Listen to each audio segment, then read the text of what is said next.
But anyway, we were in the middle of a drop, were we not? Let me get that loaded up, and we will scoop to hoop here post haste. Hopefully everybody is going to join up soon. Otherwise, y'all bitches getting botted. And then it's going to be me and some bots versus some bots. Oh, everybody's just piling in all of a sudden. Oh, how convenient.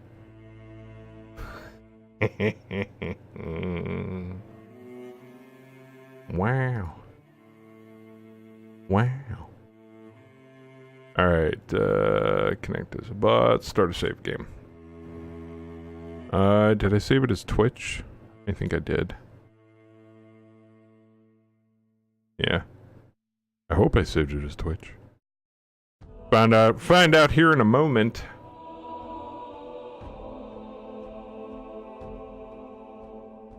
It's loading as we speak. Oh, everybody's piling in.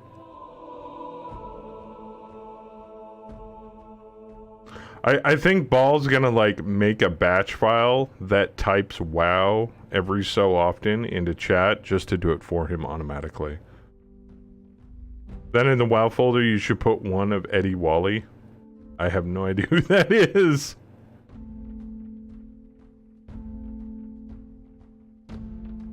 Oh, now the mini-map's working. Bitches.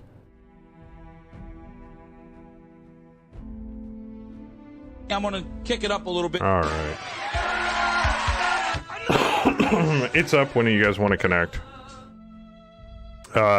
We'll wait for a few minutes while you guys are connecting, and if we're missing people, well, then we'll just have... a good day to die. We'll have to do the old Botterino fill-in. And I hate using bots on a live op for it, but you gotta do what you gotta do. Do not connect to server. They seem to be preoccupied with some other stuff. They might be forfeiting. Oh. Alright, well then bot it is. I think your IP changed, but... Did my IP change? Son of a bitch! God damn it, Spectrum. Why do you gotta be a dick?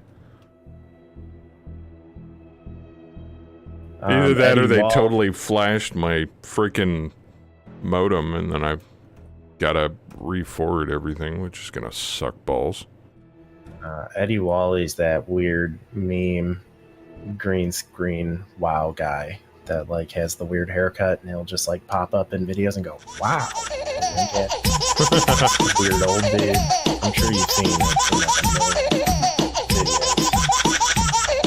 He's an OG meme.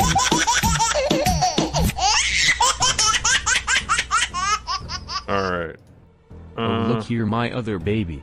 Your other baby? Alright, tell me if... Saber, tell me if this is the same IP that I've given you before. Wow. Wow. Everybody's resubbing. Holy shit nuggets! That is the same IP.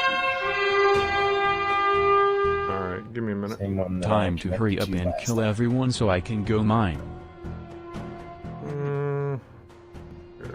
Make HQ notes. Alright, so I gotta figure out who's subbed really quick so I can make notes for the chat options here. Wow.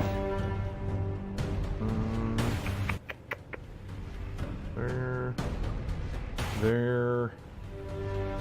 Alright, so we got Rev with the resub. I can't keep up. Jesus.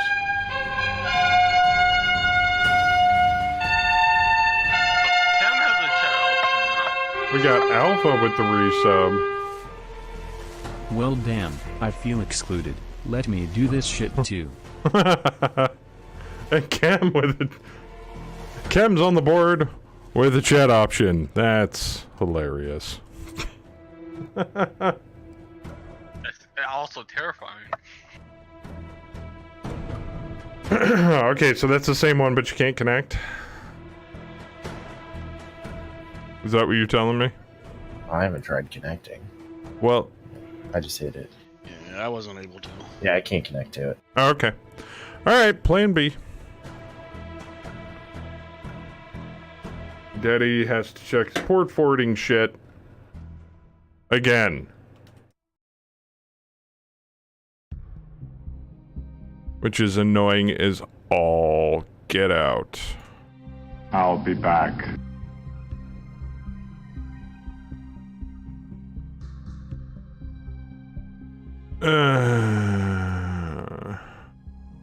Oh well, it looks like we can continue running. We'll just have to consider an automatic win.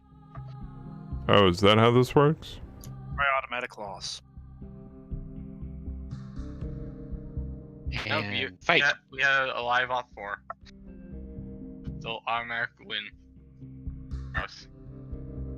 Mm-hmm. Sorry for the wait, everybody. But, Saber. yeah, my modem decided to reset my internal IP, which is annoying as all fuck. It's what happens when your internet goes out, briefly. The old internal line. Alright, so what does it have me as the internal? Okay, so all I gotta do is change that number. No problem.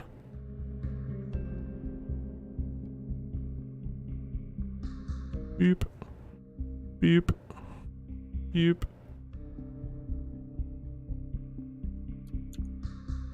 Oh, wait, that didn't work. Why did it put... Seriously?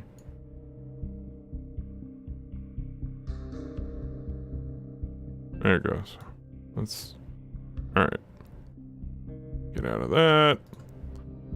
Alright, try it one more time. This time with feeling. Wow. Really? Yeah. So it's what happens when my modem decides to change the internal network's IP.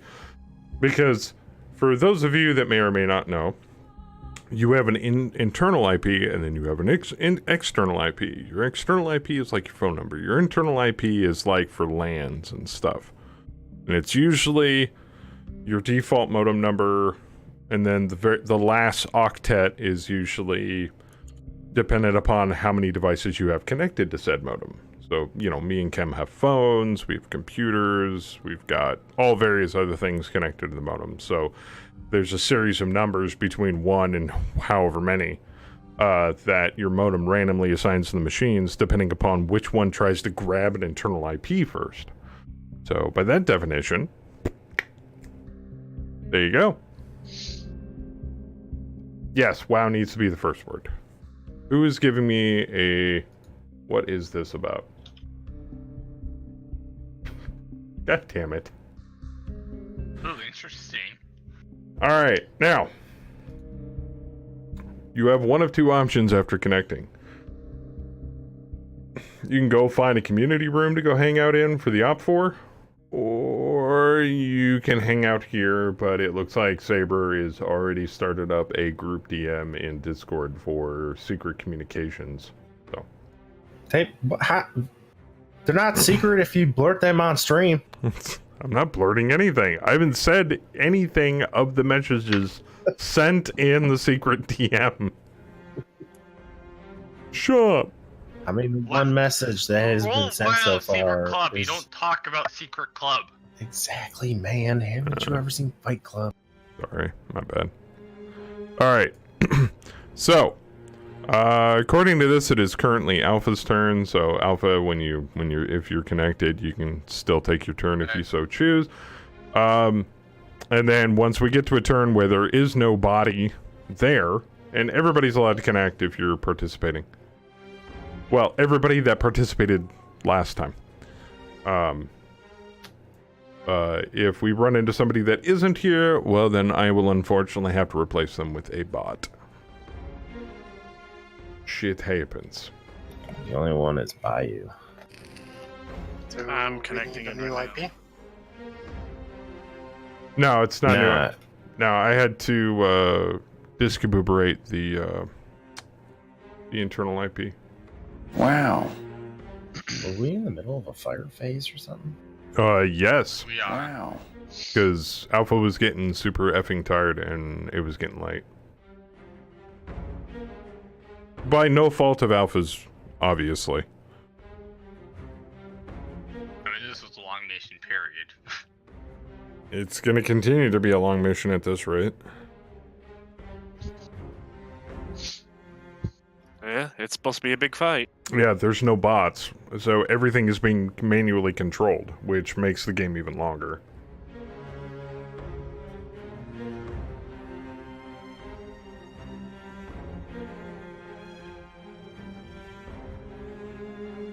I need to play some Christmas music. I don't have any BattleTech Christmas music, sadly. I only have BattleTech music. I don't think that exists. Yet. It's beginning to look a lot like Mekmas. There you go. I'm gonna go on a limb and say Op 4 Charlie is whom?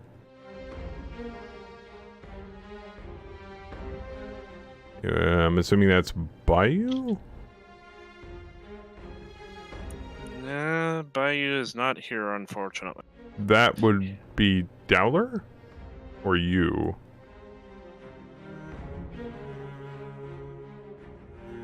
Don't know if I want to say. Alright, you don't have to. We already know who you guys are. I mean, obviously Dowler is Alpha. That's a given. We think Charlie is Bayou, and Bravo would be Beta. Excuse me, would be you. Possibly. Sin with the resub.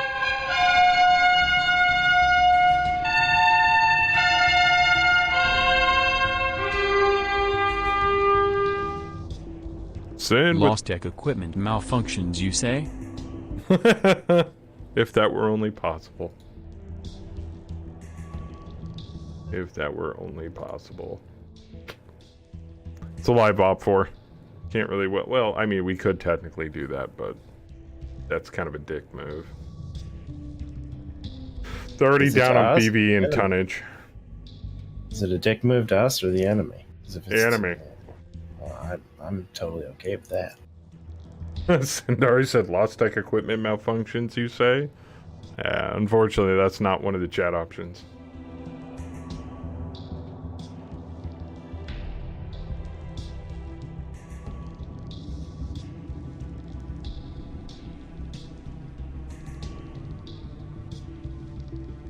It would be nice if we had more chat options, but I'm having trouble coming up with new ones, especially within the confines of the program.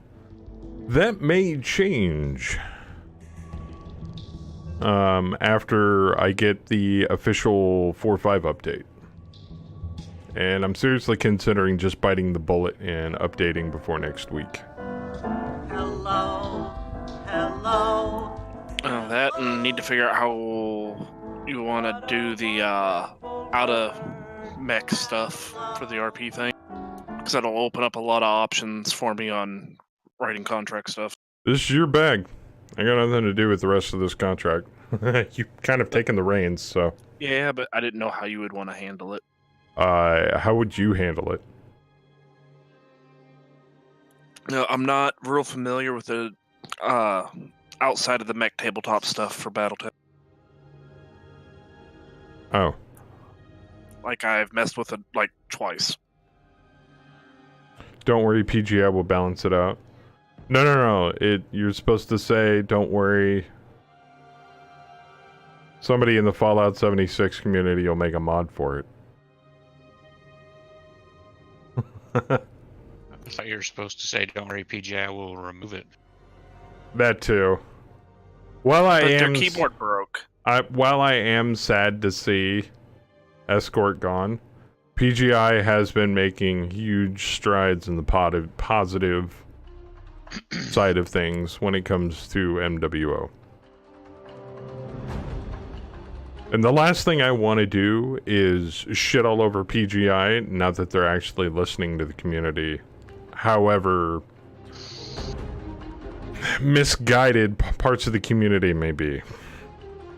Wow. Not all of the community, just parts of it. Well, a lot of people didn't enjoy Escort, so... Why not just make it more like Skirmish? Oh, that's right, because every single game mode is like Skirmish. The only one that wasn't even remotely close to skirmish was escort. Who was out for bail?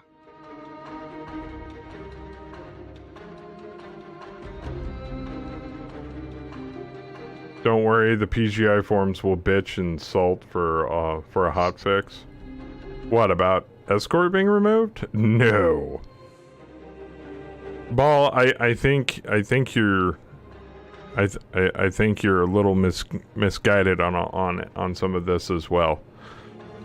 It's the people that bitch the hardest on the forums that get things changed, and 9 times out of 10 they have no idea what the hell BattleTech is. So just gotta take the good with the bad, man.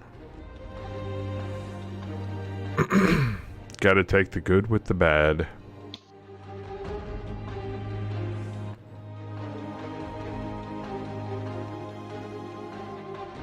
See, what would have made me happier with escort, because I honestly didn't enjoy it that much either, would have been if they had put some weapons on the VIP mech. Not much, just enough for it to shoot back a little.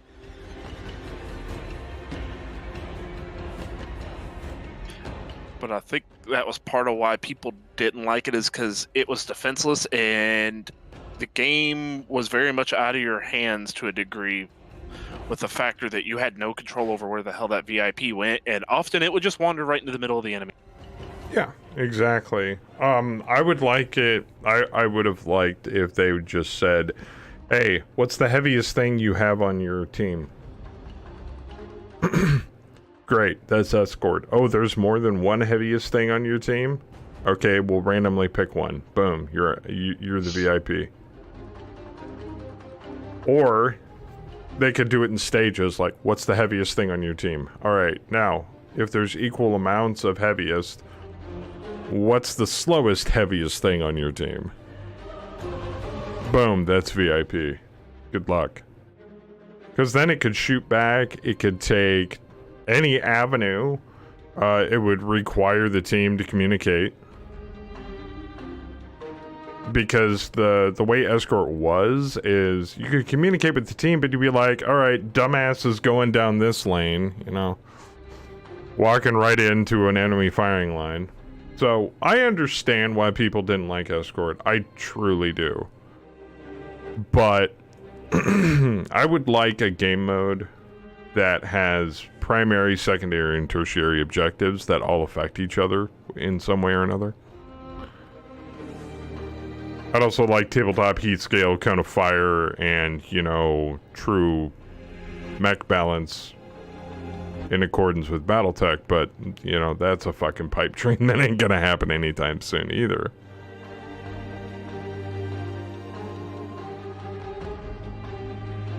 I don't see why they didn't just flag a player on the team as a VIP. How easy is that?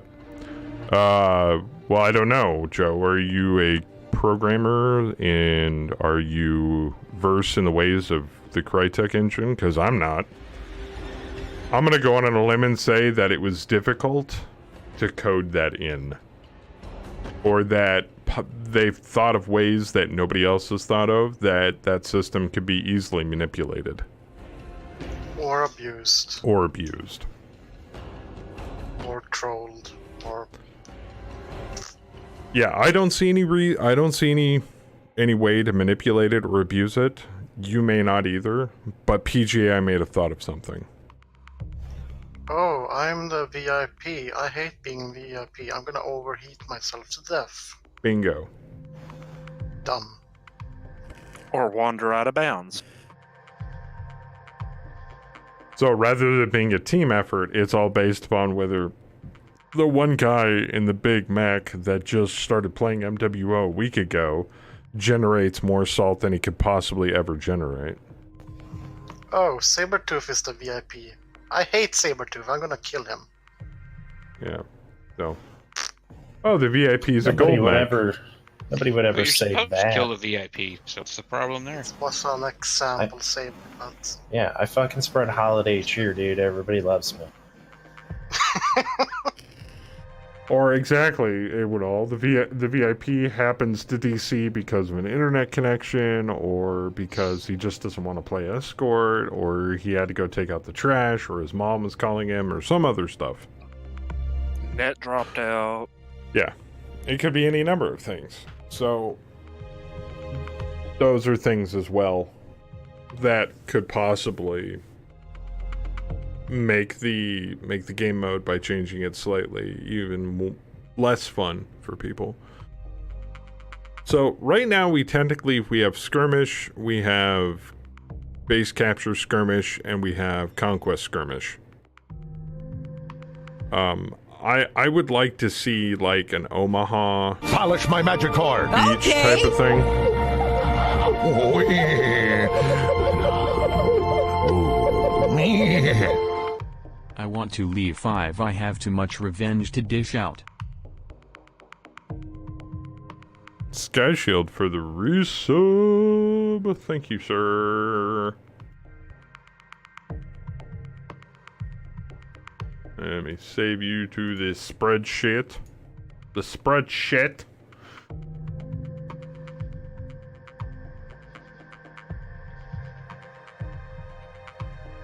Alright, we'll find out if Op4 Alpha is actually here. And I believe Alpha... No, Op4 Alpha says is disconnected. There can only be one Alpha. It's wrong Alpha. I'm gonna take a guess that was by you. Yeah, I guess we can go ahead and reveal it since somebody was afraid to change their name during the tournament. No one reacted on it though. Yeah, I know. Nobody. I think everybody was tired and wasn't paying attention. Wait, so you're off for beta? Man, we figured out who all three of you were, like, very early on. No, you had Dollar and Bayou flip. Totally. Your Dollar doesn't have the catapult. No. No. That's We gave it to Bayou to screw with you guys. It's shocking that you would give that up, Dowler. Although, curse you, Rev. I see what you're doing. Okay, so Yeah. Bayou was Alpha. Gotcha. Yeah, we've been playing head games the whole match. No, I see what you're doing right now. Do you have a default behavior you'd like to have him on? Aggressive. Berserker? Most of his stuff we're supposed to be kind of sniping. So, missile But, boat? yeah, we can Sniper. go. Screw it. We can just go with Default's Berserker. fine. I mean, default's fine. Because he's got a mixed bag of units, and some of them were supposed to be long range, and some of them were supposed to be when you got close. Okay, well, I'll just leave it on default then. Whoop. There we go. Bots kicked in. Alright. Who can we hit? Not a damn thing with this fucking dervish.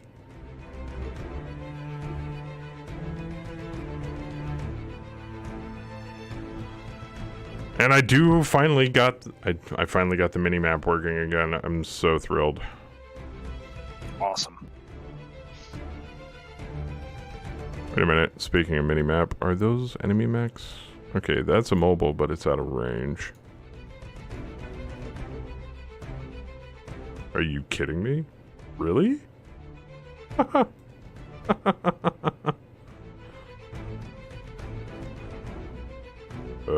Okay. Yeah, I'll take a 7 to fire at that thing. The bad thing is Bayou had control of the pillager. Now the bot does. Yeah. I gave everybody warning. I'm like, you're not gonna be able to show up on part 2 drop night. He was supposed to be here. He was taking a nap. I'm guessing he has slept through his alarm. That's fine. I would rather take a nap, to be honest. Because he was looking forward to it. He's going to be disappointed he missed it.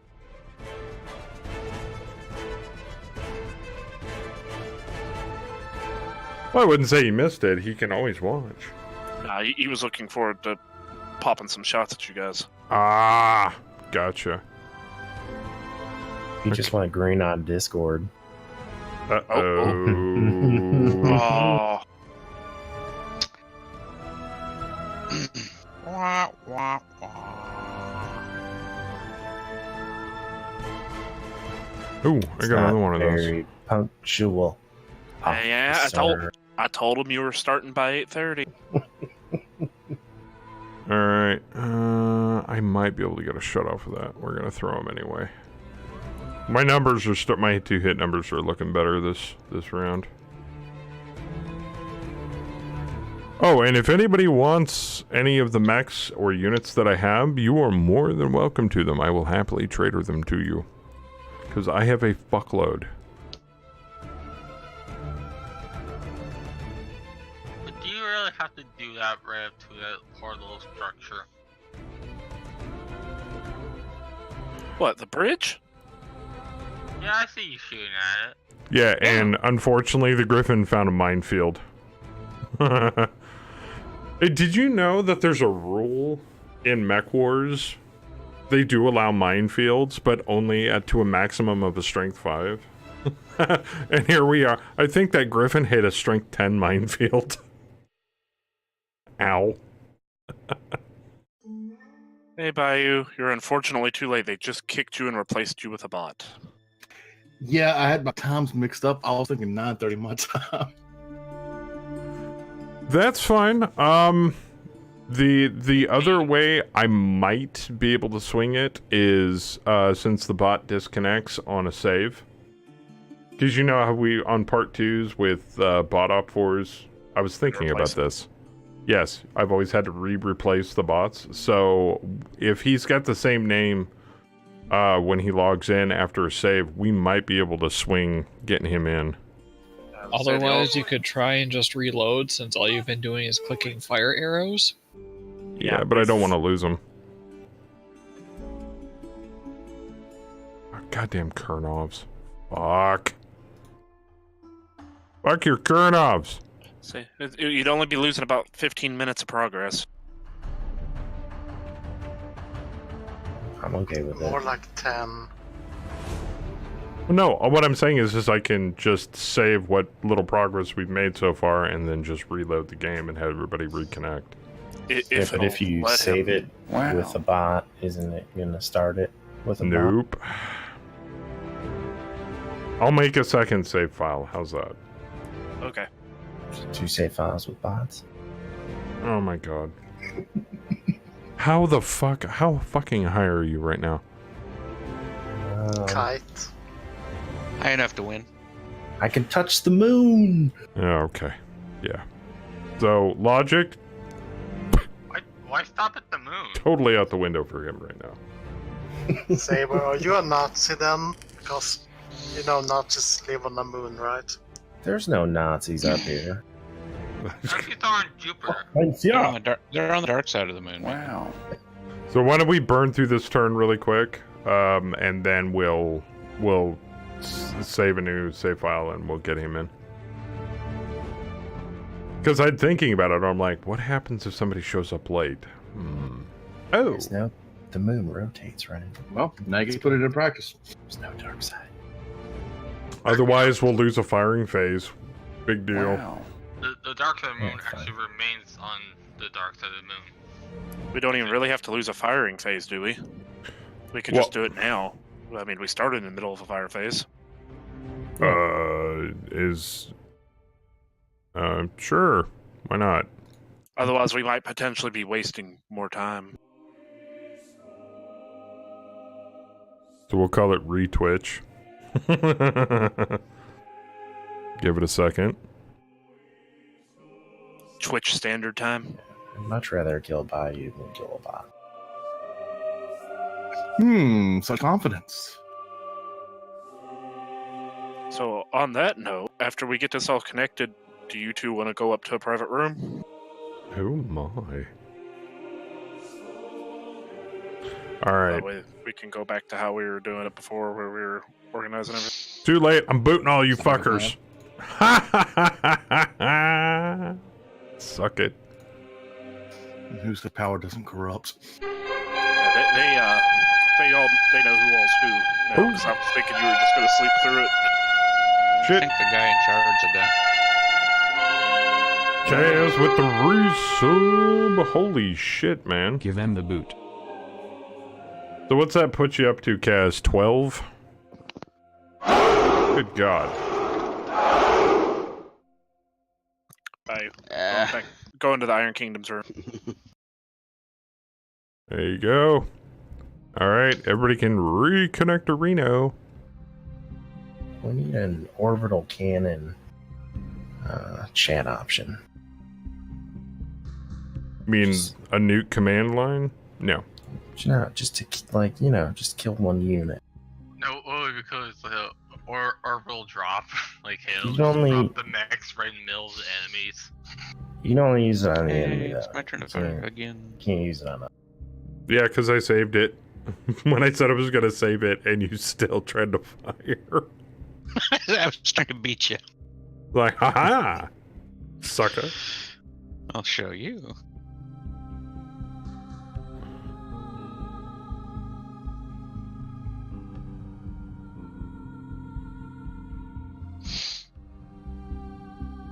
Yeah, and that brings up an interesting question. If this works, what's stopping people from going, hey, I'll take over for you, and then one person bugs out and another person logs in with the exact same name? Ooh, ringers. Now you're talking about ringers. Yeah, I was wondering about that. I'm like, interesting. Joker. What'd I do? How do you pull up that little window that shows the BB? Not just the one in chat. I've seen it on your stream before. Oh, go to view, go to round report, or hit Control R. Round report. It shows everything that's happened for the round so far. It doesn't have, I don't think it has BB on here yet.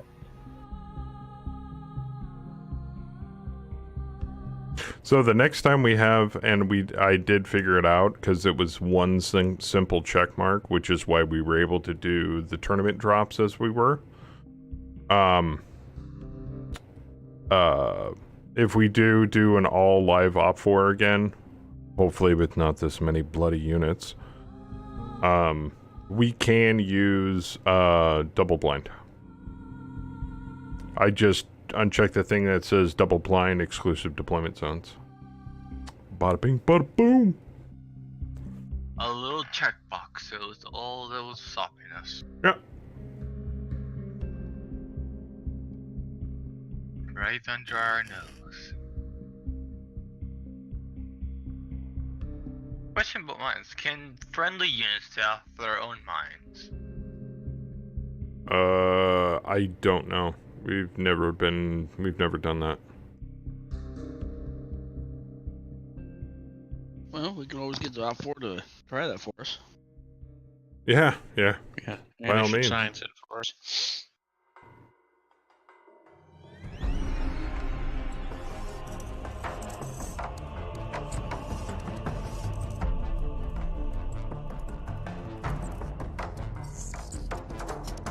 Yeah, I think it did work because it says it's Op 4 Alpha's turn to fire.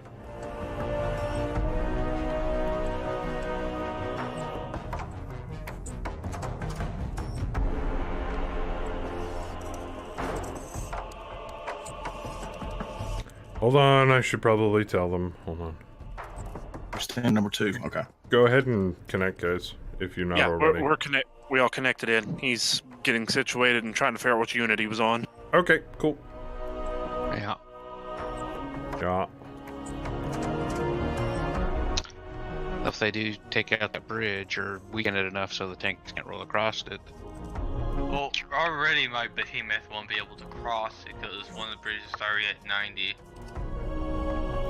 Yeah, I was gonna say, can we take tanks through shallows? Because that all looks like depth 1, and a tank will drown in that shit. It's not looking good for the tanks. So, Well, do we need to I rush can the always- tanks?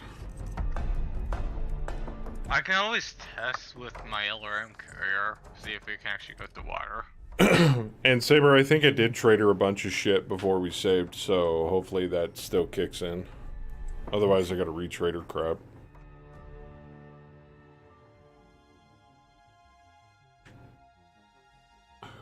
Having a VIP follow a player would be okay. But again, player may drive VIP to complete opposite plays from the drop point and waste everyone's time. I think the idea of the VIP only moving toward the extraction zone would mean it would always get closer, but never really walk away from the extraction zone. Yeah, I didn't notice it last time we played, but this map is definitely designed so that tanks cannot go from one side to the other. Yeah, and unfortunately, there's not a way on the side up. We may just have to. There's no way for the tanks to get across. Yeah, we're probably just going to have to line them up along the shoreline. And like I said, we're just going to have to try to kite them down to us. Yeah, and the CF on that bridge, it's a light, so it can only hold up to 90 tons. So if we had And they're shooting it. If they're we shooting at it. Yeah, which is going to lower the tonnage limit on it. Actually, no, the bridge is 100. They already shot that one part. Yeah, but I mean, we could try to rush a few across, but yeah, they're probably going to end up taking it out before we can get all the armor across. So just try to get what you can across that bridge, and anything that can't, we'll just line it up along the shoreline. Okay. Yeah, my weight is 80, so if it gets to 80, I can make it, but if it goes anything lower than that, I won't be able to, right? On the CF? Yeah. Okay. So, like, what is it? Well, how much does the Shrek weigh? It says an automatic failure to go through the water. Yeah, you can't go through. It's all depth one, so you can't go through it. Yeah. You would be basically submerging a tank. That's why I said just if you can get across on the bridge, like we'll try to rush what can get across. And we'll get it across, and whatever we can't get across, we'll line up along the shoreline. Yeah, so like tanks can only see they can't see over level 1 cover, but mechs, since they're 2 levels high, can see over level 1 cover, which is why when a mech enters depth 1 water, it only goes up to their waist. Tanks, strangely enough, are not as tall as mechs. This sucks.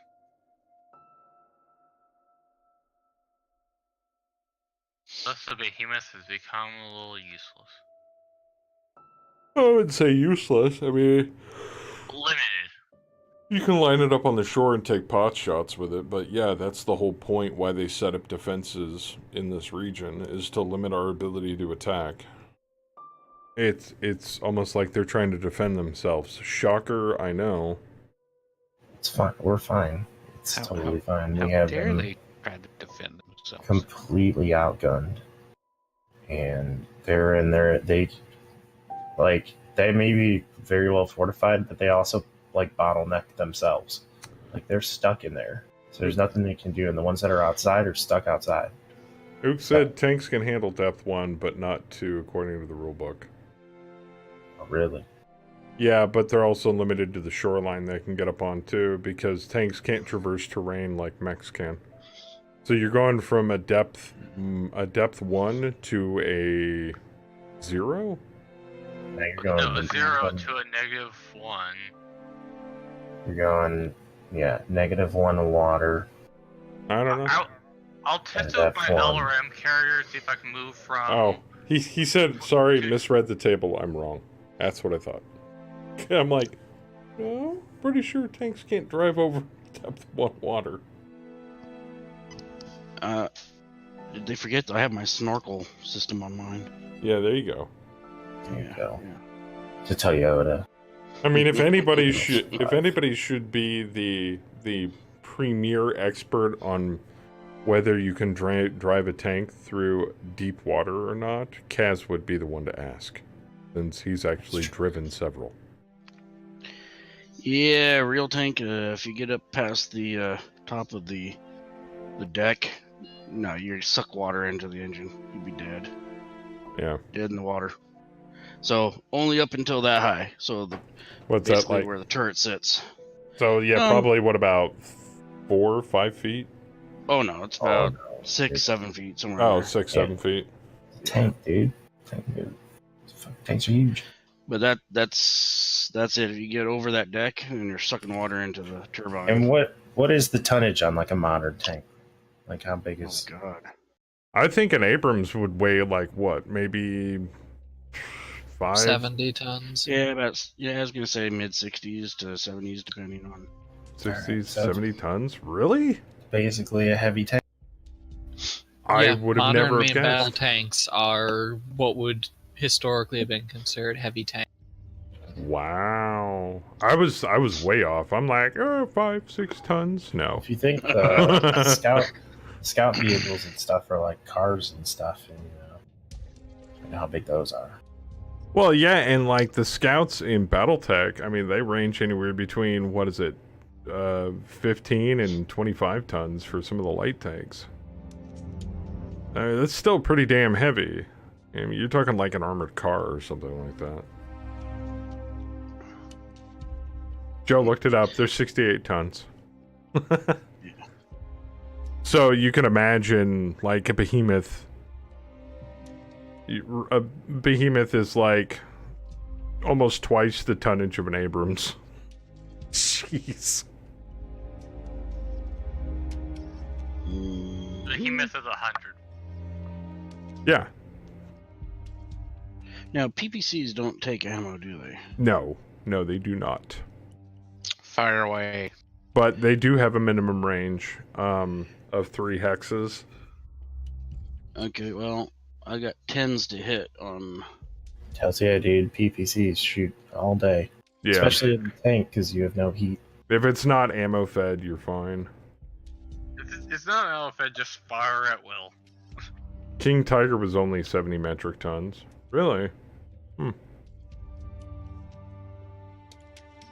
And here we are, you know, in the BattleTech universe where there's giant walking behemoths anywhere between, you know, 25 and 100 tons.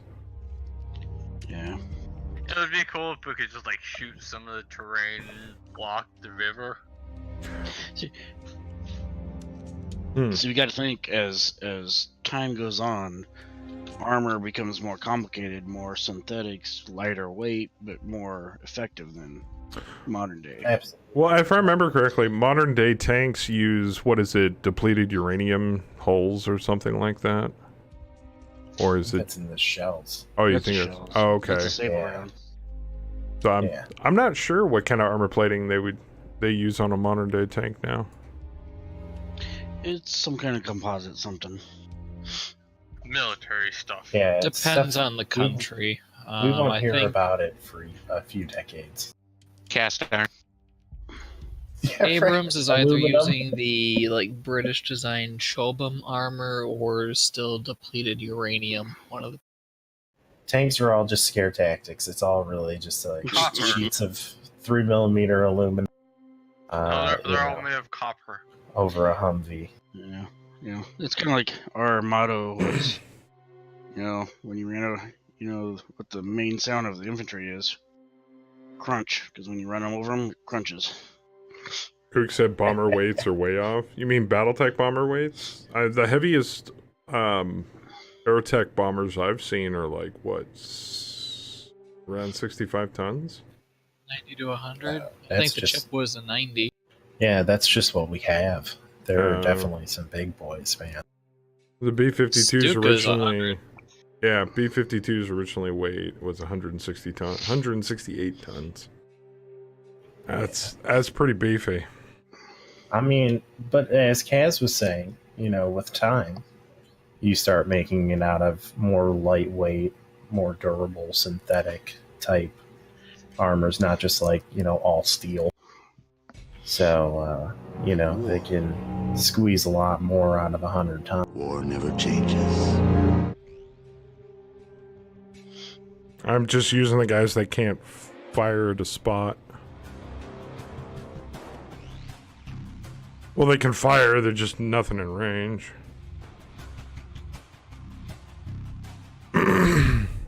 Alright, miss. Marauder 2 hits the hex. Crab hits a hex. Oh yeah, no more fires. That was last week. No, yeah, I know you're good. I'm Oh just shit, I hit the Von reminding Luckner. everybody. I stunned it! Yeah. Manticore hit the bridge, doing 10 points, down to 80 CF. Bam's Warhammer stunned the Puma assault tank. Hey, Orion. Wow, that Puma. Ooh, and jammed the Got turret. lucky, man. Jammed the turret on the Puma. It is Nice a shots from the archer. primary target right there, that pillager. Demolisher, miss. The Dragoon peppered the Puma. And the Locust is trying to start fires. Alright. GG. And all that jazz.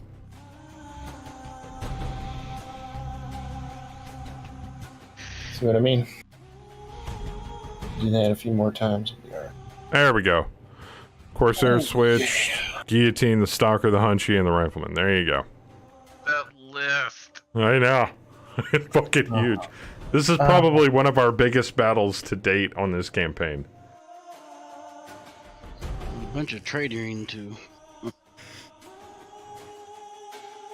Give me all your love. Like I said, if I've got something that kind of turn in your fancy or you want to play with, well, by all means, let me know. And we beat their ass on initiative again because we're getting a +8 now. I want to play with a warship. Can you make that happen? You got the money for it? The answer is no, you can't make that happen. I'll take out a loan. I can do loans. I can. Hey, Joker. I can do a warship to a certain extent. What? I just thought of a chat option for you. Oh? Yeah, could have a chat option within reason. Like, obviously, you couldn't have like the commander of the enemy unit do this, but kind of like how we have the reinforced. Uh-huh. I missed the last part you cut out.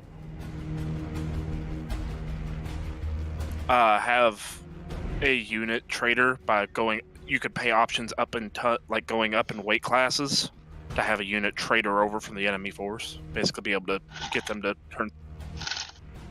You mean even from the Fist of Taurus? No, just from the enemy. Just from the Op 4. Yeah. But it would be randomly chosen. Yeah. Okay. Within the weight class. What you think? Wait, I like it. Chat option that just buffs the enemy? No. No. Chat option that takes enemy units away and gives them to you. Oh. I like that. Of course you like it. Alright, I've made a note of it. We'll have to think about that. Okay. Gonna hop back down. Yep. I just wanted to let you know before I forgot about it. Yeah, no, that's great.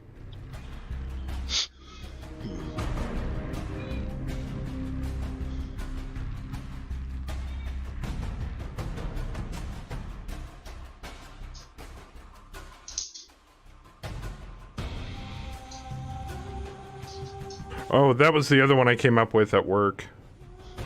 Almost forgot. Another one was in between drops. Was re-rolling a ATB scenario. Are you putting that one in play? That one that Rev just came up with? No. You put it in play right now? No. No, these will kick in next week. I don't do them the same week that we get them. I would blow one right now for that longbow and that rifleman. You give that sucker to me right now, I'll create so much chaos on this board, they won't know what the hell just hit them. Well, it would be random based on weight class. So one chat option would be one random light. 2 chat options could be 2 random lights or random medium. It depends on how many chat options they want to sink into it. shit, give me those SRM carriers. I could do the same thing with those suckers. And it would be unit agnostic, which means it could be an aerotech fighter, could be a tank, or it could be a mech. Just imagine it's like we're fighting an enemy team and suddenly all their lights just switch on them. What do you mean contract buyouts on Op 4? I think it's kind of like what Rev was talking about. Oh, yeah. Paying off parts of the Op 4 to trader. Yeah. I would, it would have to be expensive, more so than $5. Since those guys are probably metagaming and listening to us anyway, I would totally pay any of you off right now. Just let me know. You got something on your Steam list you want? Just let me know. Just trader me those units. By the way, before I forget, because I want to do this live on stream, I want to thank Joe from the deepest parts of my testicles. Because obviously, as we all know, I don't have a heart as Chem. I want to thank Joe so much. He donated a lot of stuff for Casual Christmas. He also donated one thing specifically. If there's somebody out there in Chatland who doesn't already own a copy of 7 Days to Die and would like to possibly, and I'm not speaking for Bam already, since it's his server, but would possibly like to join us in the 7 Days server with a copy of 7 Days to Die, let me know. I trader all my units to Saber. Nah, it's not. Jesus, Dollar, the whole damn thing's been pay to win this entire time. Absolutely pay to win. Otherwise, half of the unit of the Fist of Taurus would be missing right now. We have lost so many fucking pilots. It's insane. The only thing that's been keeping this unit alive right now is viewers like you. Wow. Well, and the fact that we could call reinforcements from the TONE. And somebody did bring up the option of using a chat option to cancel another person's chat option. At first I said no. Now I'm starting to consider it. I didn't want people to use their chat options to be a dick. I wanted them to be able to help either the bad guys or the good guys. Well, I wouldn't really call us good guys so much. I mean, we're kind of the bad guys. But, you know, I'm content with it. That's what you gotta do to make them. Not every game is rainbows and flowers. Fuck me, Jerry! And fluffy unicorns dancing on rainbows. Yeah.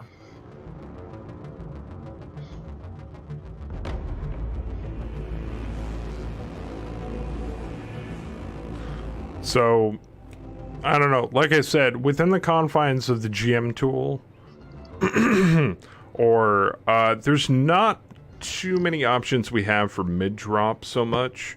But if you can get creative with the tools that we have available in MegaMek during a drop, and even if it doesn't sound so feasible to you currently, wow, my voice went like up 3 octaves.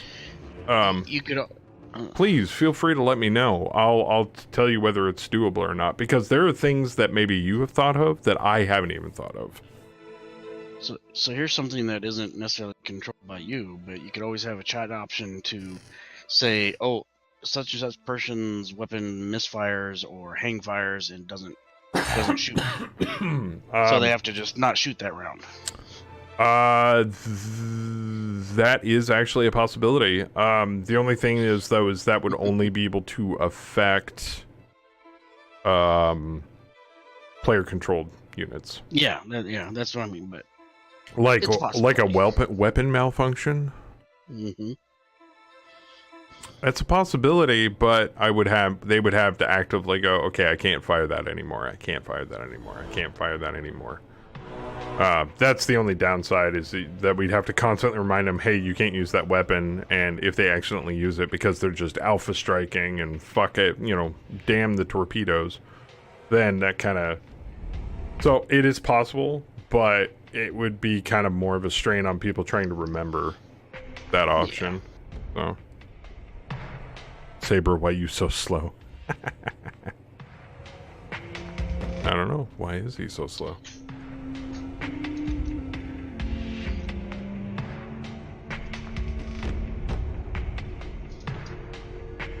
I'm so happy that Von Luckner up there is stunned. Sadly, there's another fucking Von Luckner up there. It's a Star League Von Luckner. Oh.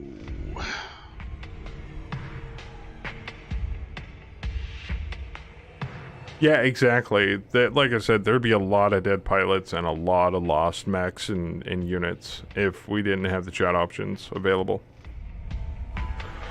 It kind of gives the ability for people to root for whatever team they want to root for.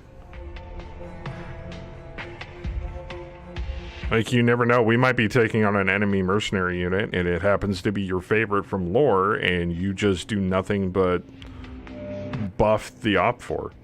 You know? It's totally up to you. The 2nd Oriente Hussars, I believe, are a house unit, though. They are a Merrick house unit. And we hate Merrick. And we're not really big fans of Merrick, so this is totally okay. Yes, basically, it's plot armor in the form of money. Now, am I forcing... And this kind of led me to initially not wanting to use the chat option system, because I didn't want to feel like I was bilking people out of money. I really, really didn't. But then Kem told me, well, we're not forcing people to do it, so...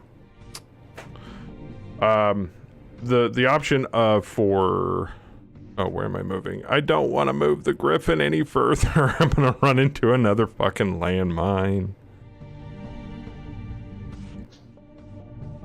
Okay. The other option that I was heavily considering was casual coins or low-end chat options. Cool. It says minefield right there now. Oh yeah, you don't want to hit that. If you hover your cursor over it, the pop-up will even tell you the current strength, which is 10, which means it does 10 damage if you step on it, and it goes off. Obviously, damage in Battletech is grouped in 5, so it would hit 2 different sections, and it would be in a leg attack. So, ooh, yeah, we're sending Dempsey in. Hot garbage for the win. So did you say we were going to cross, or we're just going to keep heading north? I mean, there's a couple of locusts up there that are being dicks, and I really want to punch their shit in.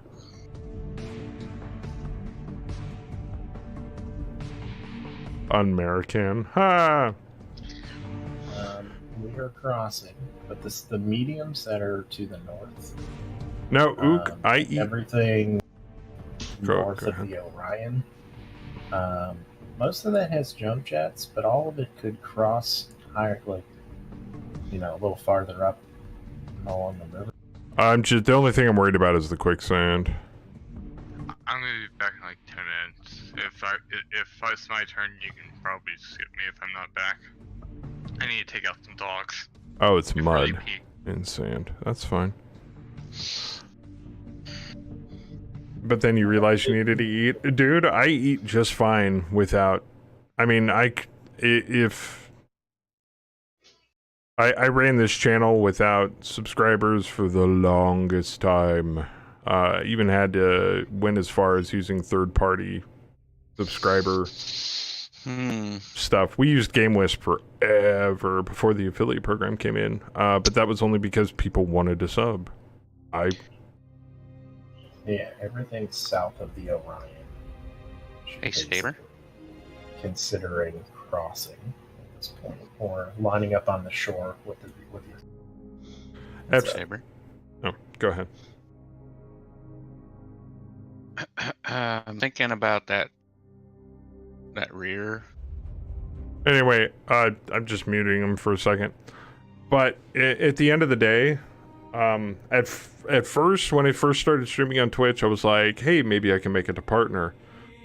And that goal is so far away. If I ever made partner one day, great. If not, I'm not really worried about it. That's not the goal of this channel. The sole goal of this channel when I first started was to make a Twitch channel solely dedicated to a casual gaming community. People that just play games just to have fun. Not to beat things, not to get the highest score, not to beat out other people and rub it in their face, not to be competitive. Even though we do hold casual tournaments every now and then, as you saw last weekend, but that was more of like a, you know, hey, we've got prizes to give away. Does anybody want to fuck around and play some MegaMek? As time went on, that goal became more and more apparent, and my need or my want or my even caring about partnership kind of slowly faded. So, since probably last year? Yeah, since last year, Twitch has become more of a hobby. And I'm extremely thankful for people that sub and tip and give bits and do all that stuff. Don't get me wrong, it goes a long way. And it does definitely make a difference. It keeps the lights on and shit. But I do have a full-time job as well on top of this. So, as much as to Kem's chagrin, I work all day on my work days. I come home and I stream until the wee hours of the night. So she gets to see me very rarely, even though I'm only upstairs. It's only because I'm dedicated to this hobby. I want to see it flourish and I want to see people have fun. So there you go. All right, I'm done yammering. Some up the center. That's what I mean. Everything. So like, keep that Shrek, hug it towards the shoreline. But like that Archer, the Crusader, the Dervish, the Dragoon, everything below that, we want to get as much of that over the river as we can, or at least up to the river's edge. The Orion and this little lance of mediums, we can take those up farther north. We'll deal with these lights. We'll start picking off these one, like the Von Luckner. The Orion's moving up solely to take out those Karnovs. Because they will not survive it. Yeah, because we might need, like, maybe, what, a lance to deal with the Von Luckners and Locusts and the Karnovs? Yeah, and we already have it. It's already moving that way. And I would rather use stuff with jump jets, once that's all dealt with, to slowly move into that side of the base. Yeah. No, okay, and then I'm suggesting, I'm not saying I would want to. We can have them crossed, like, just below where the Locusts are, there's that quicksand, and then below that there's regular sand. We can have them cross right there, come up into the woods, and we can all stroll through that front door together if we need to. And the Griffin's got JJs. I don't think Hot Garbage has JJs. No, it doesn't. The Griffin, the Shock, both have jump jets, so we can have them hop up and stomp the shit out of those Von Luckners while the more earthbound shit makes its way either up the river, through the cliffs. I think that's the only entrance through there. Mm-hmm. Yeah, so. Yep. But that's the thing, once we get stuff across the river here, we can camp down here where the assaults are. Yeah. And we'll pick off what they have outside. It's basically and, the hammer and the anvil. Yeah. I'll sit here and play the waiting game, man. If that's the way Rev wants to play it, that's fine. Yeah, because those assaults, that's like at least a lance and a half of assaults on the eastern shore. They are just going to pound the shit out of stuff as they're walking in. There's not much they're going to be able to do to stop it. Yep, and at this point, nobody's calling in any more reinforcement. And what we can use is that the left side flank we can use to distract their forces and hopefully draw away shit from that main gate, and then once we see an opening, punch those assaults right the fuck down their throat. Oh, you just ran into that minefield. Who did? Oh, the Dragoon did. The Dragoon. Oh shit, yep, there's another minefield. Nah, he's fine. Was that another strength 10 minefield? Yeah, oh no, strength 5. So they seem to be. Oh, I was gonna say minefield. See, we're right. That's what I mean. We're right on top of their minefield. Alright, I'm back. Like one of their minefields. We know they definitely have mines in the entrance there. That one little hex path they put in. 'Cause Otherwise, they it would haven't have moved been. anything through. Yep. Otherwise, That they would have magic been core mooching. pulled up. Yeah, that magic core pulled up to that hex, and it's been sitting there the whole time. He's not going across.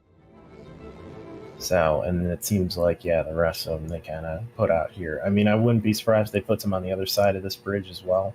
But like I said, I mean, look what that thing just walked over. It did like 1 damage to each foot. Like, he didn't even care. It's like 5. Well, 5 damage to something. It's okay. He still has over 20 armor in each leg. Like, he's fine. But look, now we know we're another minefield. I'd like to imagine if a light just ran over it, just like the light mech would just like run past the explosions. Like, what is it? The mech obey something? There's a possibility that happens. You don't automatically trigger a minefield when you run over it. It just, there's a chance that it happens depending upon the strength of the minefield. I think the heavier the minefield, the lower the target number to roll over or under. I think it's 9 or less on a 10, and 10's the highest they can go. I'm not too worried about him because I played with him a little bit in our off time. And really, unless your mech is like damaged already, they're not really doing much to you. Like when you're fresh, like it might strip some armor, and it'll definitely, you know, do a lot more to like a lighter medium. But for the most part, they weren't really doing enough damage to make me feel concerned. So I'm not really super worried about it. At this point, I would almost say trigger as many as we can, because then we'll know where they're at. When you only hit 1 or 2 of them, that's a piece of cake to deal with. I'm thinking he's got them spread out. He's got them in that gap, and then he's got them spread out along the shore. And if you notice, they're kind of like in areas where you might try to hide or place mechs for cover. Yeah. Alright, so you want me to beeline this learn carrier over to the bridge as fast as I can, and if I can't make it, just stop it on the shore and rain death? Yep. Okay. Because it's at 80 right now, so... Yeah, I have a feeling it's going to be a lot smaller here shortly. You know, the thing is, now there's a lot more stuff for it to shoot at that they either have to concentrate on the bridge and then get their own self hit. I mean, I'm giving them a perfect target. I just shoved my ass to the demolisher to them. If they don't go for it, it's free kill. Free kill. Come on now. This thing's a minesweeper. I don't give 2 fucks about it.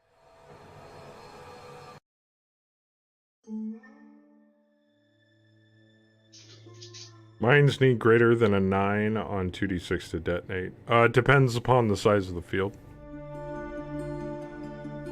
It's like 5, 7, and 9 or something, depending upon... Actually, no, they do go greater than 10, if I remember correctly.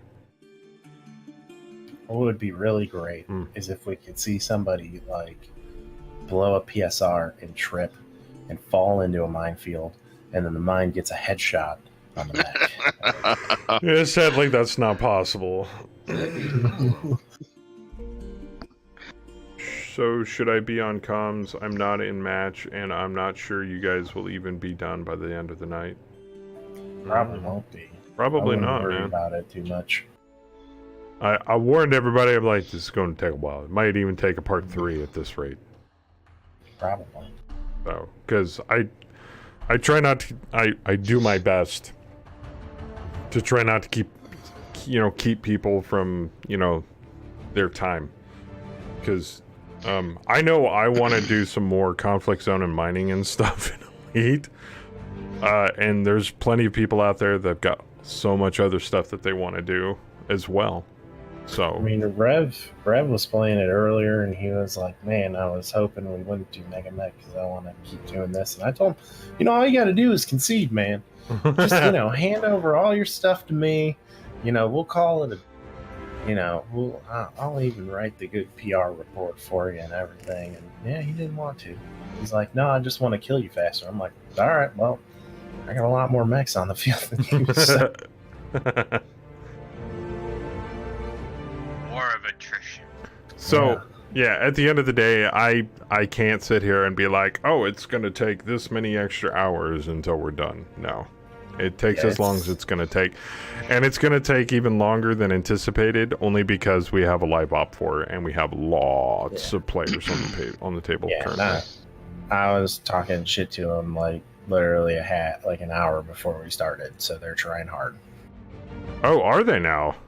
Oh yeah, I didn't mention that. Yeah, they're in full tryhard mode. That's why they switched to the other room. Oh, they're trying to actually kill us, huh? Yeah, they are. They are actually trying to kill us. That's why I laid that plan out in the private chat.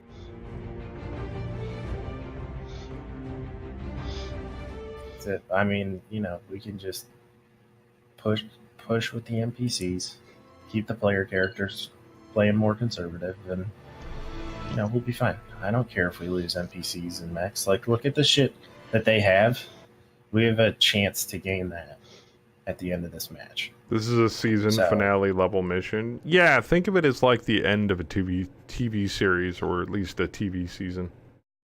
So yeah, like I'm looking at that pillager, and I'm like, yeah, I'll throw a couple mediums to get that pillager. I'll blow a few things up to get a pillager, and a battle master, and another rifleman, and another Orion, and a catapult.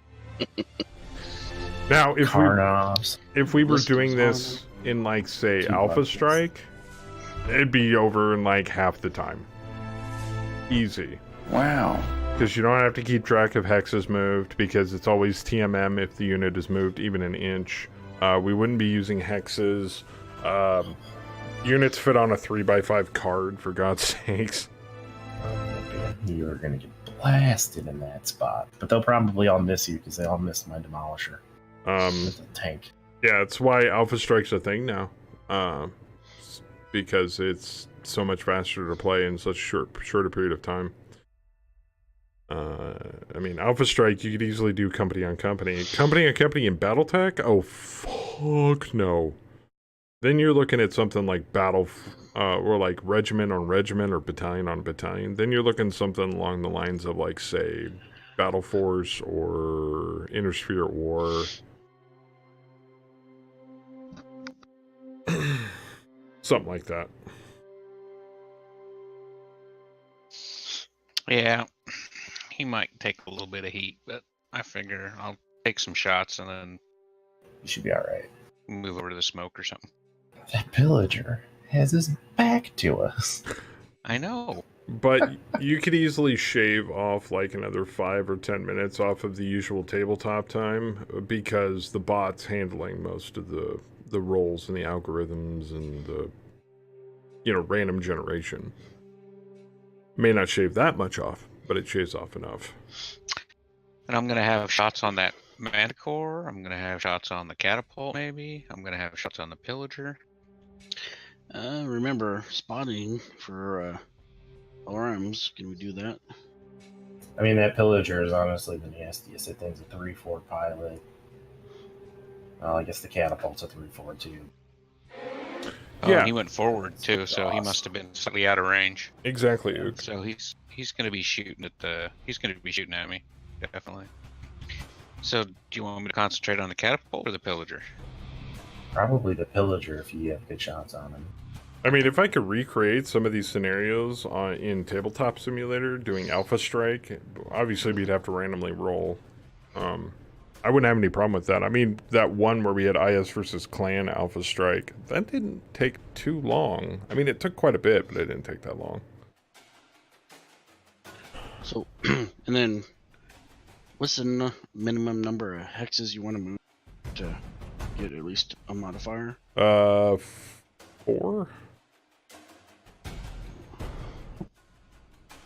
3 or 4. If you jump, it doesn't really matter, because jumping automatically gives you a TMM of 1, and then that's on top of the hexes that you've moved. So it doesn't take into account how many movement points you've used. It takes into account where you started and what hexes you moved through and where you ended up at. So if you spent like 10 movement points, but you only moved 3 hexes because you were moving up or downhill or through a forest or through water or something like that, it only takes into account hexes moved, not MP used or movement points used. Oh, their dervish just went prone. Went off the hill. Oh damn! Probably Yeah, because they're trying to walk through rubble. Not the brightest thing they could do. Let's move him up there.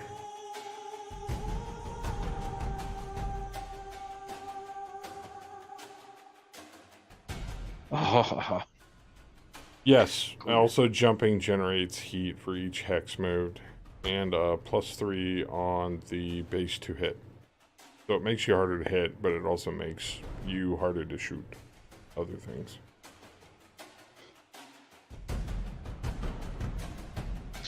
so according to this, my Shrek PPC carrier has line of sight on that pillager. Goody. So are we crossing the river here with the mechs on the south side? Yes. What are you moving? The char- Yeah. the Crusader. Yes. Kind of Okay. need to. Yeah. Anything south of the Orion. You got it, baby. Just remember those are rapids in front there. Yeah, just check where you walk into the water, because some of that is rapid.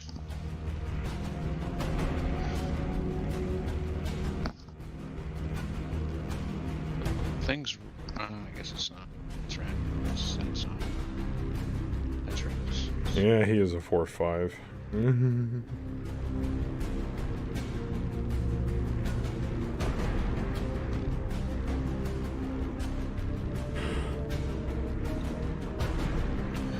Whoa. I just realized their Sophie, their Alacon tank up north Alicorn? is a 2-2 for the pilot. Oh yeah, and you don't even want to know what's on it. 3 Gauss rifles. Thing is pretty beefy.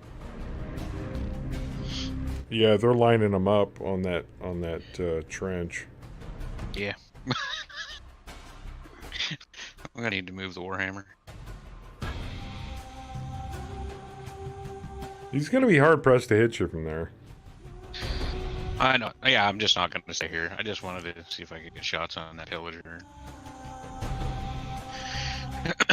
I'll be moving him shortly.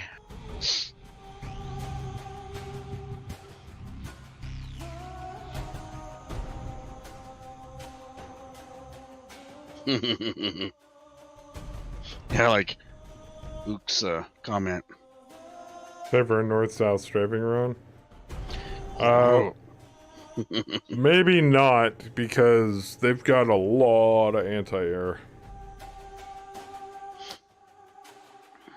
I mean, they're rocking at least a trench bucket, 2 Orions, and I mean, there's a lot of shit down there that could easily take down an Aerotech fighter.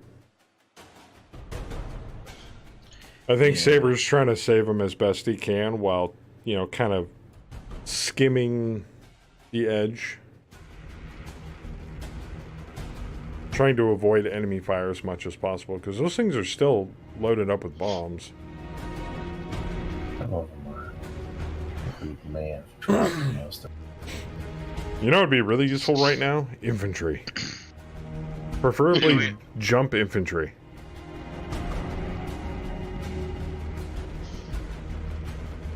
Because we could just scale those fuckers right up along the cliff. Well, there's not much cover to hide behind. Never mind. They'd be able to move through the rubble easily.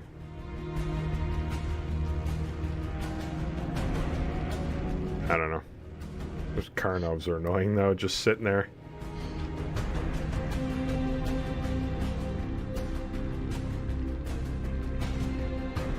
Yeah, infantry do spot for free as well.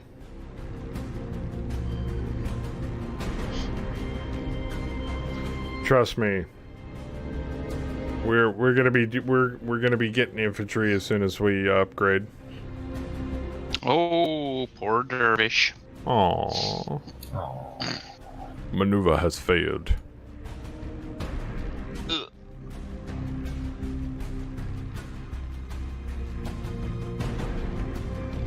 Damn, it's a +3 for a hammerhead? Shit. Crit on the engine. Yeah, right. Dervish.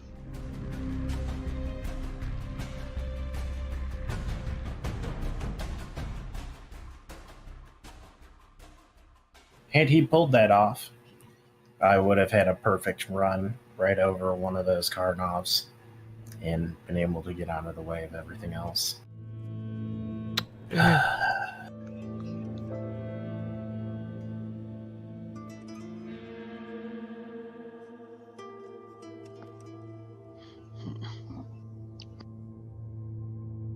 Oh, still says Zone's a ghost.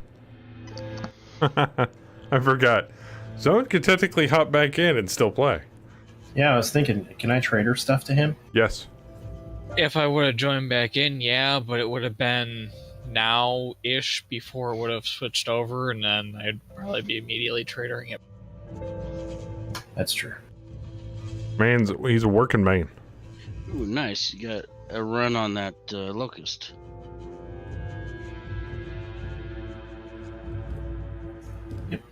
Alright, boys and girls, time to light them up. Lucifer's going to try to probably nab the other one. Yeah. Depending on where I'm going to put the mini-map up for chat since we're in the firing phase so you guys can see who's firing at whom. Ooh. Battlemaster's trying to hit me. That's not good. What the hell is he shooting me with? That's the only downside about the smoke cover on the other side of the river. I've got to go through the rapids. There's no other way to do it. With what? The Crusader? With the Crusader, yeah, and possibly the Dervish. Actually, I don't even know if I'm going to move the Dervish over that. I don't think, honestly, I'm going to have to.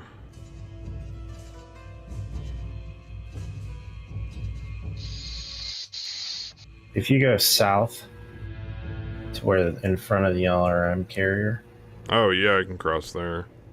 Yeah, that there's water a couple spots that aren't rapids. Like the hex in front of the LRM carrier, the next one is rapids, but the next line below that. Well, have we figured out what rapids exactly do? They pick you up and take you. Ook, do you know the rules for rapids? Please don't post the entirety of the water rules and movement. Just what, you know. A brief summary. Yeah, would be nice.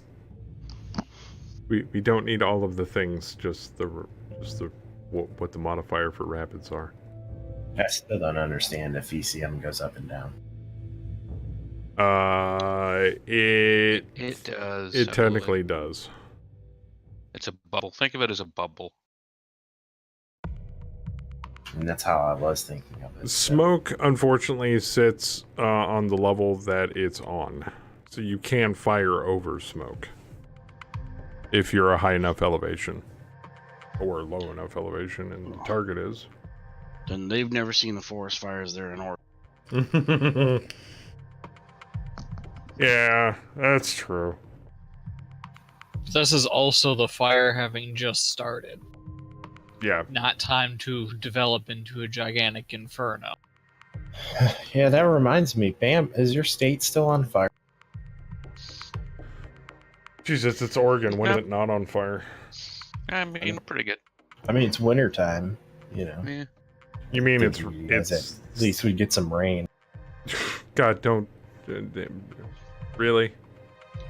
I don't know what kind of seasons you guys have on the West. Rain and sun. That's about it. Oh, and the occasional snow blizzard.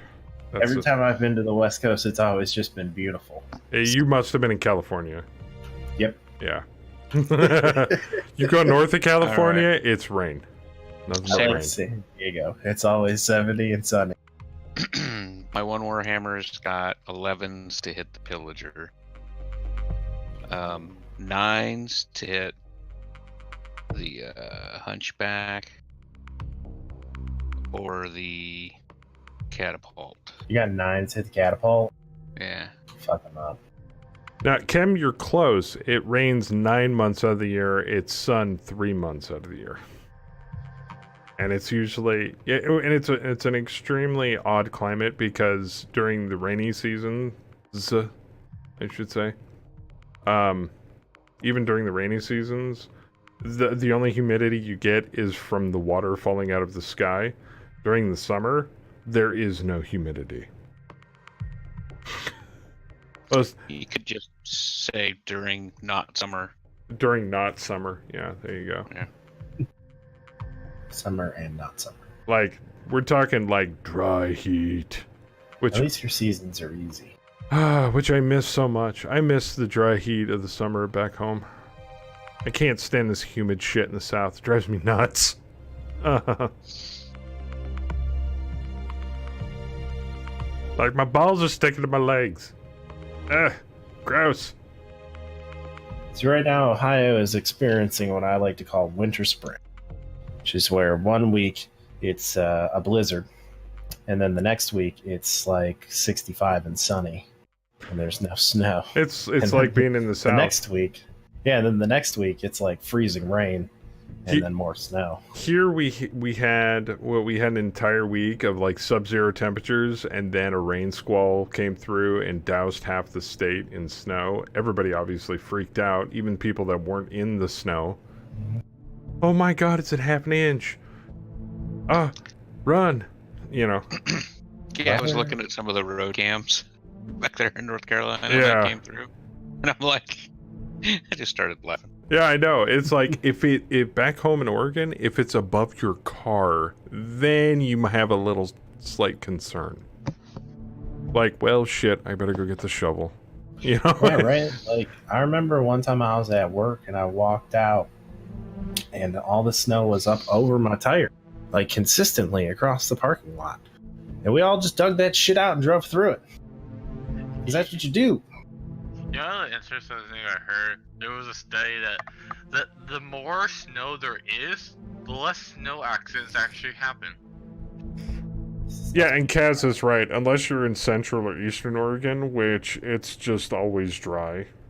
It's worse in the summer, because then it goes from a dry heat to, oh my god, why the fuck am I out here? Because It's a high desert, man. Yeah, us Oregonians refer to it as the high desert. And yes, it does have the occasional cactus in it. That's why very few people either go to Pendleton or Lapine. Because I was like, I ain't driving through that shit. They're going after my Shrek BP with the Pillager and the Battlemaster. A lot of people moving to Bend, though. Which is weird. It's Bend. What's in Bend? It's like a huge. A lot of people from California like moving there because it's sunny all the time. So cool, man. It's so cool living in Bend. Man. You know another good place to live out that way? Boring. Boring. Boring's a good place. Boring, Oregon. Yeah, it's actually called Boring. That's awesome. I want to live there. I'm pretty boring. Or my personal favorite, we have a town in Oregon with a population of 2 called Greenhorn. 2. Yes, it's an old couple, a post office, and a small airport. Is it boring as like I'm bored, or like boring as like Elon Musk's boring company? No. Boring. Yep. Boring. Oh. Okay. Like I'm bored out of my mind. But if me and Kim were going to pick a spot over in Oregon to live, I would say one of them would be, and not in any particular order, Portland.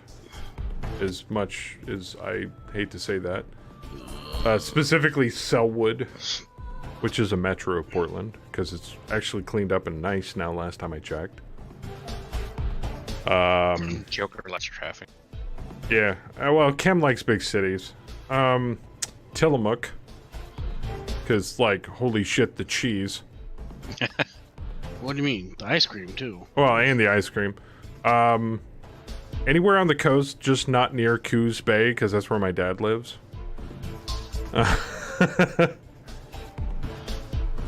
He actually, he DJs for a radio station out in Coos Bay on Mondays and Saturdays. you can hear him on the local radio station over there. And he's got a way nicer mic voice than I do. Well, fuck, dude. Road trip. Drive Yeah. cross country just to hear Joker's dad on the radio on Monday. You really don't want to, no. Oh yeah, wine country there, Kim. Grants Pass. No, not Grants Pass. Oh, no. Oh, are you talking to like out near like Dundee and those places? Yeah, we drove out that way and Kim drunk herself stupid on wine. Or somewhere near the Willamette Valley Vineyard. I do not want to live in Albany. Maybe Salem. Oh yeah, you can hear them online. They broadcast, they stream online. I'll have to give you guys the link. So you guys can you can call the request line. It's like, is this Joker's dad? And he'll be like, who?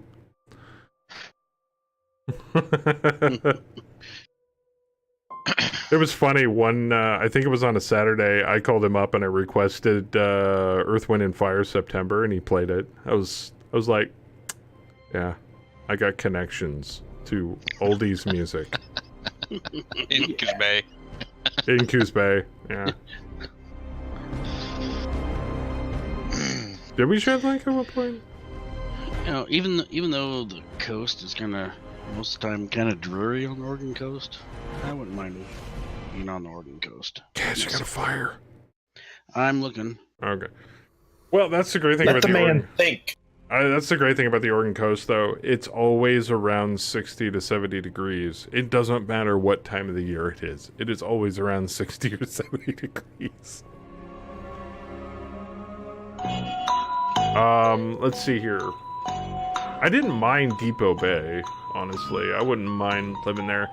Except if anytime you had to drive to Newport, you'd have to go around the ever infamous Cape Foulweather. And you want to talk about something... That's the best part of 101, man. What are you talking about? Jesus. Not during a freaking storm. That place is a death trap. I know. It's awesome. Oh, cool. Kim sent me the link. Let's see here. I don't know. Medford wasn't that bad when we drove through it. It's damn hot in Medford, though, man. You don't want to live there. Yeah, Medford kind of sucks. See, look, I'm right. I've never even been there, and I know it's... I could go to Ashland, and that's a little bit more of a college town. Holy shit, how fast is that fucking locust? Shit. Fast enough I couldn't hit him, so I went for the von Lichner. Yeah, well, I'm gonna go after the one that isn't wounded. Preferably. No, I had to do like 11s or 12 for that one, so yeah. Well, I'll try to pick out the one. I might get a lucky shot. So I think it's either right before Grants Pass or right after Grants Pass. You go over a bridge that goes over a creek, and this will give you an idea of what the area is like down there. The name of the creek is Jump Off Joe Creek. Oh yeah. Oh, that sounds like a saber play. I made the suggestion we should live just outside of Golden, Oregon, but she shook her head violently and told me to go fuck myself. So, because that place is severely freaking haunted. You know what? I've lived in Oregon almost all my life, except for the time I've spent in North Carolina. Never been to Crater Lake. What? Yeah. Really? Yeah, never. What about Diamond Lake? Probably not. Probably not. I've been to... Wow. That entails mountains and outdoor stuff. I've been to most of the lakes in the valley, but not Southern Oregon. I mean, there was a time that my dad and I went hiking at the Lamola Falls or something, that just kind of up there. Oh, Multnomah? No, not Multnomah. Lamola. Or something. Oh, okay. There's Lamola Lake. Yeah, that's where I ran across 2 mountain lions with my dad on the hiking trail. Oh, wow. Yep. Been to Tualatin, Troutdale. How about Astoria? I've been to Astoria, actually. It's not a bad place. Actually, it's kinda cool. for a high school camping trip, me and my buddies went to Fort Stevens. Yep. Up there. That was fun. See I the spent- Goonies house. I spent many a days at camp. What do they call that? Camp Railia? Is that the one? Oh, that yeah. Let's see here. I'd live in Hood River, not the Dalles. Hood River's nice, Dalles not so much.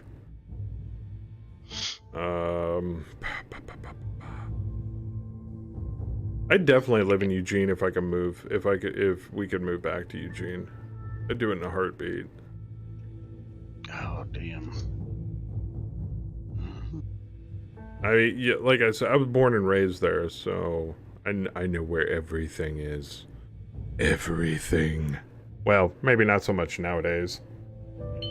That bypass between I-5 and Beltline looks like a bloody nightmare now. Last time I looked at it, with all the construction they've been doing.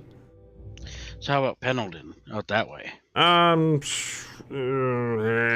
Not much out that way. Yeah, there really isn't. What? How the fuck can that thing? Wow. That Cyclops? What, the No, the Alicorn? Alicorn. Yeah. Only needs 7s to hit me. Oh, how far did you fucking move? I ran as far as my little legs could take me. You had a mod of 1. Ooh. Wow. Ghost That thing's rifles. Crazy, dude. Yeah, and Gauss rifles. Oh, and he's a That's a and he's a 2-2 pilot. Yeah. Motherfucker. Alright, well that didn't work out very well. All right. And move 1 hex to the left or 1 hex to the right from now. Well, Nobody line up in that hex. Jesus Christ. Cam, if That you thing want fucking to, shot. if we get enough time when we go back to Oregon, this, what did you say? We were planning on April? We had to push back our visit, to unfortunately go bury my mother. Yeah, April. If we get enough time off of work, we can go to Astoria. We can go cross the sea, the water bridge out there.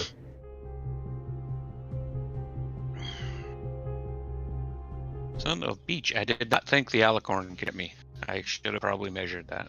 Yeah, I want to spend as least amount of time in Portland as I possibly can muster. Unfortunately, because last time I checked, that place has turned into a giant social justice shithole. What, Portland? Yes. Oh, yeah. Used to be where everybody would want to move. Now, not so much. And when I lived in Hillsboro, I never wanted to go into Portland. Oh. No. Hills Burrito? Yep.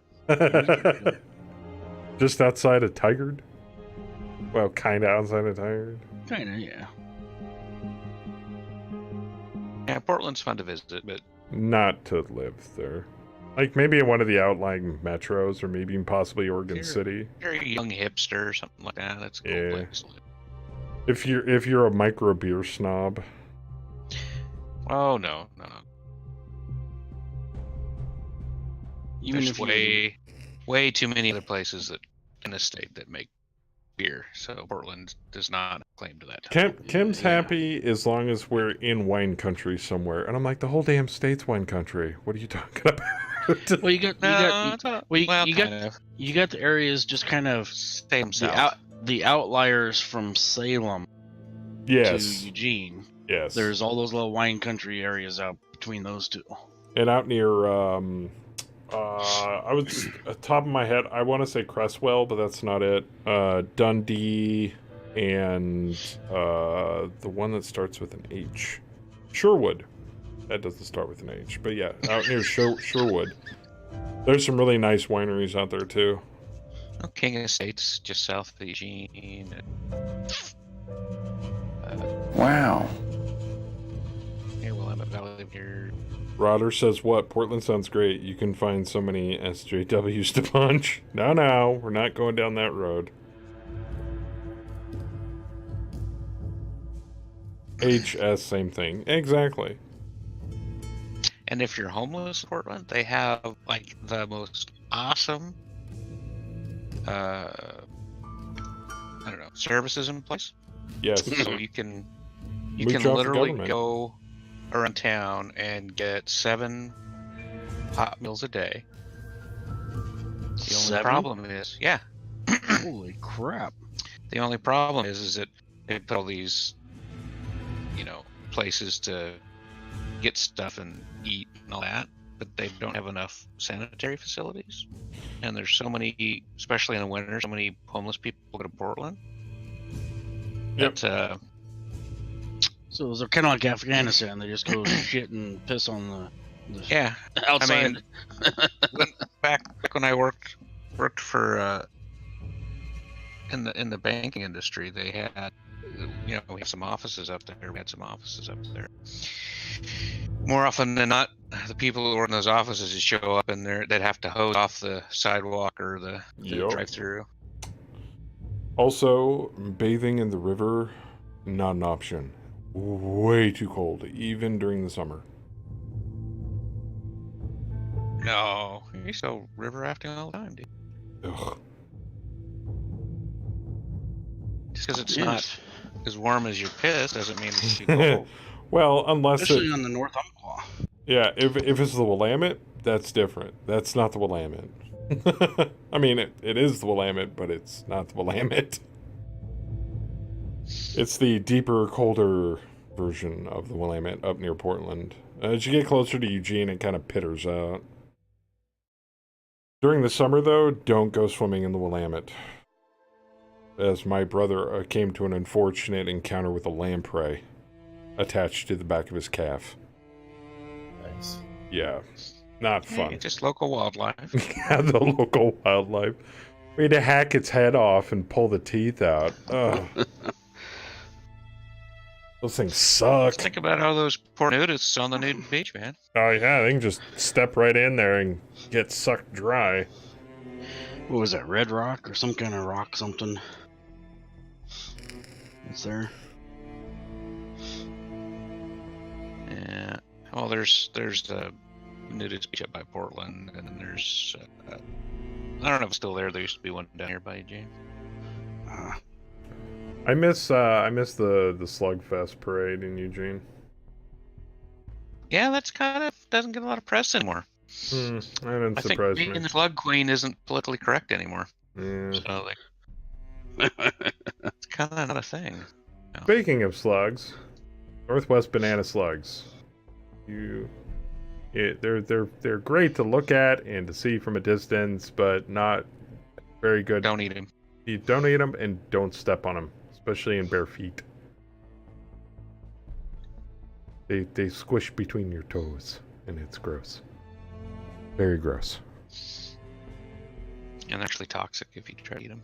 Yes.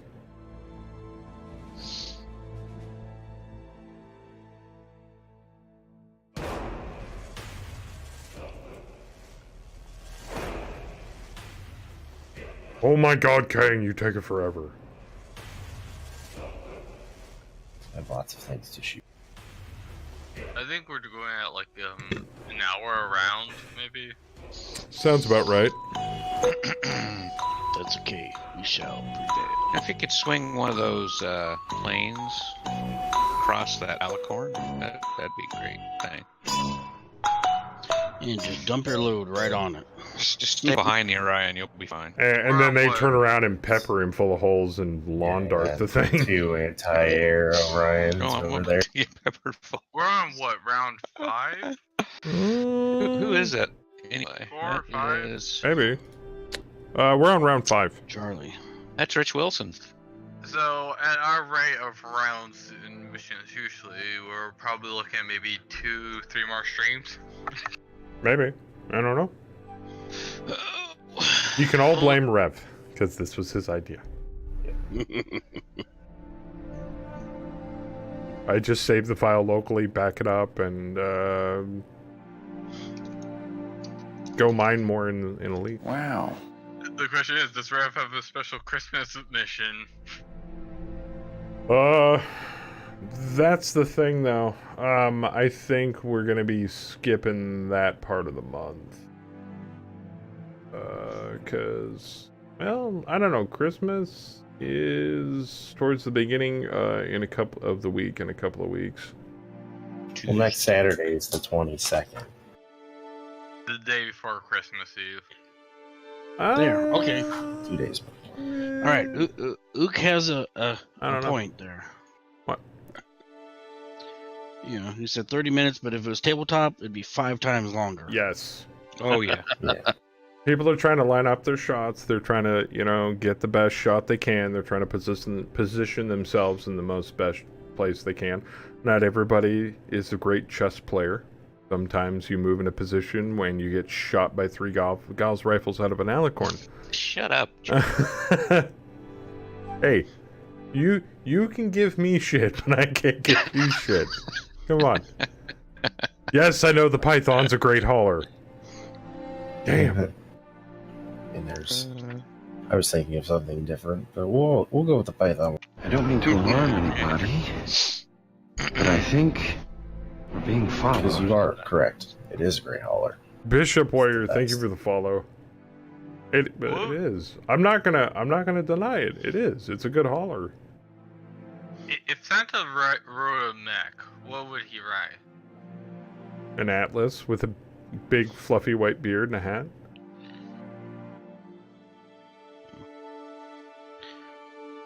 I was thinking something a little faster. So, oh, that is wow. That's pretty incredible. What's that? So, I'm at the very edge of that Alicorn's range because the range on the God's rifle is needs 22, 10s. and I'm at 22. oh wow, And he still only needs 7s to hit me. that's insane. Yeah, that Warhammer is going to take a beating, I think. A little bit. I mean, the Rhino's firing at you. And Oh, he's gonna get the shit kicked out of Th- him. But those locusts are kind of a bitch to target because they're hauling ass so quickly. I've also got 50 LRMs headed my way too.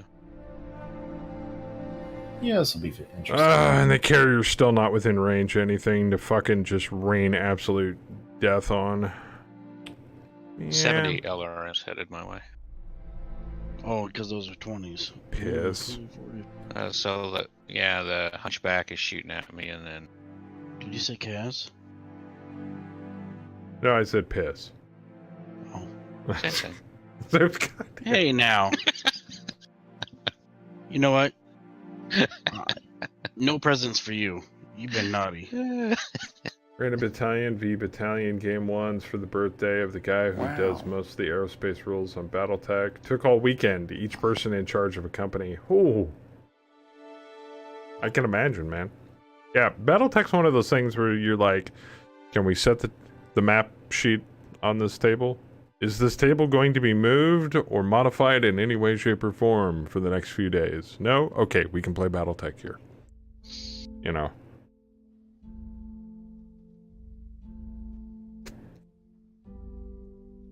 Rusty said he picked up the Vapor Eagle today, enjoying playing it. Nice! Very good. Got a new ship in Elite. Oh.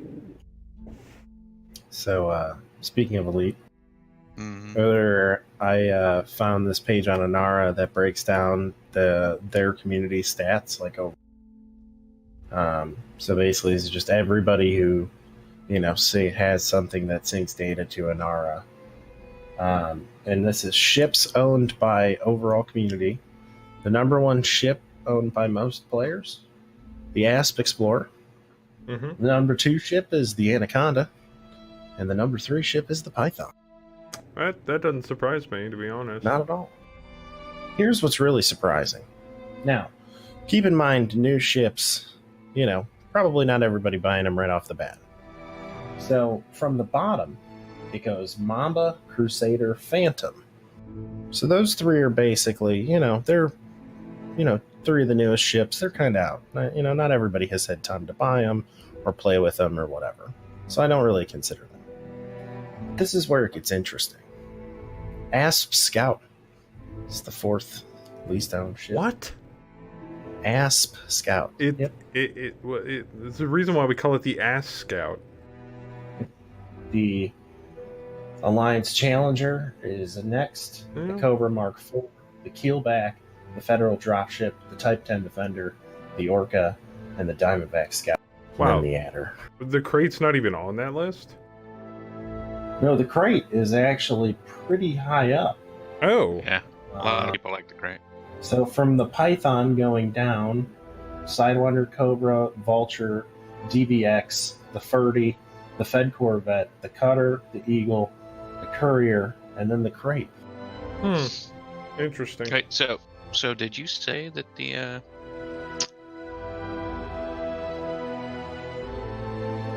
Fed Corvette ranks higher than the Cutter? Is that what I just heard?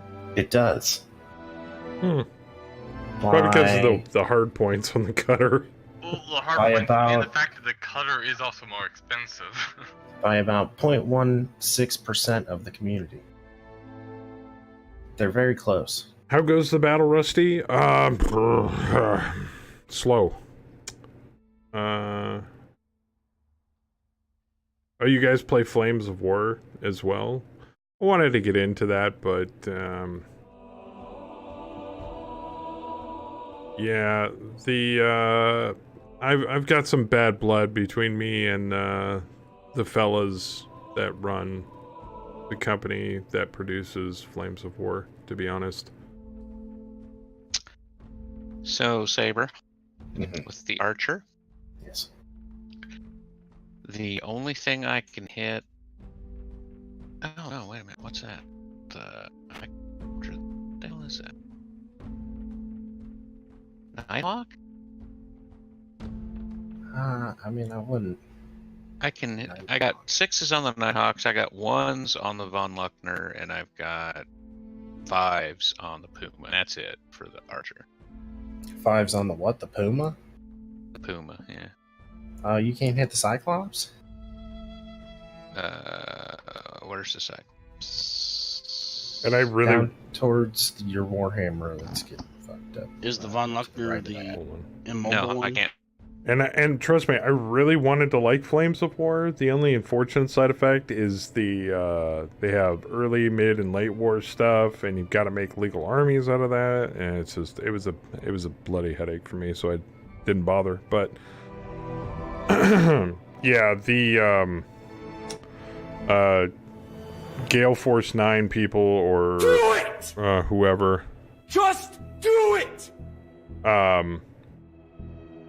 they took over the license IP for Dust before it got reverted back to Paulo Parente, and they just boned the shit out of that IP. So, and I was playing Dust at the time, and I still have all of my shit for it, and I love the game. But yeah, they boned the shit out of the IP for that, and so there's no lost love between me and the guys that make Flames of War. So. Like my Dragoon's got a shit ton of ammo left.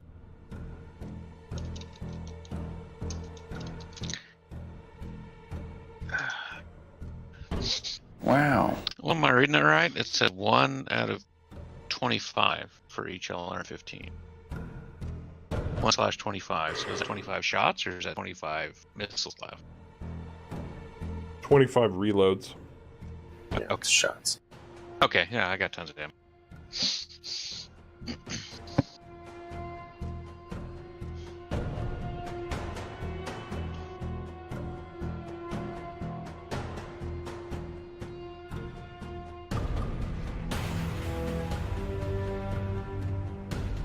Now, Kim must be tired. She's going to bed early. Well, she did get up at the ass crack of dawn, drive 2 hours, do her Hey, thing. how did her thing go?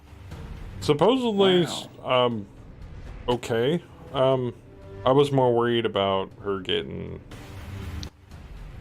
into an accident because somebody's up there is still stupid about all the snow that's still up there. I know Kim can drive in snow. She lived in Chicago for several years. But supposedly went okay.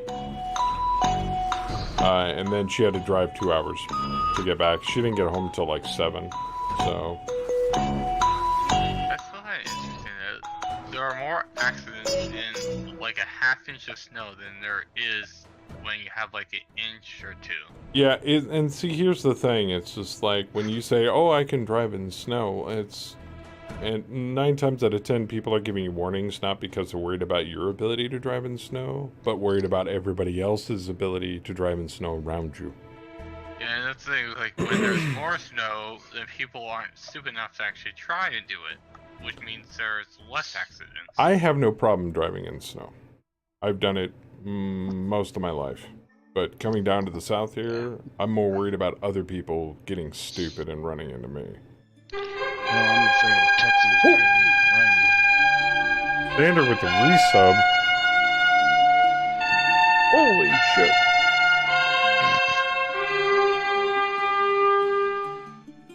Yep. Yeah, that's something that surprised me is how many people can't drive in heavy rain. Xander, you got a chat option that you can't really use right now. But thank you for the resub.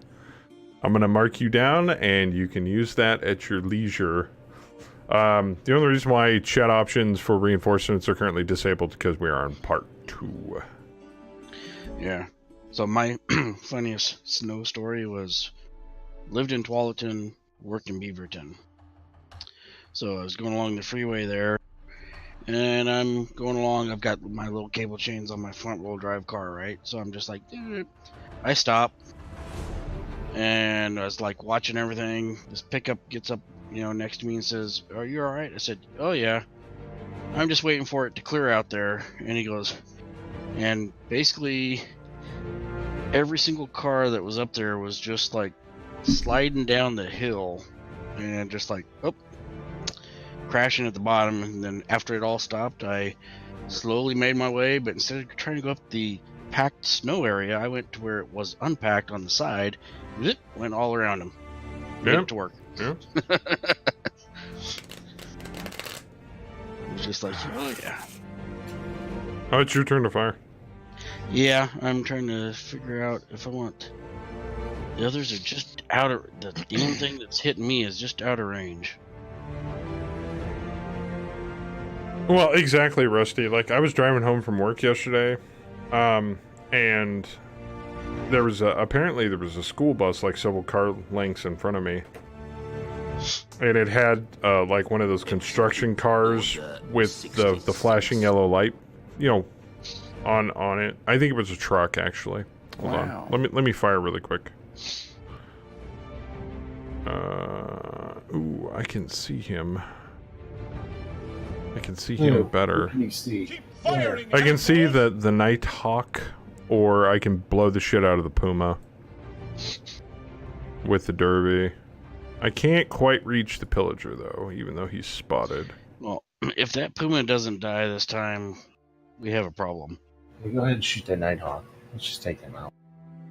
I need boxcars to do it. Fuck it. I get lucky. Okay. Anyway, so there's a line of cars, and I'm in this huge freaking caravan of cars, and apparently I'm guessing that the school bus was having engine trouble for some reason or another. Now, it was on a major highway, and I have to fire again, so if you'll pardon me a moment. Half tempted just to take pot shots at that fucker and call it a day.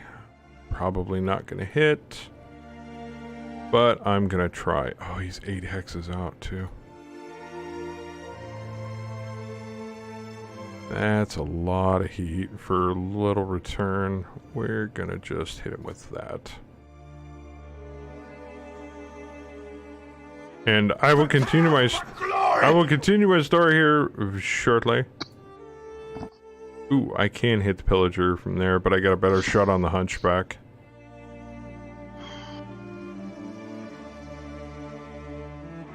Okay. Anyway, and some douchebag, who apparently was too freaking, didn't want to wait, Off my lawn! decided to pass 3 cars, the truck, and the bus, while threatening himself with oncoming traffic. Last I checked, isn't it illegal to pass a school bus? Oh no, they destroyed my searchlight. No! Oh no, not the searchlight. Son of a bitch. Atlas. Oh, nice shots on the catapult with the 20. Very nice. Where's that stupid alicorn shots? Battlemaster, pop the Shrek. Ooh, yeah. Oh, that Puma got just pounded. Miss, miss, miss. All the LRMs missed the Warhammer. Where was the alicorn shots? Is that at the top? Wow. Well, for me, they're up towards the top. You actually hit that locust with the Corsair? Damn. Fuck yeah, I hit that thing, dude. I only need 6s. Locust. Oh, he missed all of his shots at the Shadowhawk. Nice. Hit the Von Larkner. Oh, it was. That was what destroyed the searchlight. Oh, I got hit by one LRM. You only got hit by one of them. And the PPC. And a PPC. Yeah. Wow, even needing 7s, he still only managed to hit you with 1. Even the wheeled scout hit the Warhammer. Partisan missed all the shots. So nobody's allowed to stand on that line. At all. Oh shit! Bam's Archer hit the Nighthawk. They're just gonna keep doing that. Von Larkner, miss, miss, miss. The Shrek, oh nice. Have the movement on the Puma. That thing ain't going anywhere. Lots of misses. And the Warhammer's still standing. Beautiful.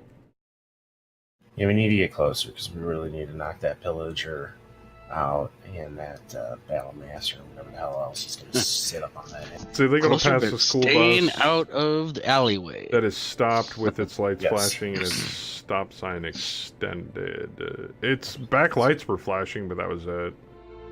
Stay to the left and the right of basically that 3-2 line.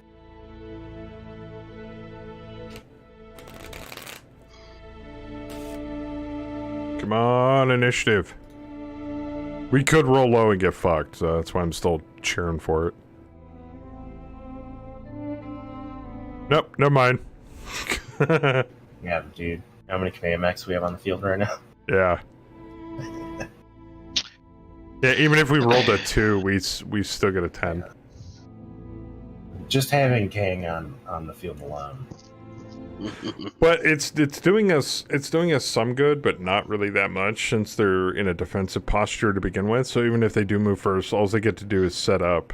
So, and then we get to decide whether we want to walk into it or not. No, we're doing the same thing. We're just gonna set up down here, like down where the assaults are, just to the left and the right of the 32 line, north and south. Don't stand where the Warhammer is. Do not stand on that line because when you stand on that line, they have Everything you check. Yep, and we'll be fine. Housekeeping. Now, if we could get some Housekeeping. spottage going and some LRMs close enough, we could just lob over. Are we just gonna just pile up on the very edge of the left and right of the tunnel? And then just send rush send the Atlas in first to just soak all the damage. It's like full on conga line down the line. Wait a minute, when the hell did we get an Atlas? Do we have an Atlas? Or do they have an Atlas? I don't remember us having an Atlas. Oh well. Whatever. We do have an Atlas. I mean, that Cyclops is pretty much fucked, no matter what it does. It can't even move. The moment it flinches, it's gonna get a face full of fire from us. We do have an Atlas. It's very south of the Cyclops. Next to the King Crab. I see a Warhammer. Oh, it's because the unit tag is overlapped by the other Warhammer. Never mind.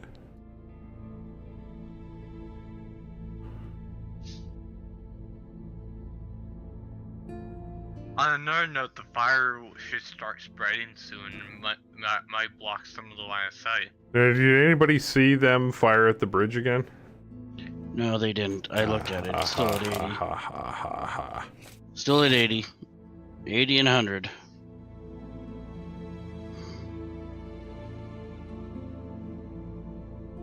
So... You know that fire that I started the last week might actually help us if it blocks line of sight of the tunnel. You mean the one next to the Cyclops? Yeah. It's making the Cyclops a bitch to hit, but yeah, possibly. But our assaults are going to have to stay low in that valley and not crest that hill. Otherwise, the fire doesn't do shit, and that Alicorn gets free shots. Yeah, it'd be kind of Crab's cool. just going to sit here until more units show up. The Atlas might move a little bit, but Crabby's sitting here because it's Sky Shield and I don't want to get killed. So, on the Puma that's locked, there's a red arrow and a yellow. Is yellow direction of movement? Firing. The red arrow is its turret. Yes. That's the way it's looking. So its turret is like shooting into the hill. Yes. Yeah. Locked. Yeah. He's basically not really a threat anymore. So he's a non-threat at the moment. The only thing that would be threatening on him is anything that was forward-facing. So 2 medium lasers and SRM-4. That's it. But at least the PPC is out of commission. And possibly the right side LRM-20. But yeah, the Peep's out of commission, as is... Yeah, and his Flamer and Small Laser can't really do shit, so...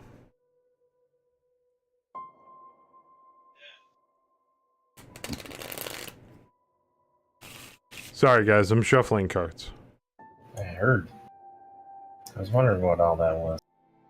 You know, so speaking of small lasers, reminded me like the Quadmech Xanatos. For some reason, it has one small laser in its rear. Butt laser.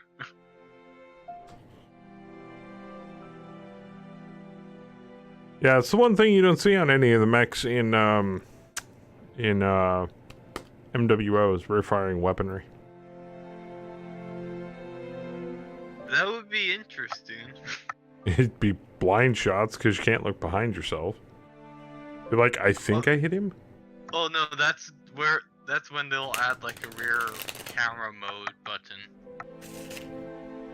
But yeah, but 9 times out of 10 it's like a small laser or two. Or a flamer or a machine gun. Nothing really major. Oh, you realize how often that would be helpful though when you have tiny mechs trying to get you? Small lasers are not going to do much to a light mech, especially in MWO. I mean, they do... Be something. Battletech Tabletop, they do, what, 2 damage a shot? But if you put a rear fire flamer, then you could run faster. Yeah. Atlas in a mine. 5 damage right leg, 5 damage right leg, 31 armor remaining. Not worth it. Another mine 10. Oh, Rev. This was too much for Rev. He forfeits. That's clearly what that means.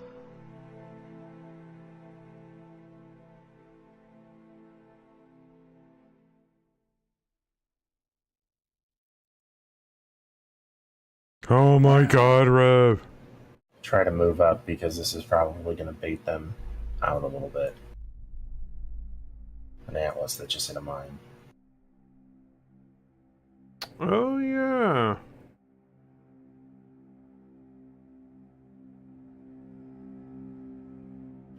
I knew they were going to put him over here. Dirty fox.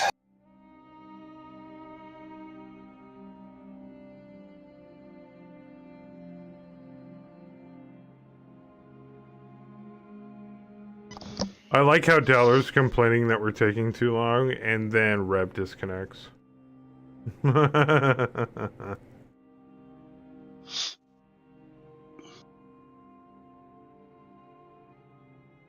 It's like, if I'm not mistaken, we're waiting for one of your guys.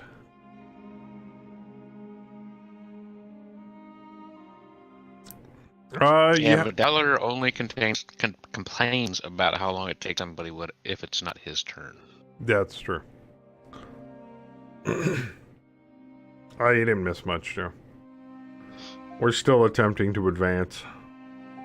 So I keep trying to remind people, big maps bad, small maps good. You don't need a gazillion hexes to make a map. Yes, you do.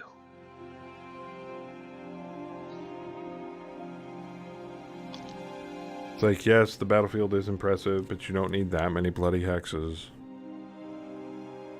And Alicorn, stand parked there.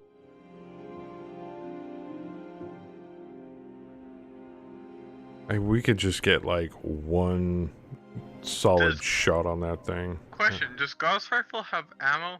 Yes. Oh, If we're gonna take that thing out, So we're probably okay. gonna have to come up behind it. Yep. So the rifleman is just sitting there, and it has anti-aircraft, just in case you come up off the top of the map. So he's covering the Alicorn's ass. Yeah, 2 large pulls and 2 LB-10s. Oh, hell yeah. That thing's anti-air. It's also part of the reason why he's got 2 Orions around it. Okay. Those mediums that are up in the north with the Orion, which one of those all have jump jets? The Griffin and the Shock. Alright. Those 2 are about to get a special mission. Okay. If we get those 2 up past these locusts and take them up that northern river, just underneath the Von Luckner, there's a spot up the river where they can jump up and get on that back wall. And we can take that Alicorn out from the ass. In fact, even from the river, I think you can hit it. How much armor has that thing got? Holy shit, that and thing all is that water fuck is up. just regular depth 1. It's not rapids or anything. You did see the armor on the Alicorn, right? Yeah, I know. Okay. But its rear is only 10, and the But one... they're that's in... being that they're jump max and stuff, you can really dance around that area. I'm gonna have and make it to, hard. especially Yeah. getting pelted by a longbow, 2 Orions, a Rhino support tank, and a freaking rifleman too. I mean, you can trader those to me and I'll do it. If you Okay. I would not. I'll totally take that mission on. I am totally okay with that. Alright, yeah, trader me those 2 and I'll take them. Great. So now Saber's turn takes longer. Damn it. I'm just trying to get... It's really bugging me right now, my OCD, that all the line of mechs on the right of my screen doesn't go all the way to... Looks like I need about maybe 3 or 4 more.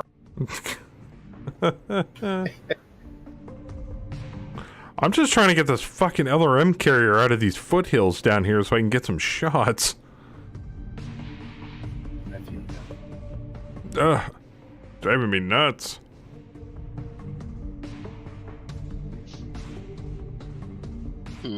Alright, so do I keep moving my crab forward, or try to maybe go towards, see if you can work over the locust whilst trying to stay in cover, because the moment you give them an opportunity, that Von Lochner or anything within eye shot of that beach is gonna get pelted by enemy fire. So I'm trying to stay in cover and to the left as far as possible, so that all I gotta do is deal with the locusts. And those locusts are not gonna miss that often, so you gotta be careful with whether they can get behind you or not. I mean, obviously we're winning initiative, but at the end of the day, those things are armed with lots of pulse lasers, and those things don't miss often. Even if he is hauling ass across the map. He gets a minus. He gets a -2 with pulse lasers. I can next unit my units too. I just realized. Yeah, but you're still gonna have to move them. It just means you're moving something else instead of that one. Alright. Yeah, but he hasn't moved yet, so maybe he'll move his locust. Maybe. I bet that's what he's attempting to do.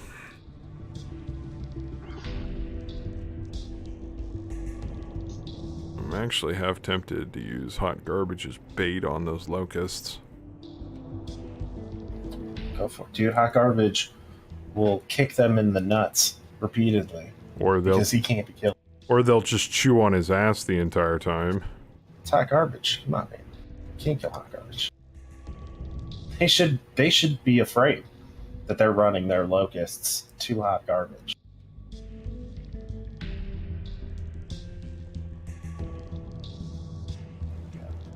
Yeah. Alright, I'm out of the alicorn. Not the manticores. That wheeled scout is annoying as fuck. Wait, that whale scout's still alive? Yeah, it also shot Bam with a medium laser. How was it? I didn't realize it was still alive. Because we're shooting at was the things that have private. more guns. He's providing spotting. Anyone use the chat option? There are none available during part 2.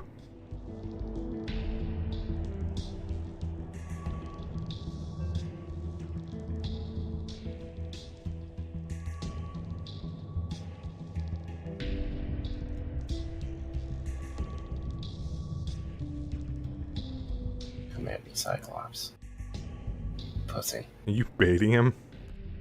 Trying to. You're Look, baiting I'm him with an atlas and a demolisher. Come on, come out, come on out. Oh, God, yeah, there comes the there we bulldog. go. Come on, bulldog.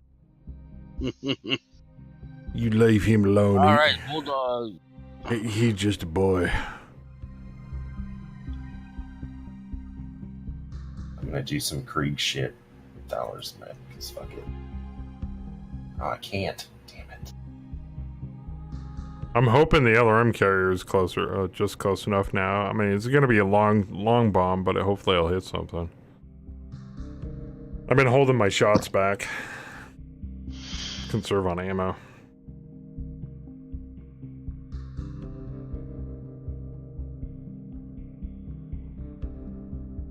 Can't do it. Stupid Dragoon.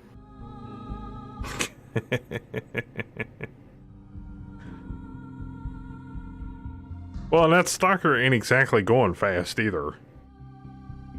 Stalker moves, man. He's got some moves. He's lighter than your average stalker. Well, I know that. His movement's 3-5. It's not terrible. Not terrible. The guillotine's really the ace in the hole because that thing's got jump jets, so it just jumps. Question. Where it wants. Jumps and lasers. So, if a bridge CF is 80 and the behemoth is 100, do I have to stay on the bridge for it to collapse, or could, if I ran quickly over the bridge, would I be fine? I don't know. Well, I imagine it's going to be like a basement. You won't know until you go over it, and if it collapses while you're going over it, you'll probably fall. I would try it with the partisan. You want to sacrifice a partisan to the water. Oh, I like. Yeah, the Ook says it Shreks and the collapses LRM when you carriers. step on it. The Parson is 80, it'll be fine.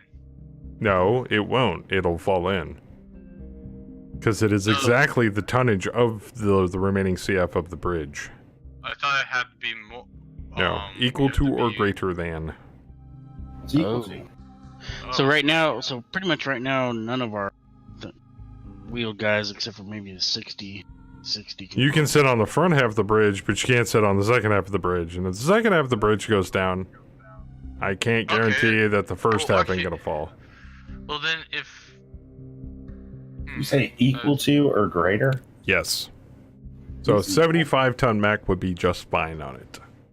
You can't do an 80-ton mech? Nope. Yeah, I thought equal. That's Nope. equal to You can think all you like. Nope. that. Luke, can you Doesn't make confirm? any sense. I'm, And that's not I'm equal telling to. you, it's equal to or greater than.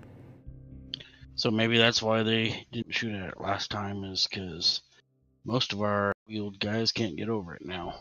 Bingo. Except for the LRM carrier right there can get over it because he's only 60. Yes. But I ain't planning on going over it. Well, the other alarm carrier, I don't know. They're screaming at you, Bam. Bam! And that's fine. Scream. Just trying to figure out what to get this Warham. Maybe if we stack enough tanks and that hacks in the water, You can drive over the cross it. Yeah. Just drive the behemoth and the Shrek over that bitch.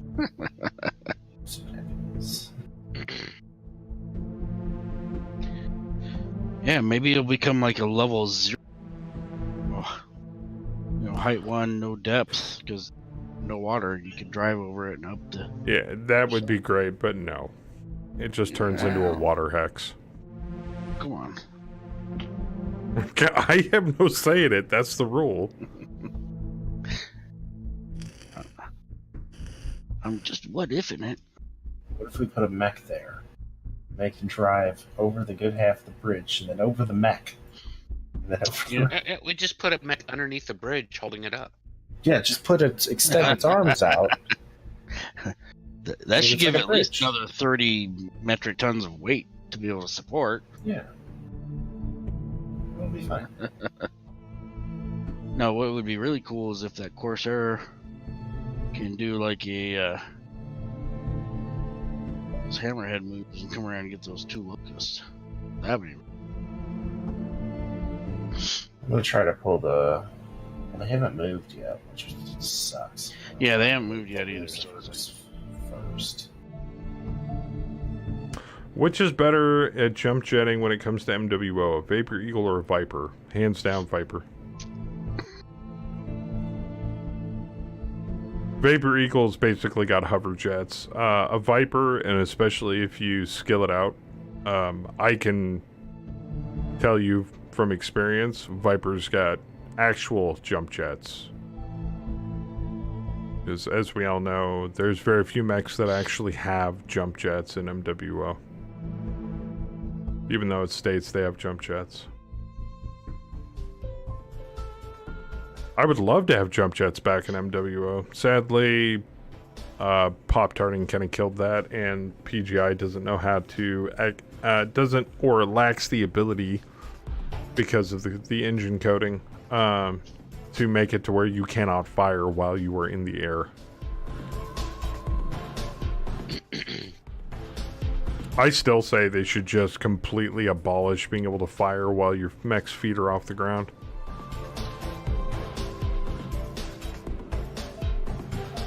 I mean, you can't do it in the tabletop.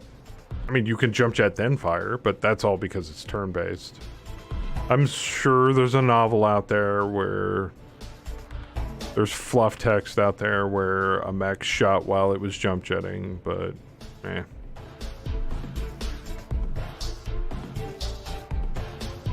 Part of the reason why I loved watching Impaler's stream last time I saw it, there was one guy spouting the songs of my people. Yeah, it would be really cool to have tabletop heat scale, blah, blah, blah, blah, blah. He got shutted down real fast.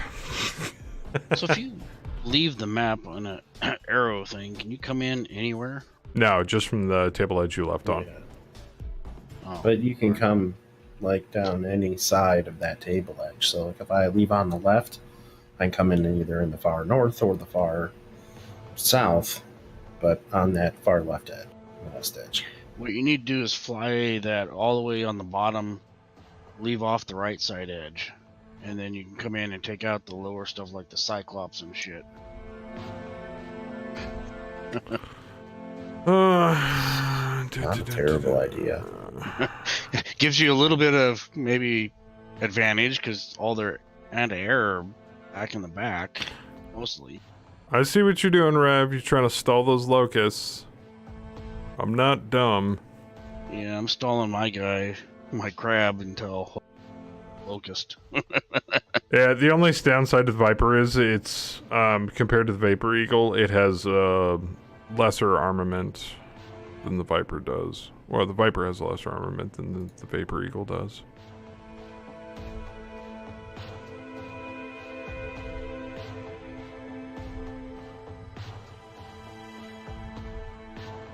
Like machine guns and lasers, whereas Vapor Eagle has, well, the different variants have a host of weapon configurations. Oh, really? All Vapor Eagles except one has a plus 15 to jump jet burn time and 15 to initial thrust in the quirks. That's true, Ball. Yeah, the Vapor Eagle is an Omni-Mech. I think the Viper is an Omni. It's been forever since I piloted mine, so... It's a good mech, though. I mean, they're both good mechs, to be honest. Yeah, Viper's an Omni, that's what I thought. So it's really on feel. Feel and quirks. I mean, the Viper is going to be more of a paper tissue armored mech more than the Vapor Eagle is. How fast is the Viper? Well, I wish I could tell you, but I don't know right off the top of my head. 32 kph. There you go. Rifleman went up on top of the hill. At a lower speed percentage than 100. So, what the turn I'm tradering these two mechs to you? You just want me to beeline them past the locusts? I mean, sure. Yeah, I mean, line up to get some shots on them or something. Okay. But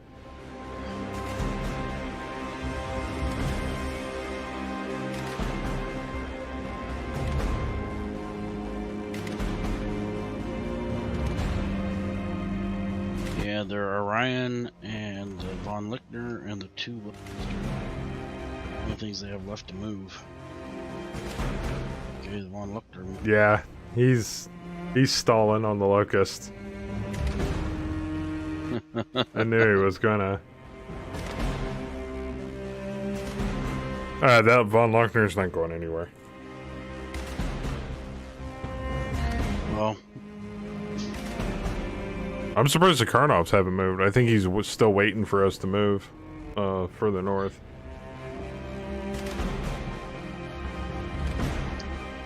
well, and all their weapons are on what side? The left? Left side. So yeah, so that if we get up right next to that left side, then we have like 3 firing right at us. Yeah, but the range on an AC-20 is shit. So the likelihood of him hitting a moving target... Yeah, true. I mean, let's see here. What's the range on an AC-20? As soon as I figure out what hex this fucking thing is in. It's like 9. 7 to 9 is the one. Oh, it is? Okay, yeah, so... And he's looking at, what, 1... Here, let me change the isometric view. 1, 2, 3, 4, 5, 6, 7, 8, 9. Yeah, there's max range right at the beach where the mud is. So, I mean, unless he moves those out of cover, he ain't gonna do shit from there.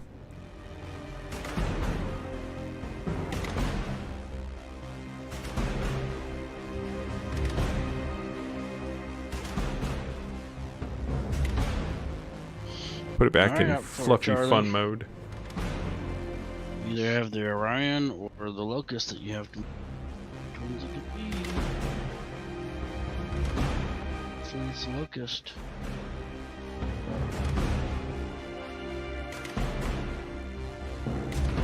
Huh, that was weird.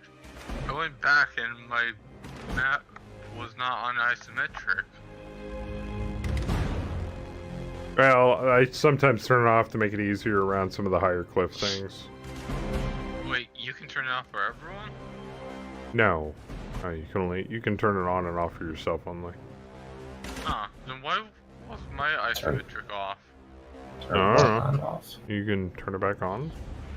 Is there a hotkey for it? I don't What are you guys believe talking so. about?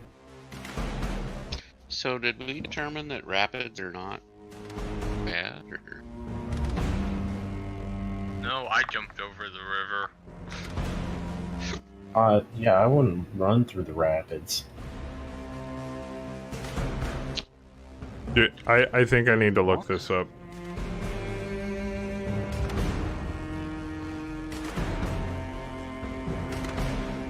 I mean, what's worst case scenario that the dervish gets swept away just Oh, to here we the go. end of the rapids? Well, I'm just trying to get with all this Movement clutter disabled. down here by the bridge. I'm thinking about taking the archer straight across.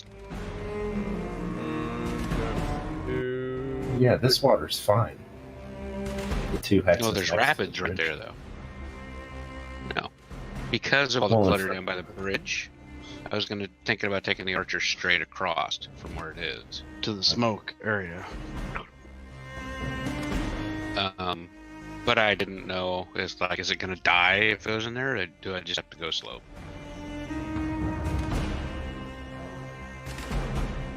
Level change, light building. Yeah, it doesn't say anything in the movement cost table. It just says +1 level change MP to move along the bottom of the water hex. Piloting skill required to prevent falling.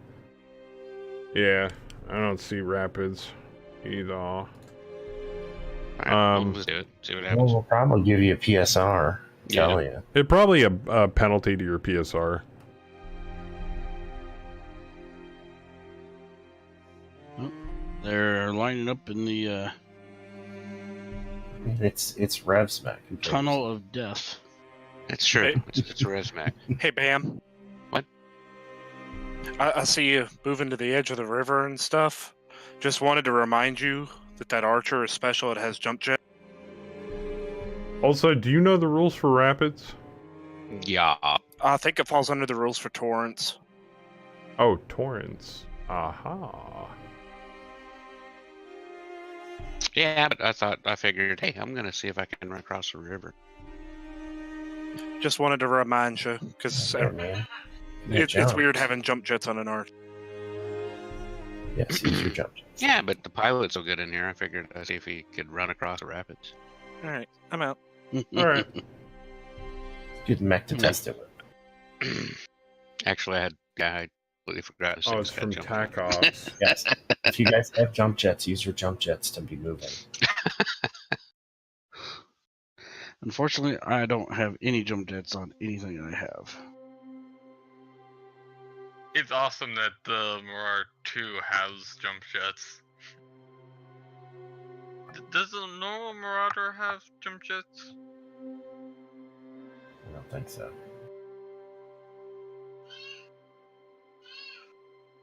We have a 3R that I'm pretty sure does not have jump jets on. So is that 2 meows for yes or 2 meows for no? It's him just complaining downstairs. He's old. He's senile. Aren't they all? All cats are really senile from birth. Yes, this is true. I think our cat's about 16 years old. Like Oh, yeah. Confused, terrified, moving in level 0, clear to depth 2, water really costs 6 MP. I have an old female cat. She's about 15, 16, and she's the same way. Like, she's sometimes that's her whole life. He'll be like just in the middle of the hall, and you're like, "What the hell are you meowing at?" All right, so my crab, I'm at my last guy that I can move. If I move to the yellow, I can move to 2 spots closer to the locust, but then they'll be able to get behind me.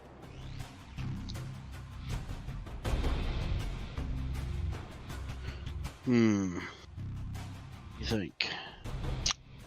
I wouldn't worry about it too much. We have a lot of stuff still pointing at them.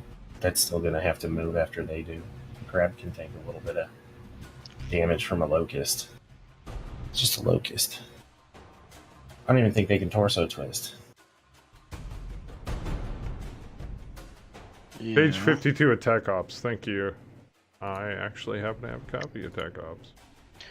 That'll give me my most movement that I can do, which might help. It's funny that he came down here and tried to save his archer. You should run it across the rapids. I'm camping, man. Now I'm thinking about it more and more.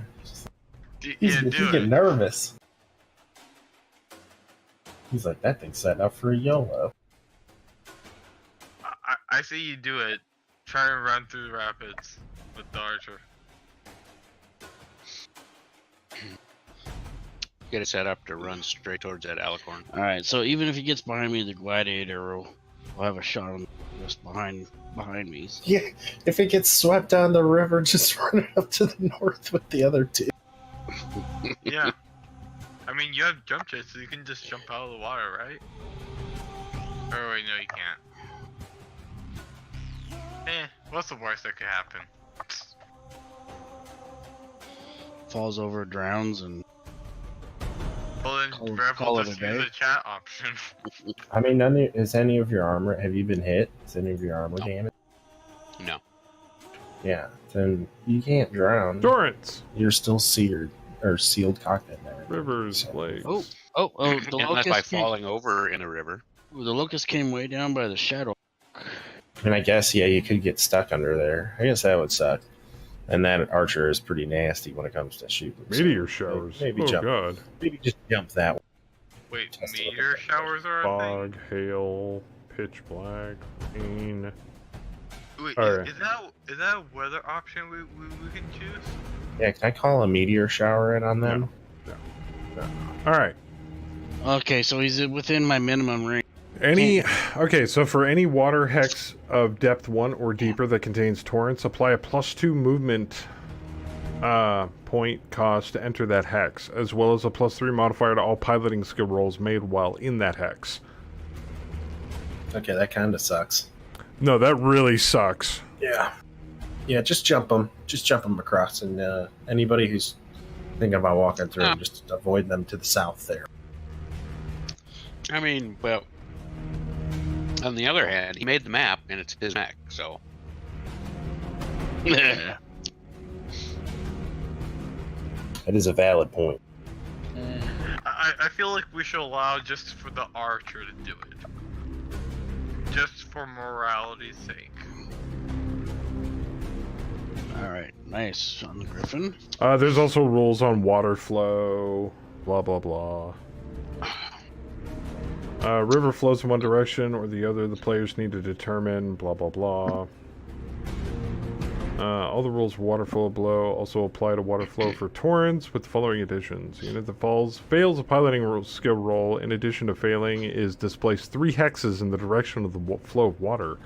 Additionally, all naval vehicles on the surface of the water, in order not to be moved by water flow, must spend 3 movement points at the end of their movement in order to hold position. Blah blah blah. Hover vehicles can ignore it. Water flow as a hex does not affect game, however, particular when blah blah blah blah blah. So basically, if you try to walk through it and you fuck up on your PSR by entering a water hex, you can get swept down river by 3 hexes. That's about it. So that put you right across to move. It's +2. It's +2 to move, and it's +3 to your piloting skill roll when you're moving through or entering water. So the fact that it can move, say, 100-ton mech 3 hexes downstream, means that it's not a fucking set of rapids. It's a freaking Niagara Fall or something. Oh yeah. Ooh, Shadowhawk, the Locust. Man, I can't get my Shrek because he's too close.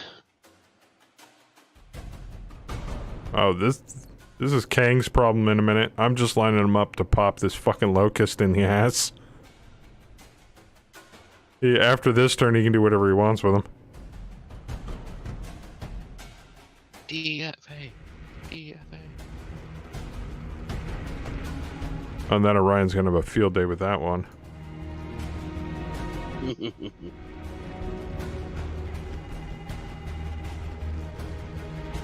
Anyway, I figured it out. I was expecting like some sort of exorbitant, like detailed rule or something. No, Tech Ops is awesome for like special shit. Like anything that you can't find in the Total Warfare book, you look in the Tech Ops rulebook.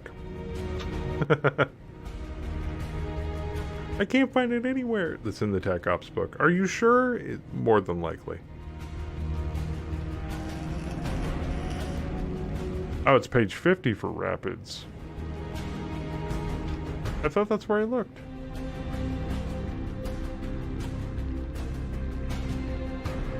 Rails, roads,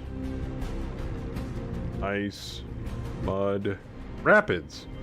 For any water of depth 1 or greater that contains rapids, apply a +1 movement penalty or movement point cost to enter that hex, as well as a +2 modifier to all piloting skill rolls made. Okay, so torrents are worse than rapids. These are just rapids. Yeah, that fails punting, falling will be displaced 2 hexes. So torrents is a +2 +3, 3 hexes. Rapids are a +1 +2, 2 hexes.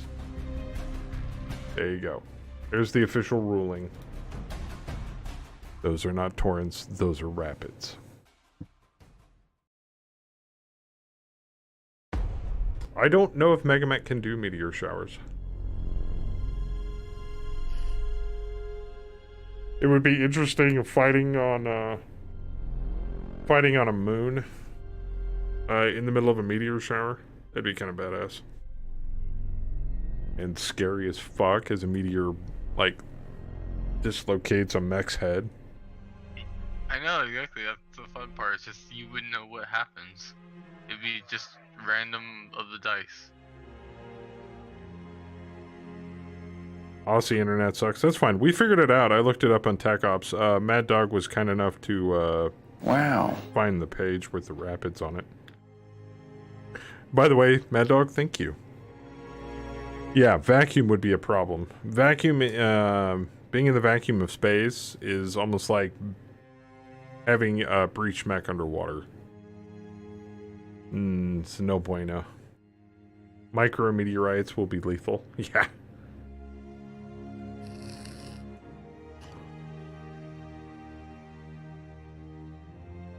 Tell me about it. Whoa, fuck yeah, dude. You nailed that hammerhead. Get Dude. Another pass on the locust. Got a 9. Holy shit. Nice roll. Yeah, hammerheads are not easy to pull off at a +3. And you're automatically at a +2 because it's atmospheric. It's ground combat. The dervish. Have you noticed something though, Saber? The smaller the Aerotech fighter, the more of a bonus it gets to making those rolls. Because they're more maneuverable on ground combat. As opposed to the Lucifers that don't get any fucking bonuses. Because they're big. Are big clunky bombers. The Corsair's small enough. You see where I put that other Lucifer? Yeah. Yeah. Can he actually shoot, though? He's gonna hit the Von Luckner, but depending on what the Alicorn, the Orion, and all them do on their next movement phase, I'm either gonna fly him off on that right edge to come in for a surprise pass, or fly him over that Alicorn and try to skim him along that far right edge, bring him down south and evade. Because I've noticed that I can actually have it start evading at any point in its movement. So I can make a gun run on the Alicorn, hit the next hex, hit evade, and fly the rest of that route in an evade path. And So I can also... So you pop a dive bomb and then pull up on the stick and twist. Kinda, yeah. I don't think I'm bombing him. I just think I'm gonna... Oh, you can't... Oh, so you probably can't bomb and evade. Well, no. Bombing is still technically an attack. But yeah, I see what you're saying. Yeah, I'm just not going to try to pull some super shenanigans. I'm already pulling enough. Yeah. And it's convenient that he's got both the Rifleman and the Orion looking the other way. So like on this pass, right? I noticed that and I was like, no way he did that. I'm like, all right, I'm running that way. And the other Orion's still facing down too. I don't know. He could twist that thing around, try to hit me with it. The longbow's looking at me. No, I'm just saying, yeah, the SRM carriers and the longbow can easily turn around and just pepper the shit out of it. Yeah. I Longbow's also... looking south, but... That's also on 2 acceleration, so he's moving really fucking fast. And he flies over the Von Luckner, then I blew the evade like 3 hexes after it.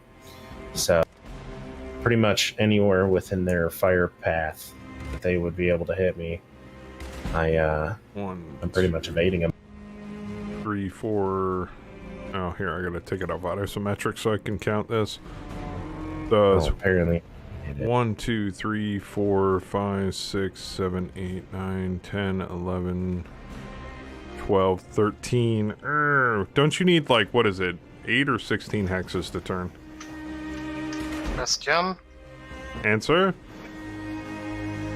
Are you supposed to be able to fire at an aerotech fighter if you can target along its flight path? Correct. Or do you actually need to be able to click on it? You click directly on it and will pick the nearest hex. The only difference is that unless it is flown directly over on top of you, it's more difficult to fire at because it's still considered occupying the same hex. For me, trying to do that, it said I couldn't even click on it, the flight path. If I clicked on it, it would say out of line of arc. Who are you attempting to fire at it with? The trebuchet on the fucking mountain.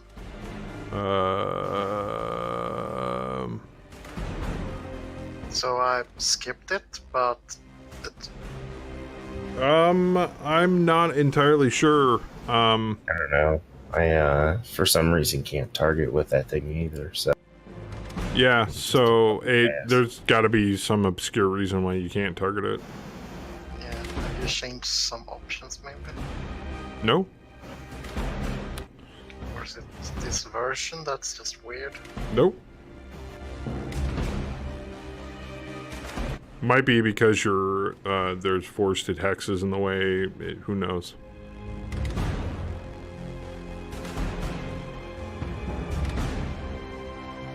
Not really sure.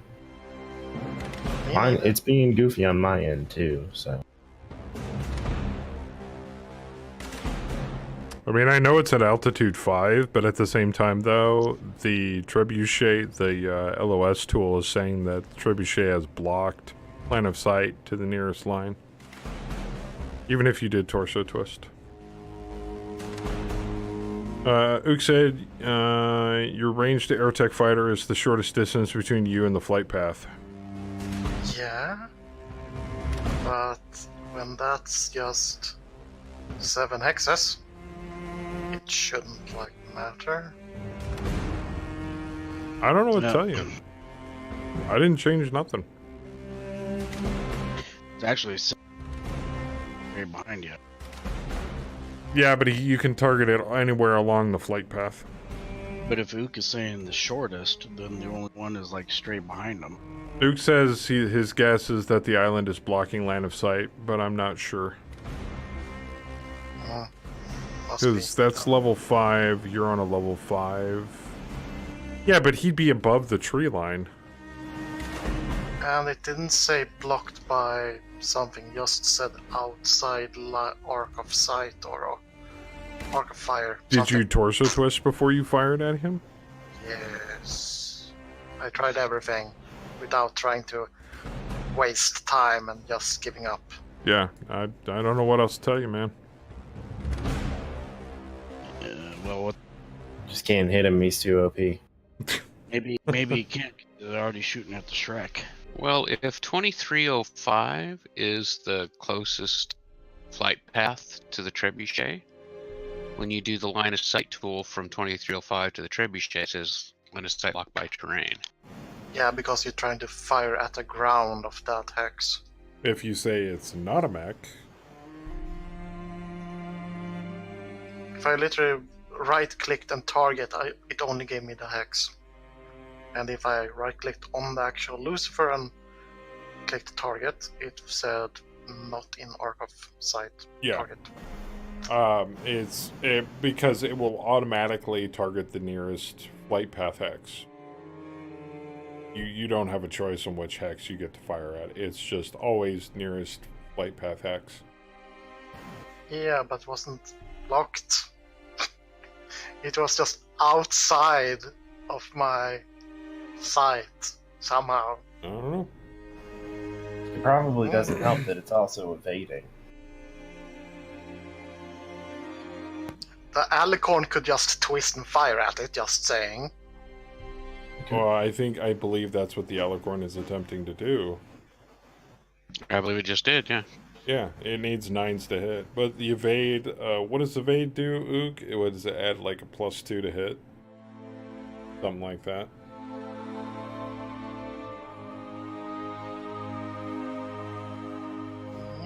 All I know is that it makes it harder to hit. Carry on. Alright.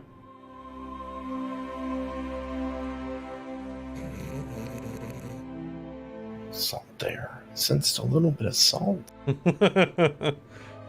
What? Sorry, Dollar. Your guys are pointing in the wrong direction. Perfect opportunity. Sorry, man. It's called having initiative.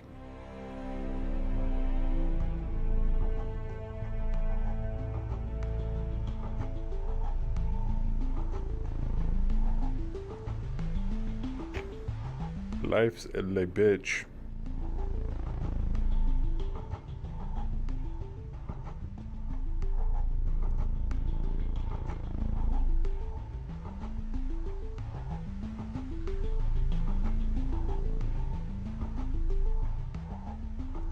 Pillage 8.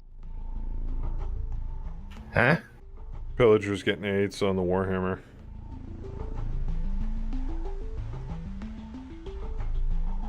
Two gods, what is that? 30 damage? That might be enough to rip off the arm. How much has that thing got on the right? Right torso's fucked up, right arm's fresh. That's the right leg on that. Pretty good. Well, bam, that Warhammer may be missing a PPC here shortly. Depending on how much armor that right arm's got.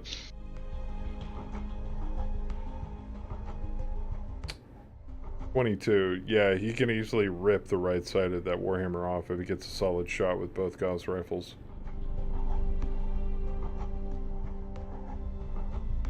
Pillager's no joke, man.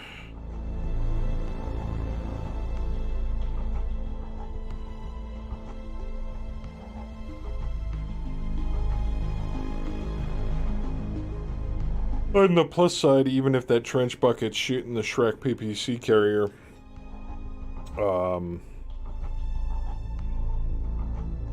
actually it depends. Is that Artemis or arc capable ammo? Nope. Means ECM don't do shit. Or does ECM just automatically give him a -2 to his cluster table hit? Could be a bug on the Treb's arcs to the end of the flight path, I guess, but I'm not sure. Yeah, it could always be a bug. That's very true.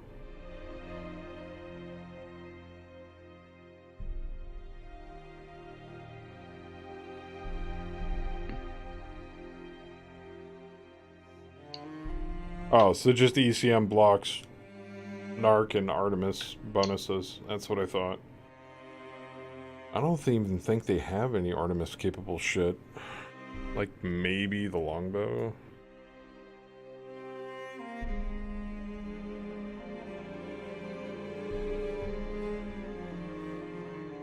Yeah, I'm not sure. Horse streaks is a default -4 on the cluster table. Yeah. Stacks are super rare in 3040s. Yeah, it wouldn't surprise me.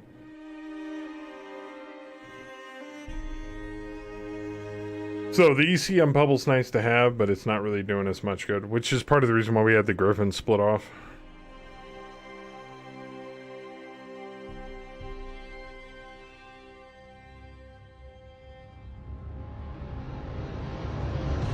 Need it for C3 in the 3050s. Yeah. What we need is a Mars assault vehicle. What? So it can still be in the back? Clan. Yeah. And it's a clan tank. It would be still sitting in the back. The thing only moves 3. You must first ask yourself, does it have jump jets? No. If the answer is no, then it's not really helpful at this point. That's right.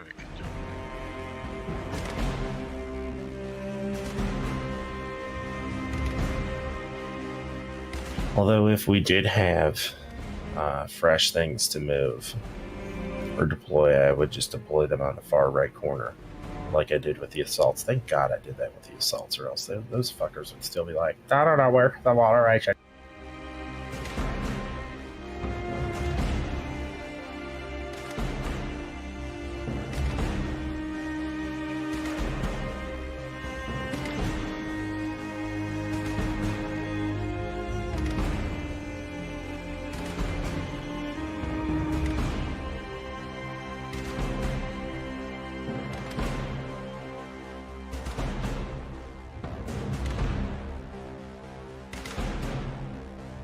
They said there's one hover vehicle that has jump jets. It exploited a rules loophole that got patched, but it was grandfathered in.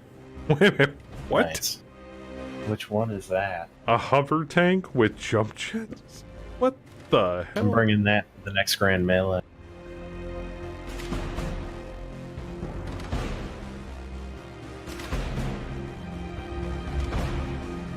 Oh, the Kanga? Yeah. Now I remember. Brew.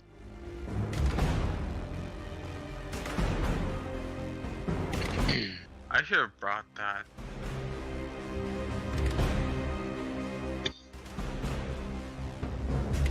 I don't even know. Is it in the timeline? I don't know. Oh yeah, 2653 jump tank. IS or clan? yes. Yes, for sure. Oh, we need to find that. It's got an auto cannon, an AC-5, an LRM-10, an SRM-4, and a machine. That's silly. Pretty quick. It's only a 50-tonner. What's that, Cass? So the Nighthawk and Treb going after the Shrek now. Well, it's kind of sitting outside of cover right now. Yeah, are you moving it? Gotta move. Gotta keep it moving. Yeah. No, I think it moved. More hexes you move, the harder you are to hit. And I think I moved about as far as I could go. I mean, you can just start bringing them south. Down towards the bridge. Those locusts, on the other hand, are gonna have a bad time. They should have French fried instead of pizza. So. Yeah.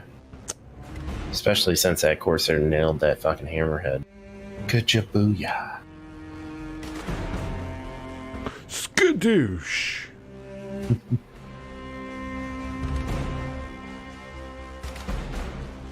Well, the crab can get one shot on the one of those locust.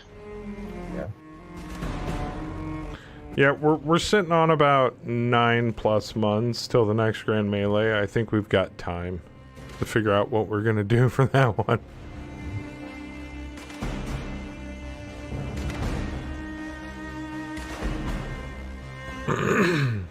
And the Human League for next year is gonna be super easy. It's like, so what do I do? Build a human team? Done.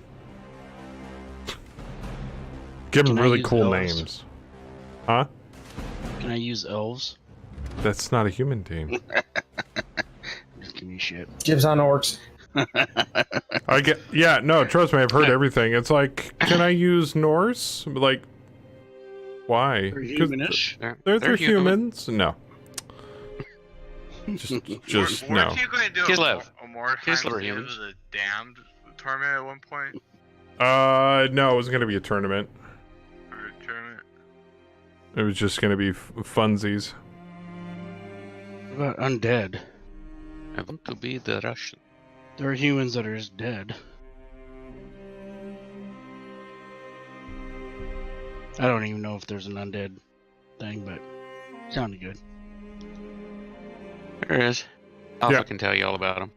Oh yeah. Yeah, there's Undead, Chaos, Skaven, Reichlanders, Sisters of Battle, and if the Steam Workshop is up and running for it, I'm pretty sure Dwarven Treasure Hunters and all manner of other fuckery.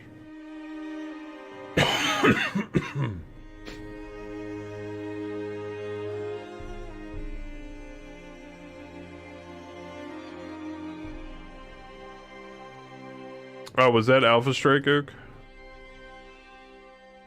I don't like that.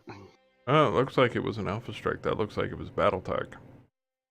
10s and 12s. Okay, I can take the 12s. That looks like Desert Canyon.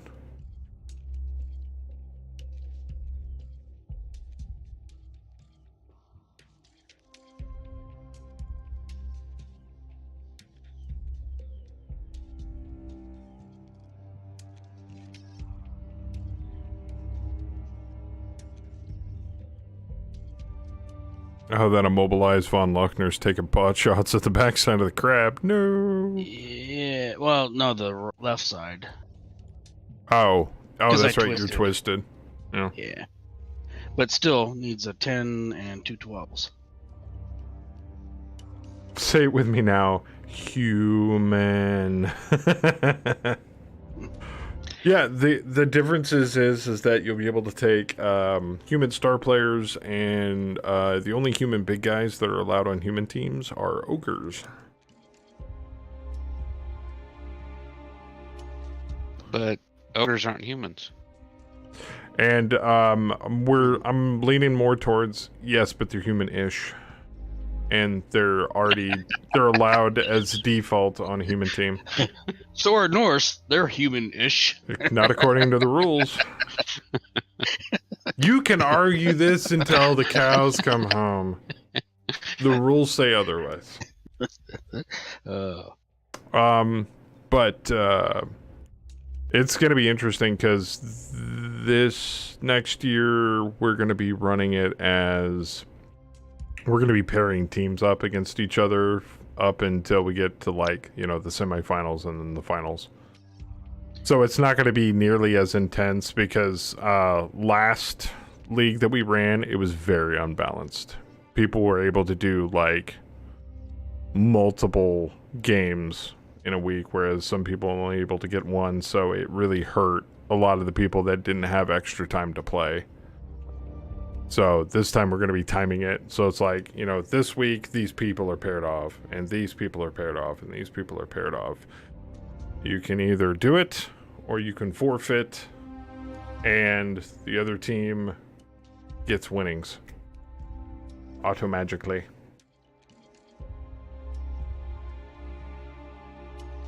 I hope the RNG helps us because we got a lot of stuff going after that.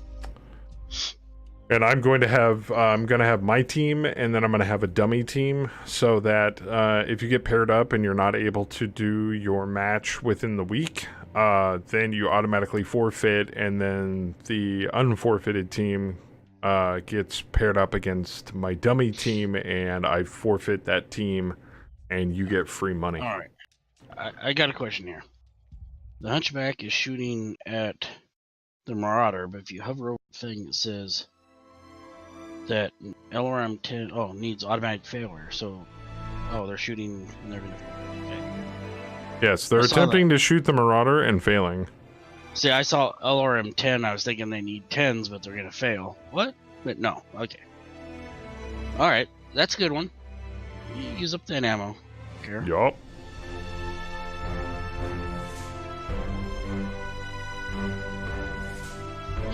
Dragoon's got shots on Pillager. Arrows everywhere. Are you watching, Rev? Are you listening in? Are you being a cheater? Cheaters. Pants? Cheaters. Told you they were cheating.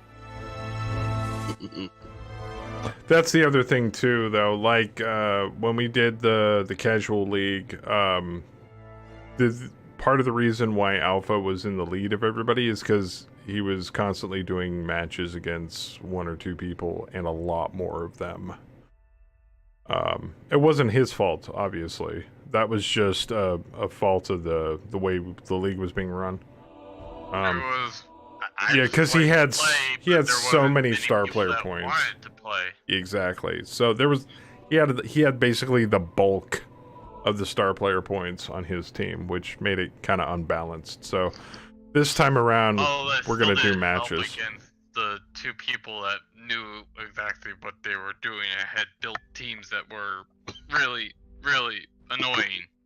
Oh yeah, well, all teams are annoying. Every team has a specialization. Most teams, not this next time.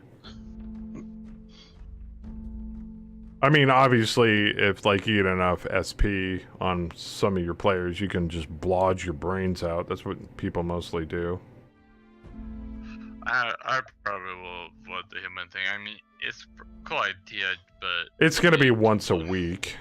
Everybody's gonna do all of their matches during the week, but you only get to do one match. So.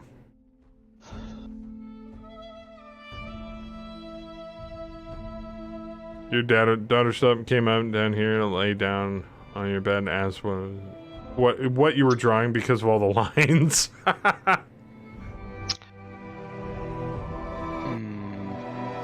A likely story for a cheater. She already likes it, even gets excited when she sees the stuff and goes, "Yay, giant stompy robots." So, and if he's not watching the stream, how did he know you said anything? Right. When's the Blood Bowl 2 signups? Probably around shortly after next year's tournament. So you've got like 9+ months. Don't worry about it. Maybe we need to put that in as don't watch and listen. He might not be watching. Your daughter might be watching. But we actually might kick off signups for it sooner than later. Kim actually made a suggestion that we should probably start a league up in this spring because we missed it this winter. I try to pair up the Blood Bowl 2 league with the actual NFL season because everybody's, football mode. But I hate to break it to everybody, but I'm not really that into sports unless it's a blood sport. And Blood Bowl 2 fits that niche quite nicely. Oh, now that we speak of Blood Bowl 2, I might just re-download it and try playing Undead again. I think I uninstalled it like the very moment that my match with Naga ended, just out of pure rage. Yeah, now you mean Blood Bowl 2 as in the league? Because it's human teams only. No, just Blood Bowl 2 as a game. Oh, I installed the whole game just the very moment my match was finished with him. It was like just pure rage. Well, there's nope, I'm done with this game. There's shitloads of leagues that you can join up. If I remember correctly, Raptor's involved with Rebel League. He said that one's really good. Alright, I have an idea for this game, what they need. Jumping subjects here. Since the bridge is damaged, we need combat engineers that can repair structures. Ook said, crickets. Ook said he defeated a 14-year-old girl at a tournament. I made it to the finals and was trying to throw the game, but kept on rolling boxcars. Apparently there were tears later that day. I didn't see them. She's been out for my blood ever since. Rule of thumb, never piss off a teenage girl. They don't know how to forget a grudge. Well, they just need better engineers, that's all.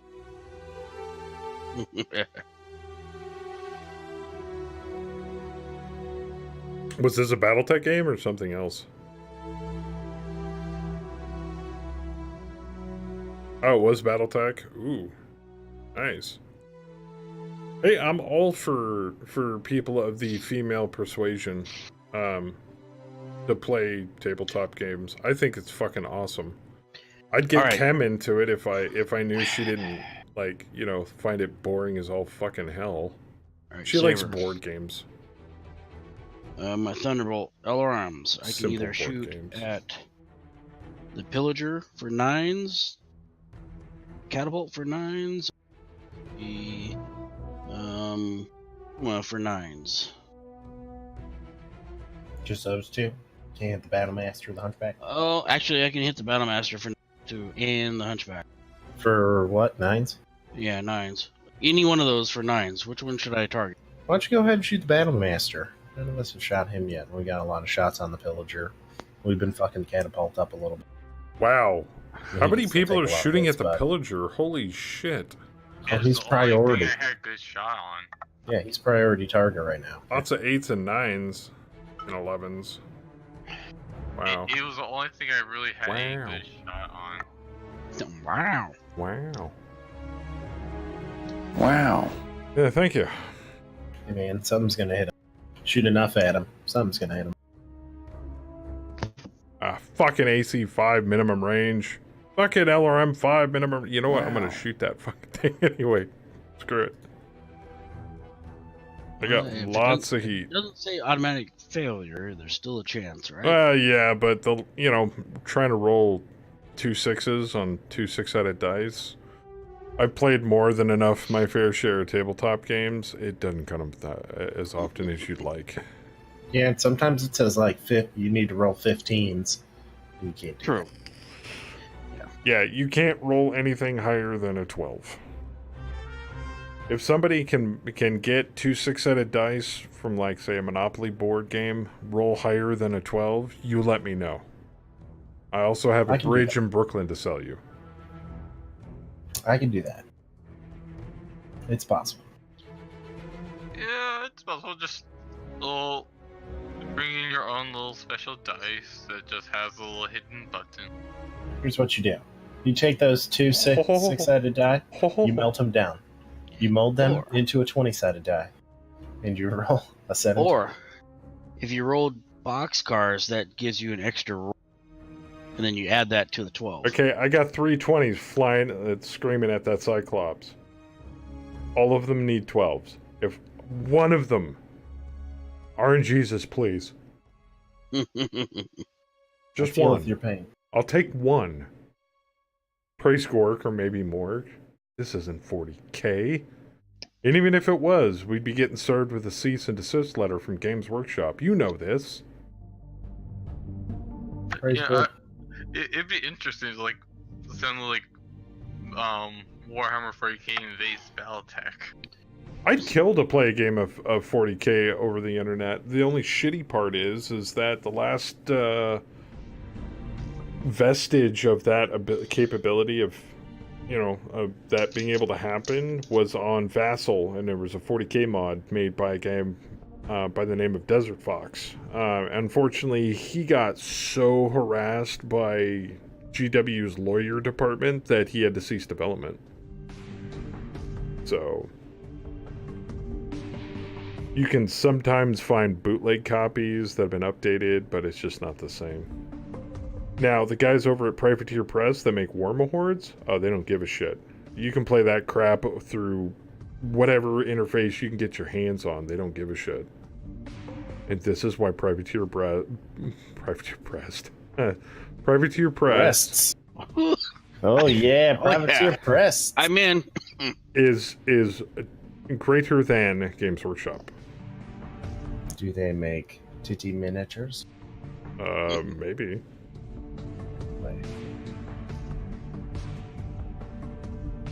Whereas Battletech Electronic Rights are so complicated and Microsoft declared game aids to be okay, that's where MegaMek sits. Yeah.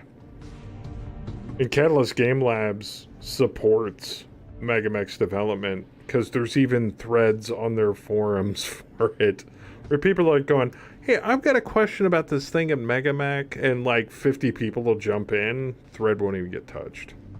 They're like, yeah, that's fine, whatever.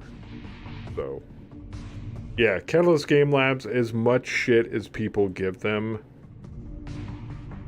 on their forums and over Reddit and stuff, they're stand-up company in my book.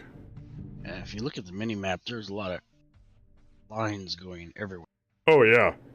We finally hit that round where, I mean, just, okay, think about it this way. Close your eyes. Well, first, before you close your eyes, imagine where all the units are, and imagine kind of get a rough idea of where the arrows are pointing, and then close your eyes and imagine the battlefield where the units are, and that all of the gunfire and missiles and shit flying through the air and through the tree lines and the smoke and the fire. That's what this looks like right now.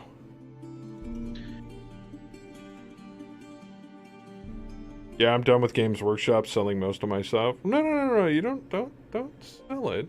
I mean, here's what I say. If you've got an earlier copy of like 40K or Fantasy or whatever, and you enjoy playing it with your friends, and you don't feel like blowing more money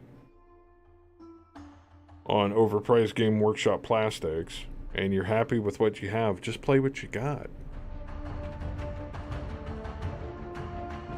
That's what I say.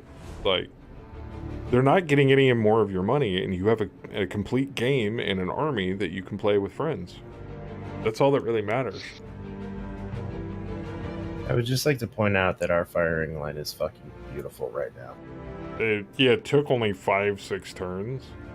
You know, setup takes a while. And the only reason why it's beautiful is because we're not on the bridge yet, because nobody can move that far. That's why I'm pointing it out now. It's fucking beautiful right now. And it's only because the river's in the damn way, and there's giant fucking rapids slowing us down. And everything in their hole isn't able to fire at us, so that's good too. Oh, you're keeping your orcs but selling your sisters a battle? Okay, that I'm okay with, because orcs greater than sisters. Because who doesn't love orcs? Fucking 40K orcs are badass.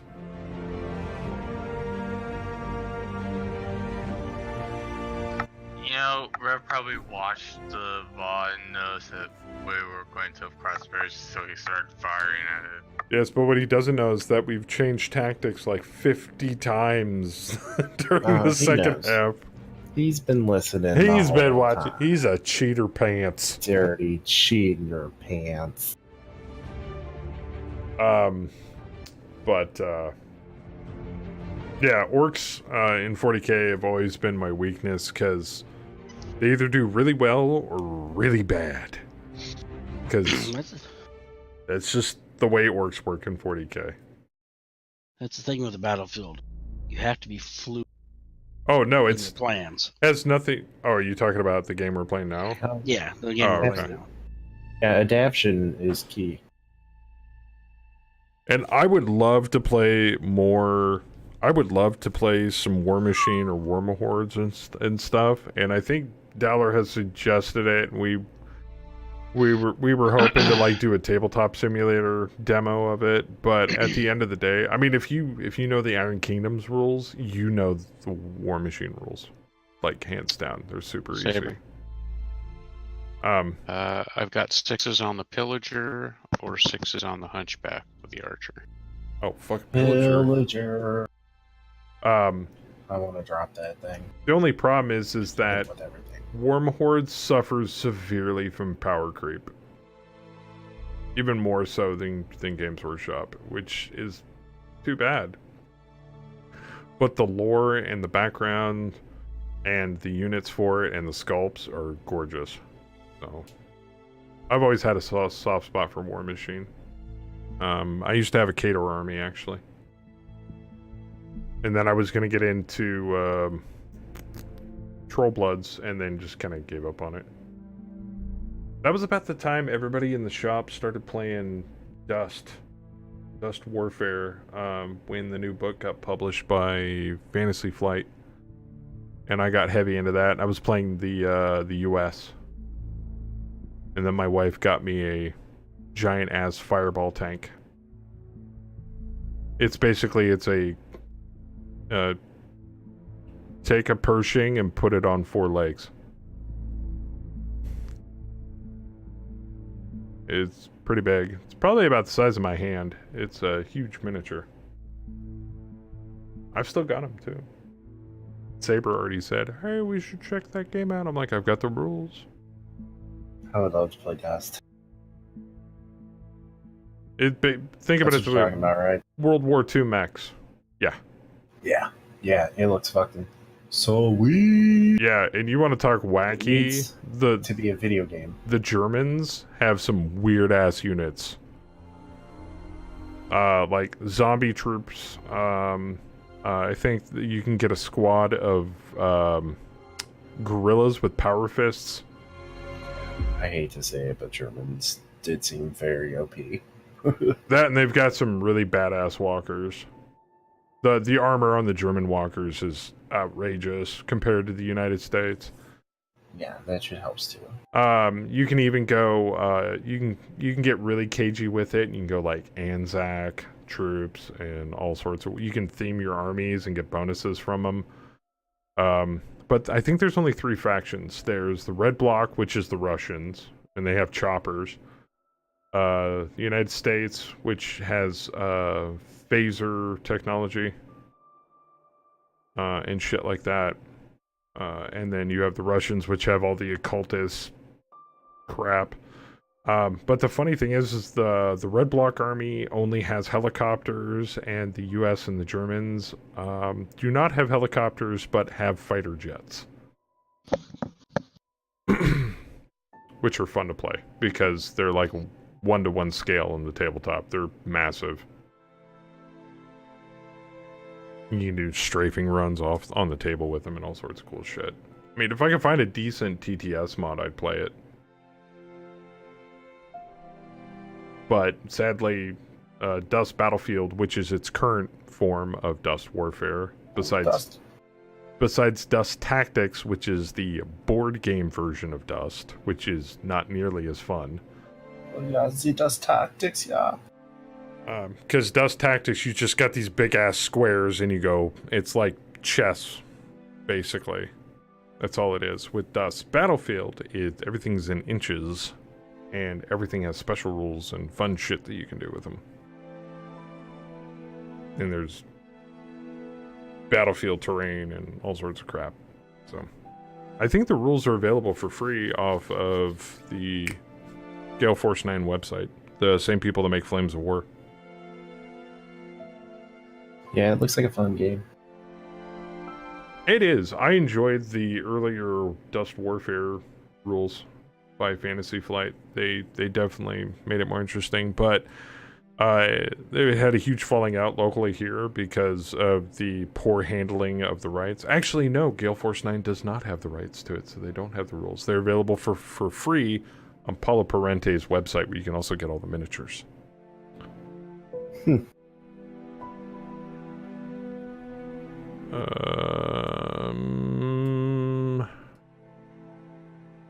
Okay. It's like a spider's web up in there. Ooh, I got 9s to hit the Pillager with the LRM-10s. Fuck yeah!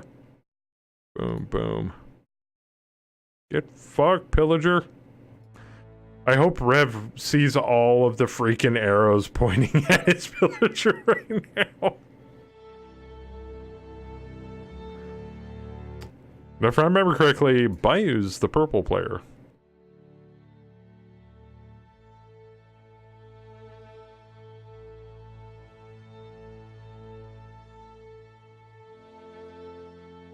You saw where someone named their Mamba in Elite Reddens Go Fasta. Nice. That's neat. Did you see that? Typed in 21,000 into the vault. It's Casual Bot was like, "You fucking idiot! You don't have that." That would have been a fun one though if I did. These are going to be slightly hot, but it's so going to be worth. Oh, good. I can fire that far. Oh, barely. Couple of 15s from the old Crusader on that bad boy. There you go. Yeah, big ball of money. All right. Fuck. Finally. All right.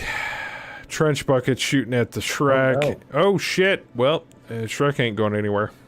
I'm a turret. Yeah, he's a look turret. at that next one though. That next one's great. The Alicorn totally missed the Lucifer. Hey, Dollar. Hey, you see that right there? Yeah. Suck it, nerd.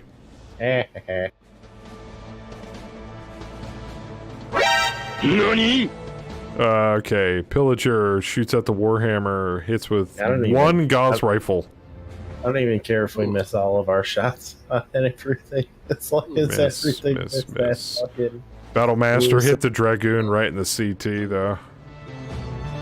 Ow. Warhammer missed. Nighthawk hit the Shrek and locked the turret. Well, hopefully it was Not a turret.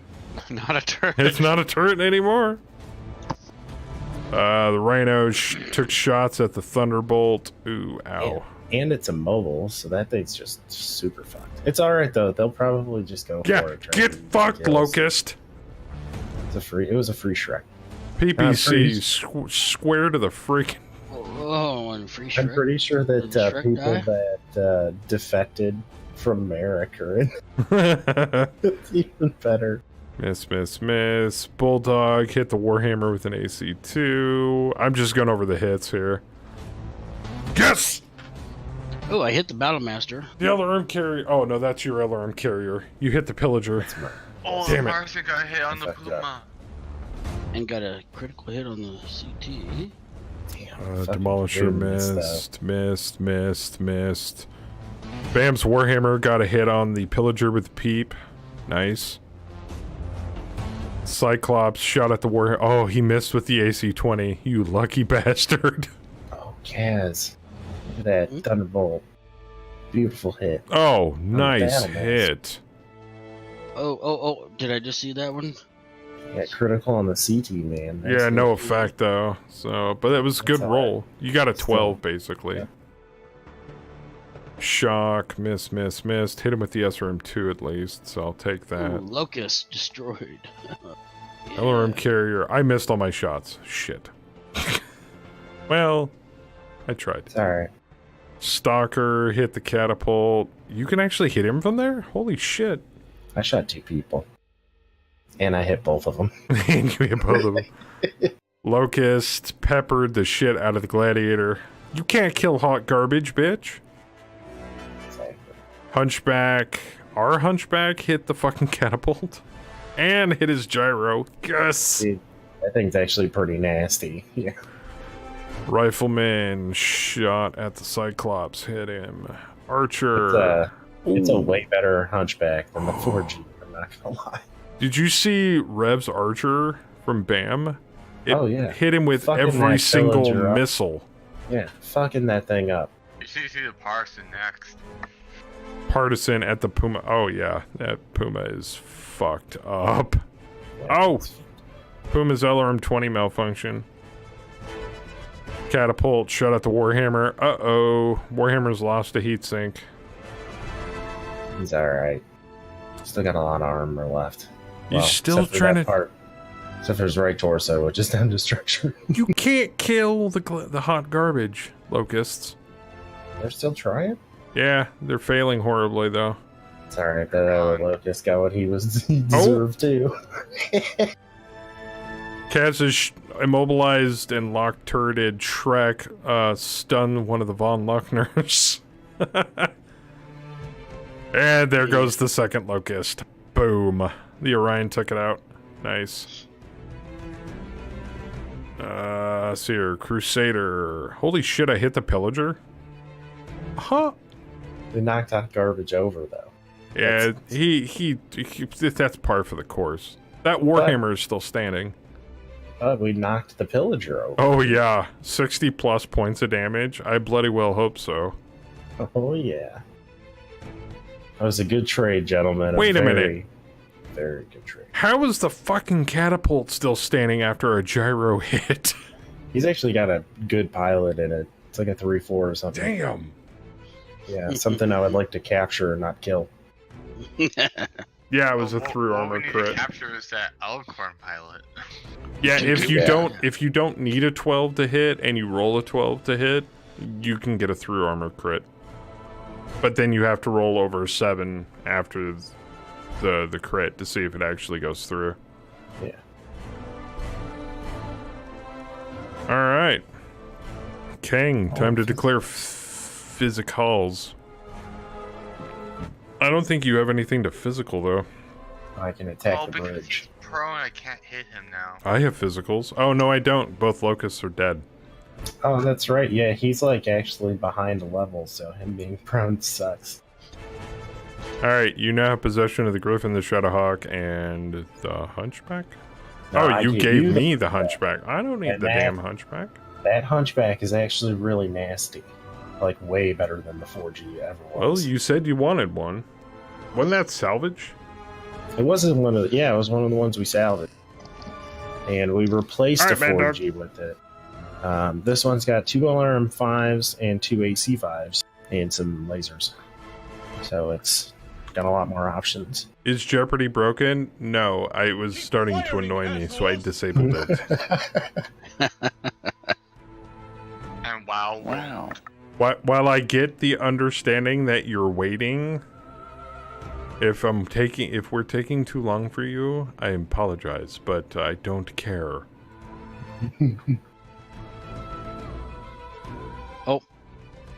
Oh, the transport turned. Here, I have something to play for you guys. It moved. Go $5 ass turned, down kinda before I make be able to change. Try to fire to the left a little bit. As long as WoW works. Yes, wow.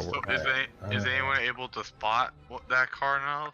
What are you trying to do? Not in... No, the Karnov twisted left, so he's increasing his left range with that Karnov. He's going to be firing into the side of a cliff. Yes. He's got AC 20 on his left side, so if he's flying... I found another mine. And he's also at height level 1, which means he's just above the water, next to a level 4. Is that why you're prone? He ain't going to hit shit from there. No, that's Taurus. Where did you find the mine at? Right next to the Demolisher. Next to the Demolisher. Alright, hot garbage. Time to get up. Didn't crit anything, did Nice it? that at least marks. No. Alright, so you want hot garbage to sidle up next to the cliff and go through the river? Yeah. Okay. Yeah, if you guys can cross, I mean, pretty much just... Nope. Adjacent to him. But through that water right there is all just regular depth 1 that you can get up on the sand.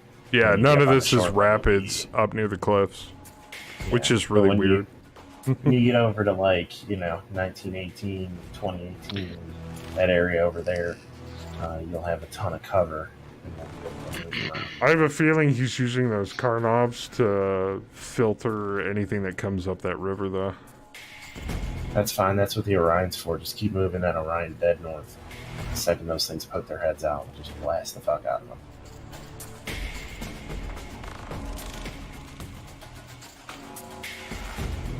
Also. And that one-wheeled scout is still down in the bottom. I mean, we're ignoring it, but it's... could be spotting or something. Probably is spotting. It probably is spotting. It needs to die. Okay, we need to remember to kill it. You could. I was gonna say you could sneak that crab around, but that's in the fighting line of the alicorn and the manticore. Yeah, no, you gotta avoid that line. We're trying to save the armor on that thing before the final push.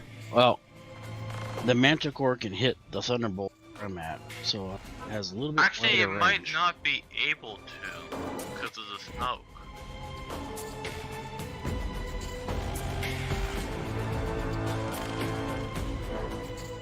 Because the smoke has already started to cover the 3-1. Yeah, if you could move the crab to the 3225 right next to that thing, its line of sight's blocked from the manticore. I'm gonna use this dervish to kind of not pop a squat in the back and put pressure on the Von Luckner and on the main entrance. But not from the longbow. I can't believe we knocked the pillager over. It's still got a fuckload of armor, though. Holy that Battle shit. Master and that Catapult are next. High priorities right there. Yeah, but they're not coming down. No, it's fine. I want them to stay up there. They're completely out of cover, and they're making it easy for us to hit. I'm okay with this. Yeah. And they can stay up there as long as they want. What round is this? This is currently the top of round 7. We blew them away on initiative. I have a feeling they're never going to beat us on initiative with a +2 command bonus. There's just no way. I mean, Kang is on the field. There's no way.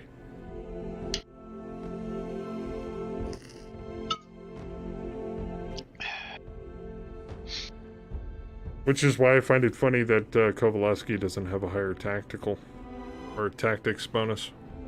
But I'm okay with this. 7 turns in 3.5 hours? No. The Atlas is also a command mech. Oh, Pillar just back up. No, it's we started on what, round 4 tonight? This is part 2 of the drop. Oh my god, the front of the pillager though. It's starting to turn yellow. Well, yeah, we just dumped half the unit's firepower into the, into the front of it.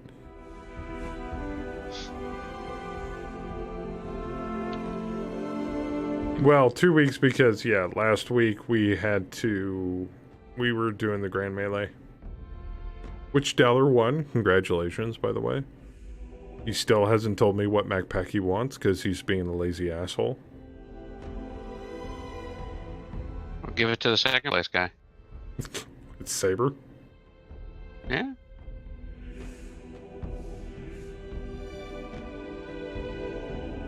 Saber was well compensated for his efforts. Trust me. Oh, that reminds me, I still need to redeem those codes.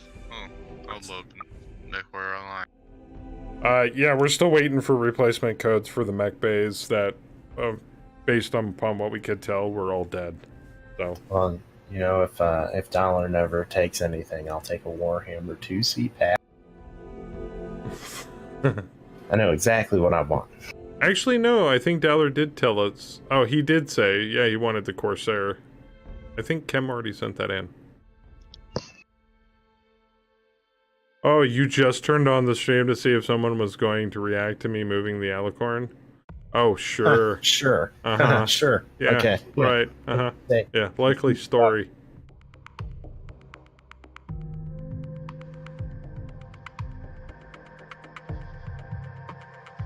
Then I'm pretty sure that, yeah, Kim already sent the info in. I hope.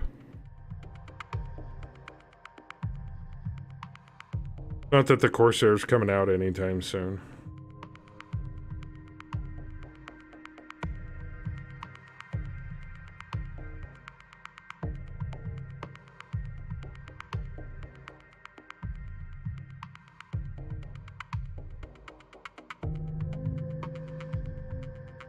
Should just tell Darren that we tied.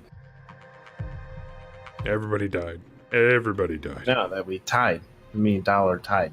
We tied the tournament. Oh, there you go. Last shots from everybody killed everybody. It was actually a 3-way tie. Kaz also tied with us. That's neat, because I wasn't there. Hey, everybody got a little something something. Everybody. And I mean everybody that participated. Oh, yeah.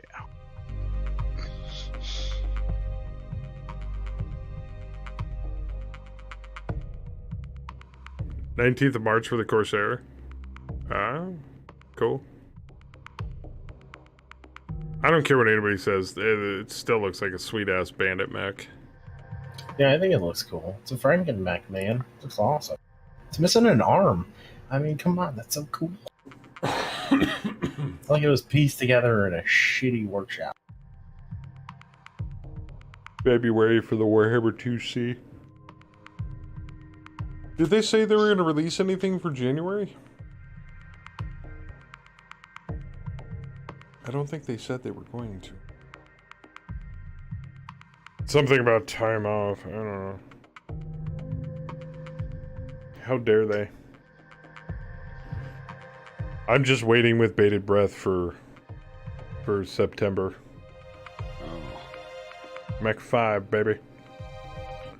Nice move on King Crab. And all of the co-op missions. In the line of fire.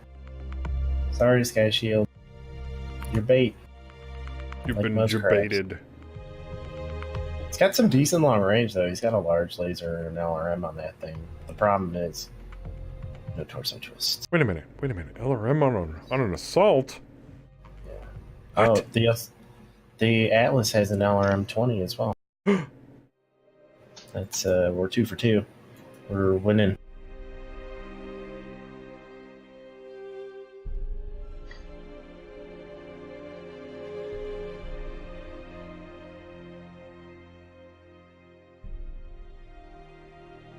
Marauder said, don't want to see the Warhammer 2C come out. Everyone strip the arm weapons and we get another titty gun tower. Yeah, probably. Shit, that's what they did with the original Warhammer to begin with. But then we wouldn't have Spare's noisy nipples. Nice. The Cyclops looks like it's missing its left arm. Right arm. Maybe? No, just the external. Did I see the loadouts for the Warhammer 2C? I did not. He just doesn't have any armor in that arm. I don't follow MechWarrior Online as much as I used to. I follow more, like, the stuff that the community's interested in, like ARC, 7 Days, Battletech occasionally. I really wished I'd gone in on the beta for Insurgency Sandstorm because it's getting huge praise for being a more of a simulator and less of an FPS, which is amazing for the type of game it is. They say the co-op gameplay in Sandstorm is really, really good. Kaz, if you go over to systems when you're looking at a mech, usually if it's missing something, like if it was missing the arm, it'll have like a little, I forget what the indicator is, it's like a little asterisk or a little X or something on the system.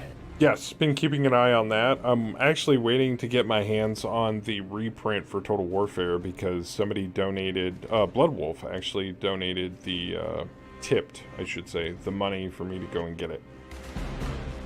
So, waiting for it to come into print at some point.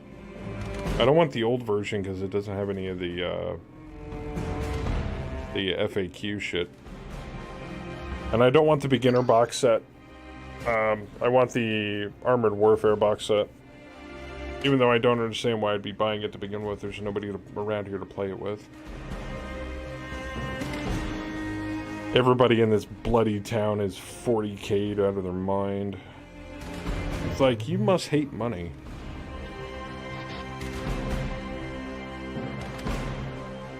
Sup, Cyclops? Why don't you come this way? Come a little closer. Even though there is a new shop that opened up, I'd love to introduce Battletech to that shop. So, we might be doing some more painting streams and mech model giveaways soon.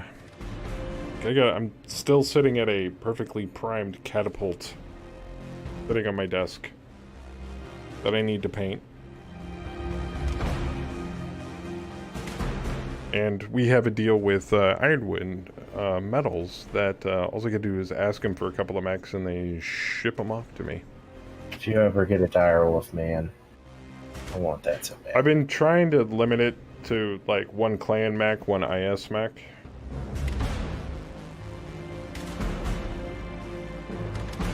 So I might go direwolf, and I actually might put it up to a vote for the community what they want to see painted next after the catapult's done. And I'm not the greatest painter in the world, so I apologize. Those fucking poor locusts. I mean, notice their bodies right there. If I remember correctly, Mr. Lloyd's the one that won the giveaway for the Shadowcat that I painted. And all I could do the entire time was apologize to him about the paint job. I'm like, little simple green, little soak. You could strip all that paint right off and start over with something better. And he's like, no, it's fine. I'm like, don't lie to me. It's horrible. Let me know when you get King Crab or Marauder too. I mean, I dry brush everything.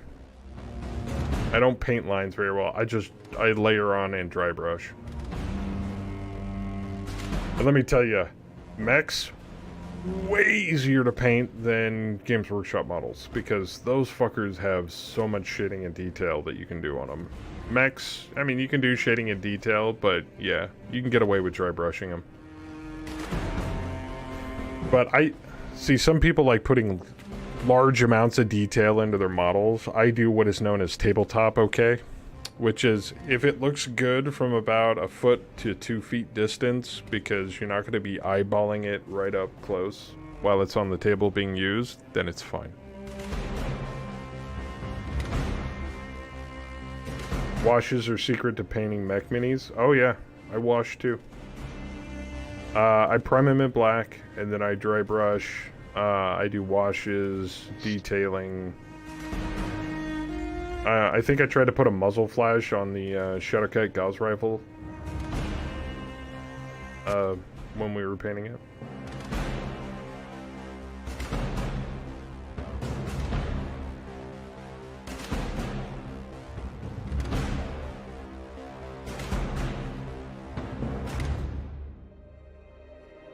What did Marauder ask? The Hero and the A are the only ballistics in the Warhammer 2C. The upcoming 27th log in and do one match. Warhammer 2C doesn't have ballistics. That doesn't surprise me.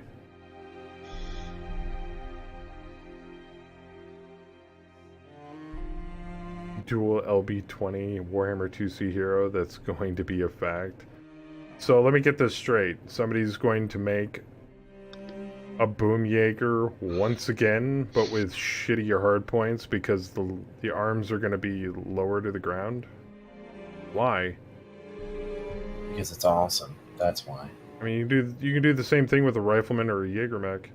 Don't diss the DACA, son, okay? I'm just saying, why use a Warhammer with low-slung arms when you can do the same thing with better hard points on a Jaeger or a Rifleman? I don't know, man. Why not? I mean, there's a lot of things you shouldn't do just because you can. But an assault mech with big-ass DACA like that is always a good thing. All that crit. All that juiced crit. Using a dual PPC Jaeger and Battletech at the moment? Nice. My IS, what is it? Is it Warhammer? It's like a 6 something. I don't know. There's one of them you can fit 2 AC-20s in. And that's about it, with like very little armor. Oh, and it sucks if you get tagged, but if you fucking sneak up on somebody with that thing, it's over.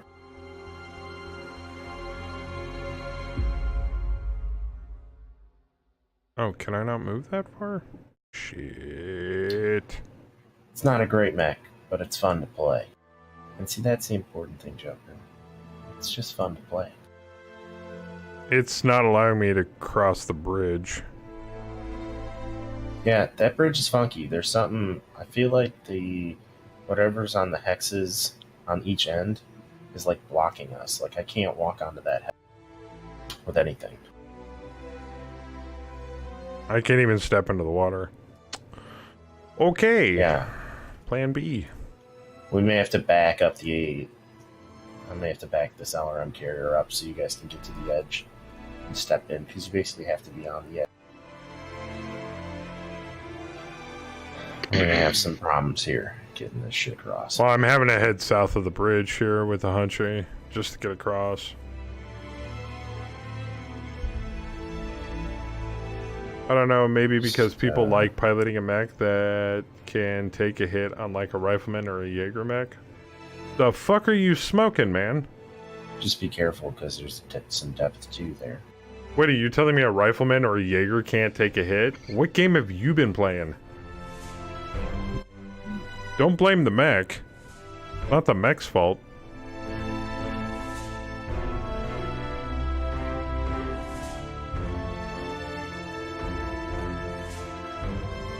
I don't own one, but I know those things are beefy as fuck. Oh, and Ook, yeah, as for the Dasher slash Firemoth, never gonna happen. Crytek engine won't support it, especially if you give it mask. It'll go faster than the Commando, and right now that's like the engine's limit without fucking up the server.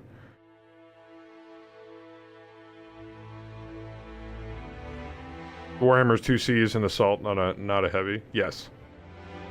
Oh, that would explain it then. Yeah. I have an older Warhammer that mounts dual AC-20s and MWO. Yep. Yeah, that's the one. Sid and I have basically identical ones. It's like a really terrible mech all around, because you have to strip so much armor that if you get pegged, you're just fucked. But it's really fun to play. It might have been a mild fuck up on the map creation. It's not a big deal. Sabotage from those dirty cheaters. Just more cheating. I'm not worried about it.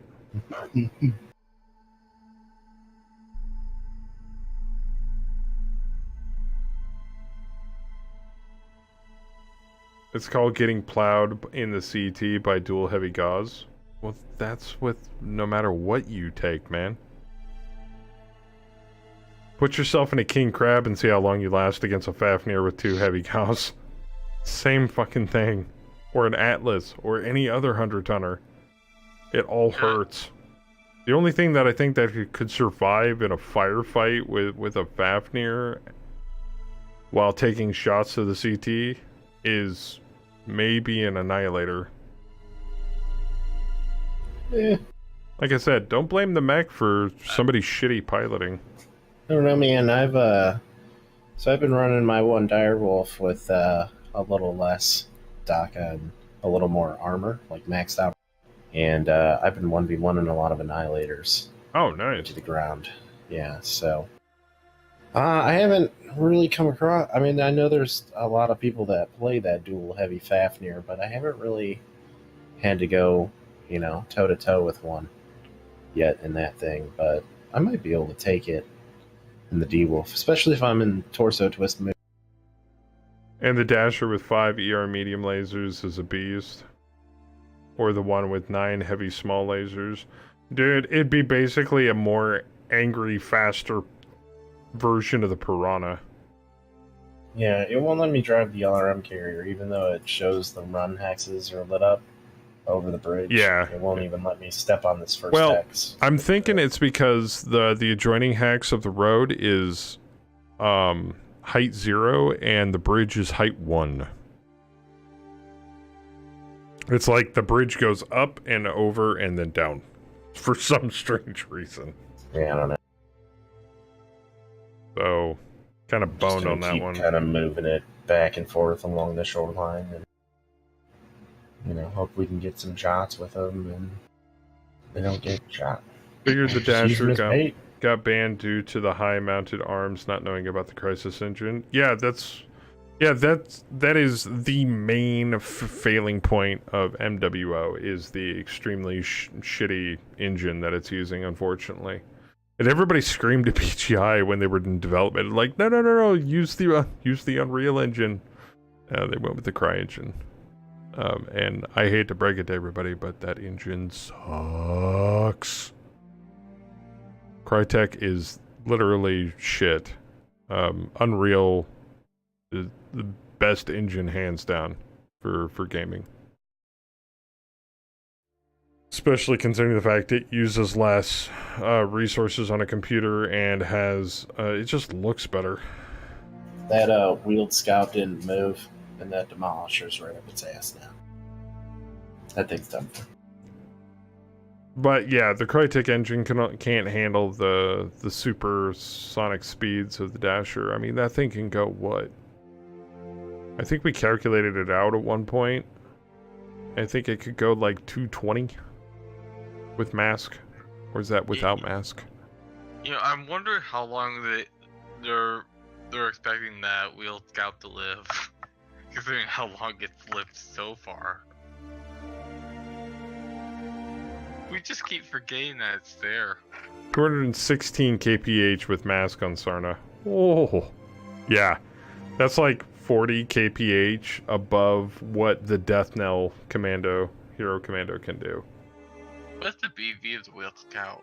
Oh, only 6 way. So, yeah. Maybe I should have used that in the tournament. Trust me, the community was screaming for the Fire Moth for the longest time, and then PGI was like, hey, if we get enough people, we'll make you an urban mech. And they're like, oh yeah, total joke mech, woo! So, we got the Irby.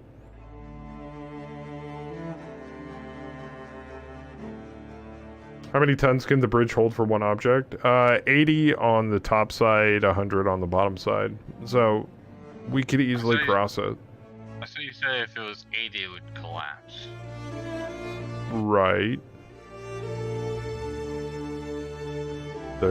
The top half of the bridge is CF of 80. The bottom half of the bridge is CF of 100. It's because they shot the top half earlier.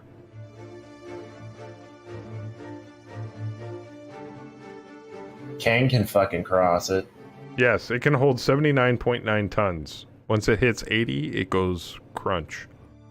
For some reason, can't let me walk the stalker over it. Can I walk the stalker over it? Yeah, you're 75. You know why I think that is because there was a lot of us bunched up on the entrance. I'm not entirely sure. He started that last round because the shot that I saw was that round, so he was already. So you could walk. So how come Joker couldn't go over it? I have no idea, dude. I couldn't bring the LRM carrier over it either. Yeah, I think it has something to do with the fact that it's a Mac. I mean, you figured the tank can go over the damn thing, but I don't know. There might have been because there was a lot of friendly units near the entrance and it couldn't complete its move. I have no idea. Part of me really wants to try and see if I can get the behemoth over that bridge. If I do it in one go. No, it'll collapse. It'll literally stop you and collapse. Oh.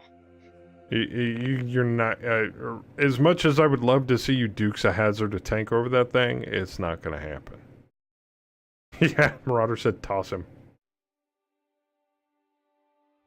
Is the tank 80 tons? The behemoth's like 100 tons. So I get over the first part, the second part it would drop. And waterlog our tank and destroy it. And we would be down a behemoth. Eventually we'll be down a behemoth just out of LRMs. Now if it was a hover tank, that's different. It could have crossed anywhere it want. Hover tanks can completely ignore water hexes. Yeah, I'm not going to cross the bridge of behemoth until I at least run out of LRMs. Because other than that, it's basically useless. Except that it belongs to the company, and if you get it destroyed, then we might not have it anymore. Oh, yeah, that's true. I forgot this isn't tournament. I'm thinking the mind of the tournament. Yeah. Saw you all backing off from the bridge and was about to ask if I fucked something up at the bridge, but I saw the stalker cross. Yeah, well, the ground is level 0, and the bridge height is level 1. What, it's like the Golden Gate, and it arches over the water? It's fine. It's an innocent fuck up. We were like, what? So I don't think we can cross tanks over it, but we can cross mechs over it, I believe. Total hacks. Yeah, it's fine.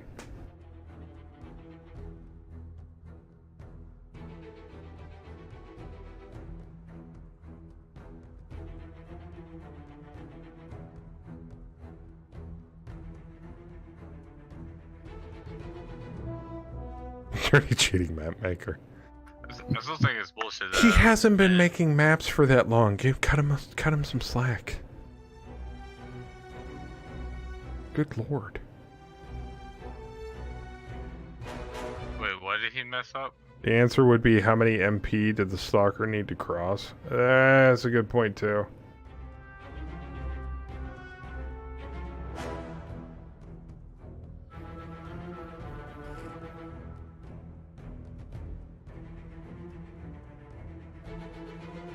And I think this may be the last turn for tonight, because we're already sitting on 12:30 on the East Coast here. I don't want to keep anybody up too late. Yeah, the gladiator fell the first time I was trying to get him off the ground. Oh no! Lucifer flew off the map. Just scared him. Yeah, jumping mechs aren't always the greatest mechs though, Sky Shield. You can tout that all you want. You know, a bunch of them all set up to shoot that thing, though. I tell you what. They were expecting me to do a run with it. I tell you what, Sky Shield, we'll make it to where you have to make PSRs jumping into forested hex. Because it is an option. How's your jumping mech now?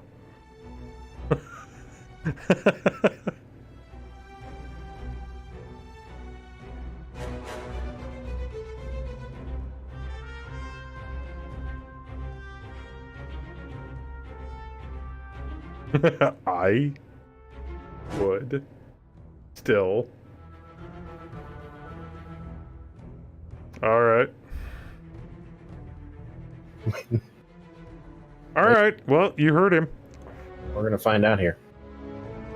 It's gonna After suck this- because he can't torso twist. After but- after this drop, I'll turn it on. You guys can all thank Sky Shield. Wait for what? After this drop from here on out, all jump jet checks into forested hexes require a piloting skill roll. Wait, why would we do that? I don't know. That's stupid. As Blame Sky Shield. Blame Well, Vision.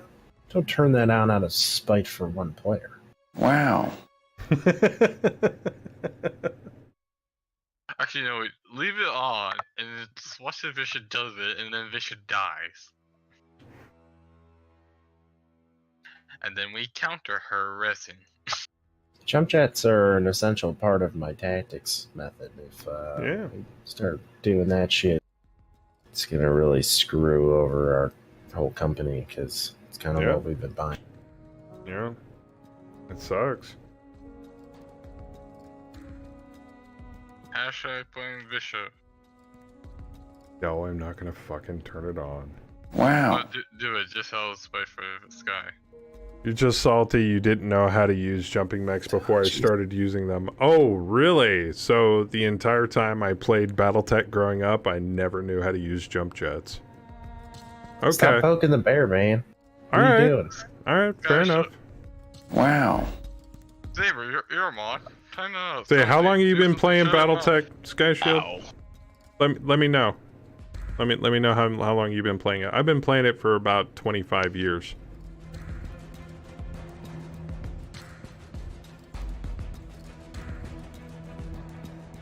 Someone shut him up. Alright, who am I shooting at? What's that? Oh, it's Gladiator. I think... Oh, yeah. 11s, fuck. Next thing we know, we're going to have... I might as well fire at him. Because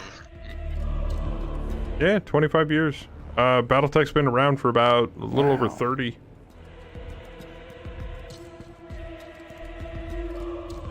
I had all the old TROs, all the cool shit. It was awesome. Good cats. Woo. Woo. Wow. Woo. Woo. Yeah, well, my fingers were fast. If it Hit to took you return. that long, Hit I to don't know, leave it. man. Why didn't you think about it before? shut up. Because I know it gives you a penalty to shoot. And sometimes the difference between a miss and a hit can be you jump jetting.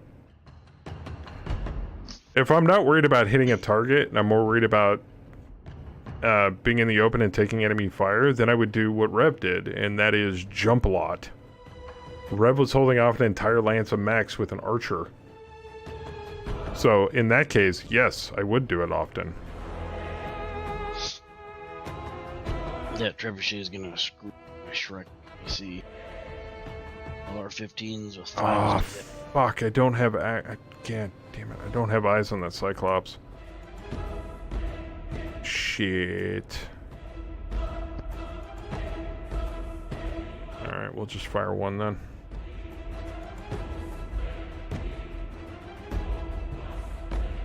Just shoot better? Yeah. It gives you a penalty to hit.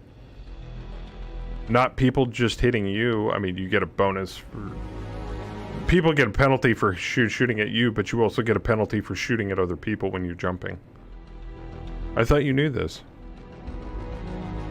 No, I'm not going to turn on the option. I don't care what the hell he says.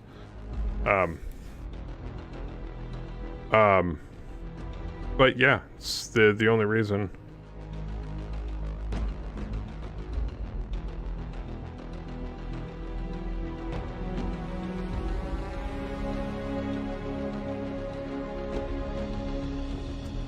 Joe said, I hate to say, but I've been playing it that long too. I had the MechWarrior book, 3050 readout, old lead figurines. Nice, Joe. I had no idea.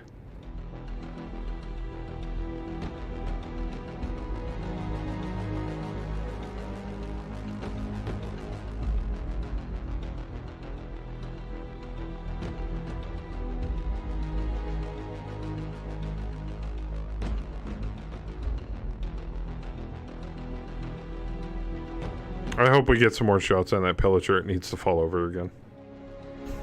I'm working on it, man. I was just out of range with the LRM carrier. I was like, and I couldn't shoot the Cyclops. I was like, oh, fuck. Well, what can I hit? Ah, the frickin' Puma. Damn it. So I don't want to waste ammo on it, so I just threw an LRM-20 at it, see if I could actually get some hits. I think that side of it's actually open. Yeah, that's the right side. He's exposing the open side to us. Started learning about Battletech about a year ago, but only started playing MegaMek about a year ago. Well, that's cool. No, but like I said, I know the checks and balances with jumping in Battletech. There's a lot of double-edged rules in Battletech. It's just you gotta know how to use the softer side, and not so much get fucked over by the sharper side. So it depends. It really depends on what situation you're in. Just jumping willy-nilly all over the place and hoping you get a hit is not gonna make a mech very combat viable, because if all you're doing is jumping around like a frog and not able to land any of your hits, there's really no point. You basically nullify the weapon systems on the mech. You might get occasionally lucky, but having to rely on that luck rather than using straight up tactics makes it kind of not as reliable. Because, you know, there might be one turn where you just need to get off that shot, and unfortunately you missed your shot by just enough to where if you didn't jump, you could have hit him. So, I'm not saying jumping's not a viable tactic, it really is. But you gotta know when to use it. Yeah, no. Alright, entertain. Know when to fold, know when to jump. Yeah. This match is still going. It's nobody's fault how long this drop is taking. I warned everybody. I said, it's a lot of people, a lot of units on the table, and we have a live op for. Are you sure you want to do this, Rev? Yes. Okay.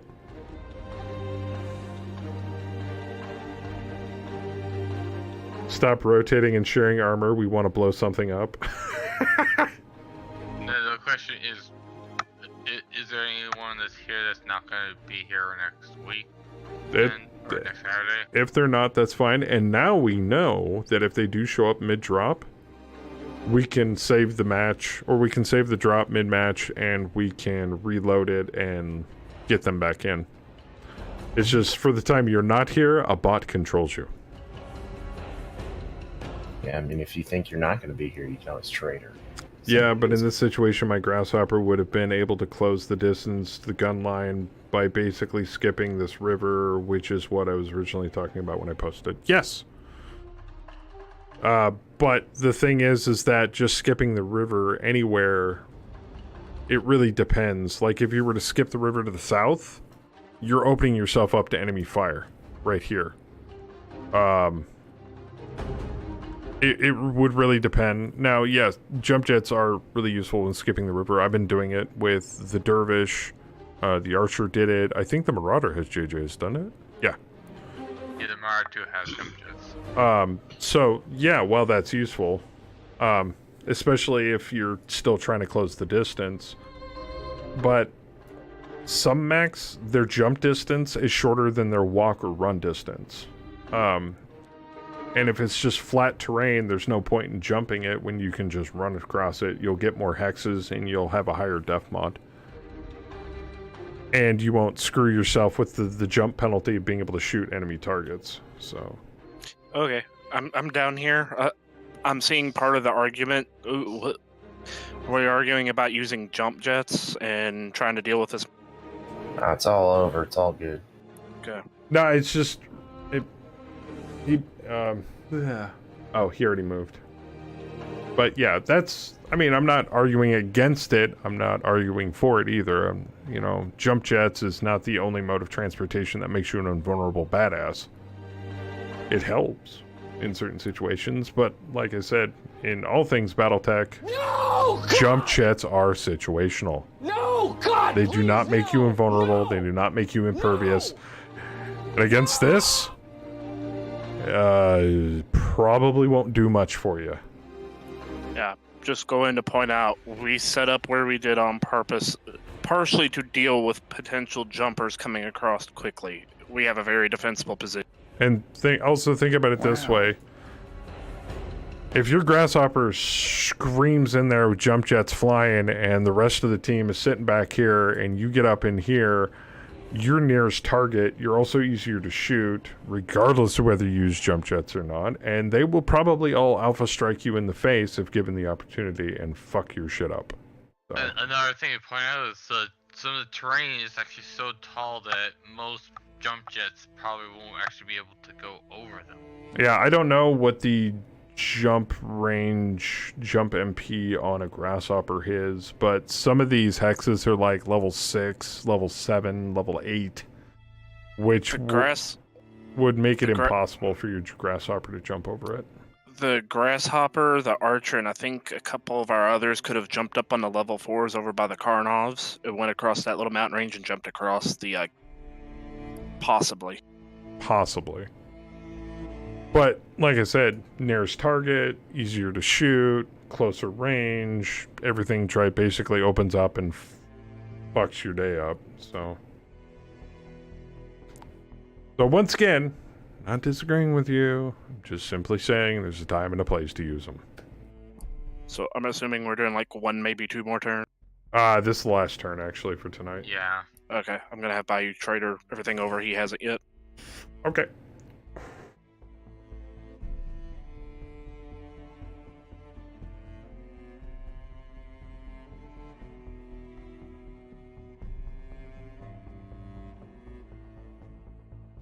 Quick, someone use the chat option to add piloting roles for jumping into wooded hex. No. I wasn't going to do that anyway. And as for the salty comment, far from it. I play this to have fun. I could care less how this campaign ends up. If there's one thing Saber realizes, I have absolutely no problem dropping you guys into a hellish nightmare of scenarios.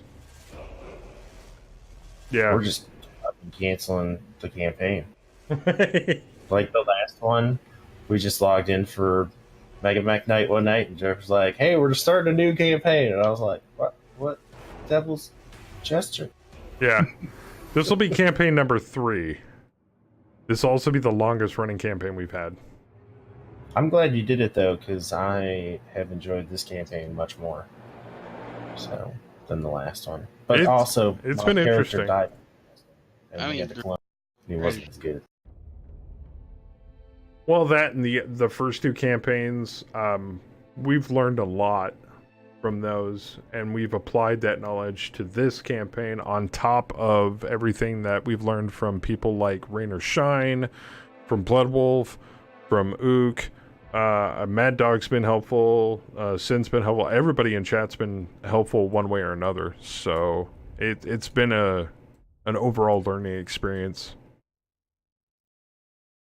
It's been quite fun. I've enjoyed it. I hope everybody has as well. Alright, I'm gonna fire those off on him. So as for being salty, no. I was picking on you. I'm sorry if you took it as such, or did not take it as picking on you and as an actual assault to your personage. I did not mean any offense.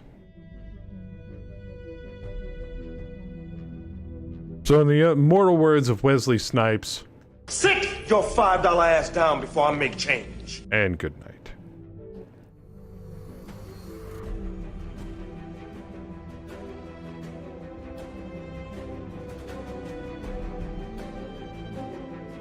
Rockfall, everybody dies. I've GM'd several games where I've had TPKs. Not based upon my instrumentation of death. It just happened that way, unfortunately. I just don't think collectively we've all done enough to deserve that yet. No. I understand there's a time and a place for that, but you know.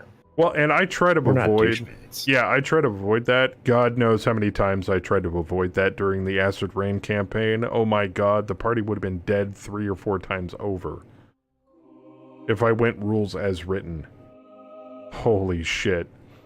But when it comes to the Fate Core system, it's more about the story and the plot and the entertainment more than it is just making dice rolls and getting the most badass modifier and, you know, killing off an entire opposition in one turn because I have this sweet-ass ability that allows me to do so. It's nothing to do with any of that stuff. There's plenty of games on the market people can do that with. D&D, Pathfinder, you know, pick your poison. Even Shadowrun to a certain degree. But we wanted to create a compelling story that everybody enjoyed listening to and watching. And Fate Core just kind of seemed to fill that niche. And oh my god, I fudged so many dice rolls. It was uncanny. Otherwise, Sin's character might have died early on. Flowers probably wouldn't have made it halfway through the campaign. Strangely enough, the longest living character, if I went as rules as written, would have been Ajax. Well, I mean, and here's the thing. One of the things that I personally did find a little annoying was the fact that you didn't play much on the fact of Ajax was a hybrid and Instinct.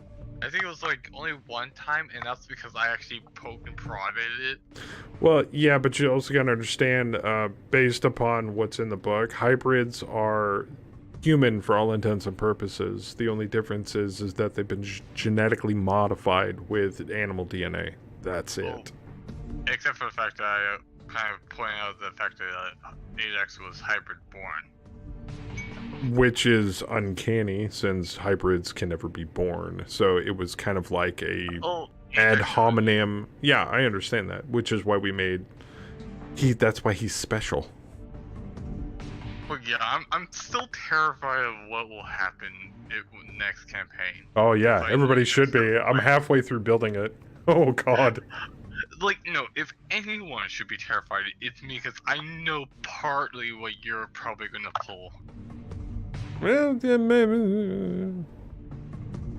I mean, if anybody's under the impression that Rain is going to escape, yeah.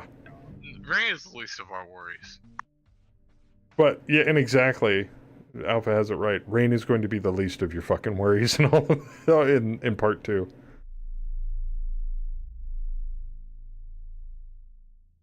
I also think I'm going to be joining.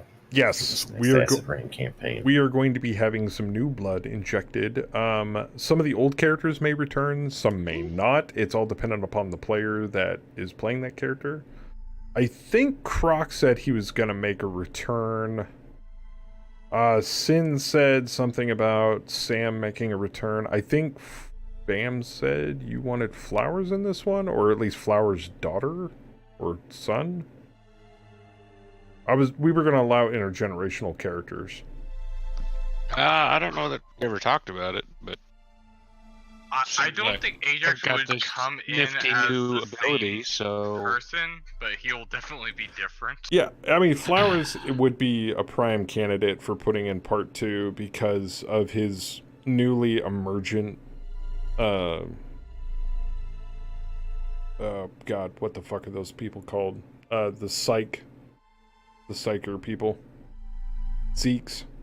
He's a newly emergent Zeke with the power to manipulate combustible shit and burn things out of nowhere.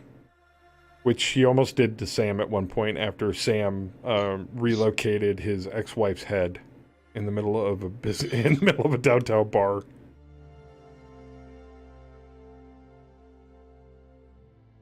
Yeah, everybody, now that I've got a better grip on the rules and I can handle more than the players that we had, we've got lots of room for people to join in on this next one. So, yeah, Saber, Rev.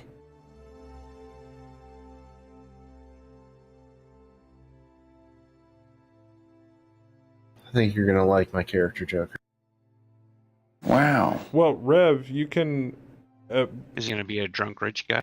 Rev, what Nope. you can actually do is you can pop out the chat menu and minimize the video window, and then you can still type in chat and not see what's going on. I mean, obviously you can still hear us, but we're almost done with this turn, so it's not like it matters. Sam, Crocodile, actually. You'll see. You'll see. Have a good night, Sky Shield.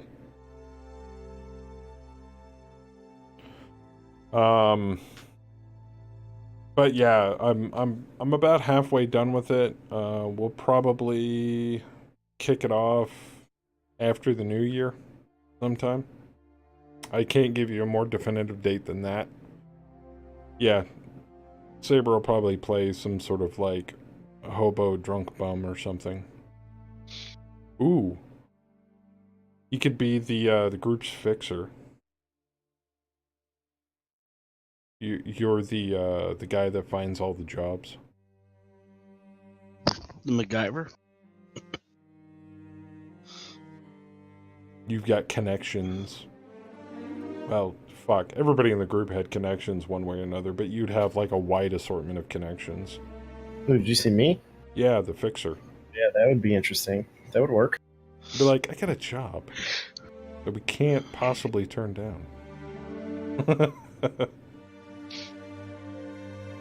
So who do we have? We have a combat monkey, a tech, a combat monkey. No, that's about it. We got a driver. Oh yeah, combat monkey / Go driver. on. Well, you're military trained. You're like True. what? Ex Great Lakes Union or something? Yes, I believe that was it. Yeah, he's an ex-op in the GLU.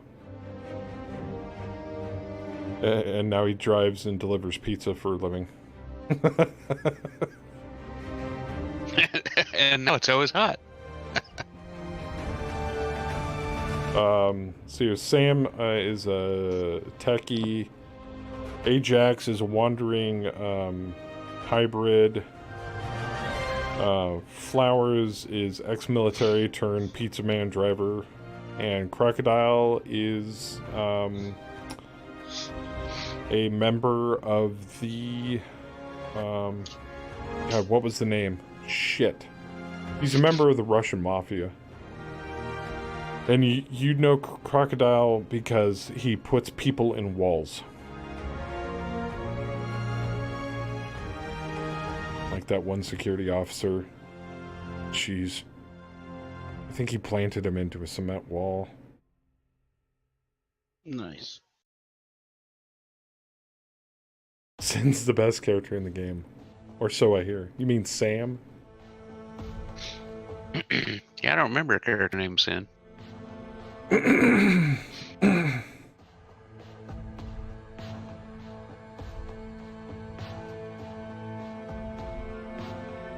have the core Fate book, but else, what else do I need to know? Races and stuff? I don't have them up here. They're in my bag. I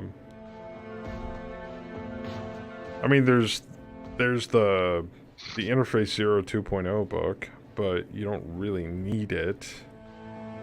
I'm trying to run it as a generic cyberpunk game, using that as kind of like a I wouldn't say a background, more of like building blocks.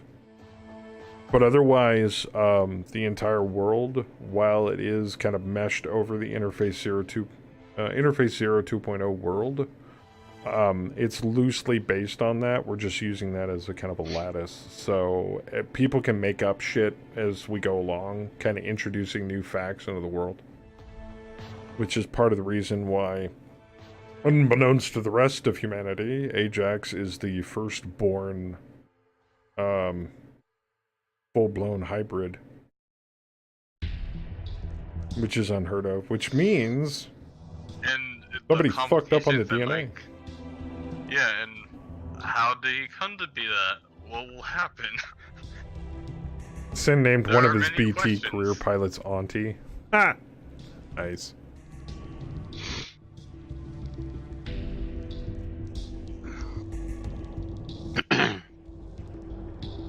Okay, I can hit him. The Warhammer's gonna get hit good. Is it Warhammer or Atlas? Atlas. At least a lot of shots taken at it. Oh wow. Yeah, that Atlas is getting face fucked. Yeah, a little bit. He'll be alright. Have a good night, Sander. Take care, man. I see a lot of needs 10s, needs 9s and 11s, needs 9s and 11s. That one needs 7s. Oh, 2 of them need 7. Actually, oh, well, that's Alpha. Rev, I think I can send you something that'll give you a nice primer on things. I might have actually might have a PDF. If he goes back and watches like the first VOD, we did a lot of the character setup. Well, I also might have a PDF that I can send him. The first what? First VOD of the Acid Rain campaign, because Joker did a lot of explaining. Put it on YouTube. Yeah, it should be on YouTube. If you've got a PDF that helps, please send it to me as well, because I've never built a character in Acid Rain. Whatever you guys are using, Fate. Since then, I'm looking at all the attack lines on the Okay. map. I didn't know I needed a reference chart for it. What are you talking about? It's like some geometry homework on the map right now. Find X. Oh, shit. Oh, wow, I can even fire that at him. Holy shit. Hills are awesome. Especially when the bad guys are on them. Overlooking all of the cover. It's just like Mech Warrior 4 all over again. Skylining your mech is bad.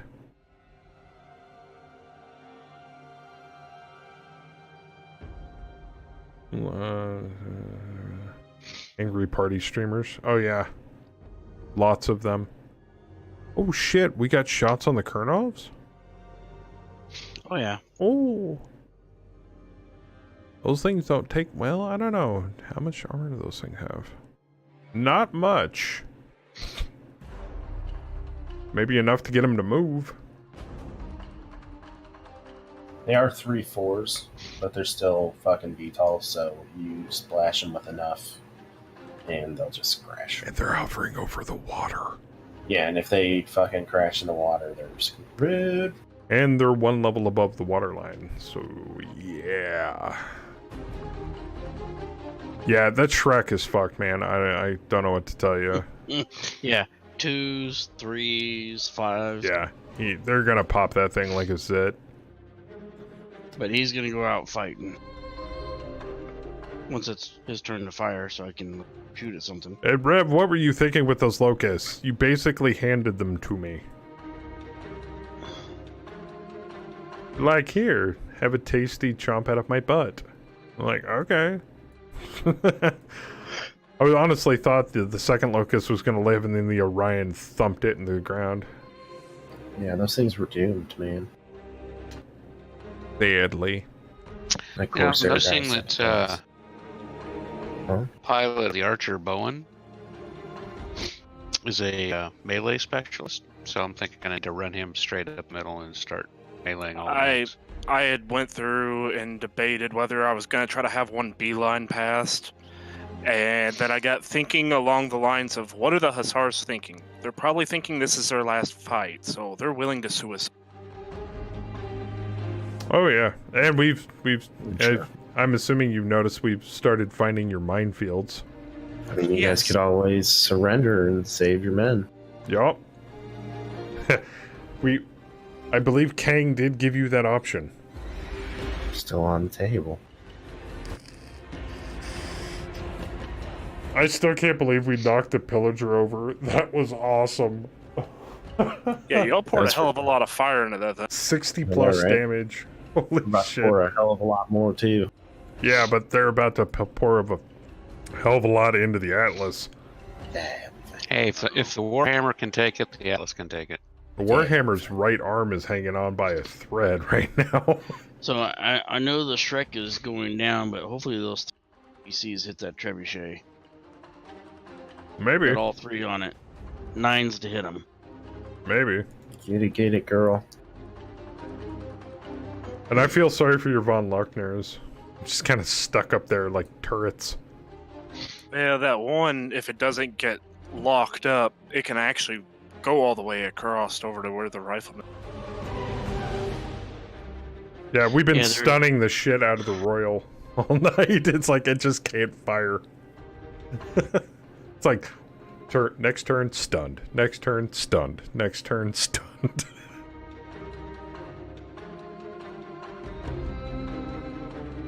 Never give up. Never surrender. No, that alicorn has been a thorn in our ass. Yeah, it's part of why they're back there, is to make it a pain in the ass for the air going. When the Warhammer, when you guys took the first shots at the Warhammer, I was at the far edge of max distance for those Gauss rifles. I had a modifier. It was only 1, but I still had a modifier. And you still only needed 7s to hit me from way back there? He's a 2-2. Alright, let's see here. Trench bucket. Yeah, well, the Shrek's still immobile. Warhammer hits the Battlemaster. Gladiator hit the Von Luckner. God, those things have fuckloads of armor. Oh no! The Demolisher slower. That's no bueno. Okay, Hawk took out the Shrek. Yeah, there goes the Pillager. Gauss rifle. Gauss rifle. Ow. Marauder hit the the Marauder missed the Pillager. Nighthawk finally took out the Shrek PPC carrier. Let's see here. Atlas slowed down the Bulldog. There's a lot of misses. Manticore hit the Atlas. No critical effect. Hello. Damn. Let's see here. The Onion. I hit the Von Lochner a bunch. Oh, there goes the Puma. Yep. Alpha's Behemoth finally took out the Puma. Beautiful things farther down the list. Miss. Very beautiful things. Cyclops hit the Atlas more. Demolisher took out the Wheeled Scout. It's about time. That thing has been spotting and pissing us off. Dragoon. Nice shots. Oh my god, it was a head hit. Beautiful. Right. Wasn't it? It's so good. Catapult hits the Atlas some more. Archer misses that. Crusader, Puma's already dead. Dervish. Demolisher. Look at Kaz. Oh he shit. Went down fighting, man. Okay, hold on, I gotta read this. Good trade. Shrek? You did! I took out the Treb. PPC at the Trebuchet. LRM-15 ammo explodes. Destroyed by ejection. Nice. Fucked that thing up, man. It's like, I'm going down fighting, boys. I'm going down. I'll take a Trebuchet over a Shrek PPC carrier. I'm totally okay with that trade. That was a good trade. The Stalker took out the Bulldog.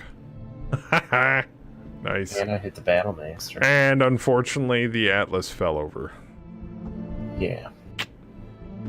Bitch. He'll be alright. He'll be fine. He fell over on his face. Yeah, he hit his head. The head. John took a point of damage. Sergeant John Nyberg's a Nyberg. good pilot. Aiden but Nyberg is a good pilot. He's a little dumb right now. He's like, what the fuck just hit me? Alright, well, we gotta bring in his reinforcements, so we've gotta go through at least the deployment part of the next round. Y'all are bringing in more? No. You said you were tradering.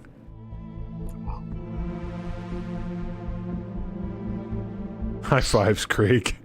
Oh, are you guys surrendering? Surrendering over to us? It's perfectly fine. Oh God, that joke never gets old. Accept it. Accept your personal surrender. Surrender? Why would we do that?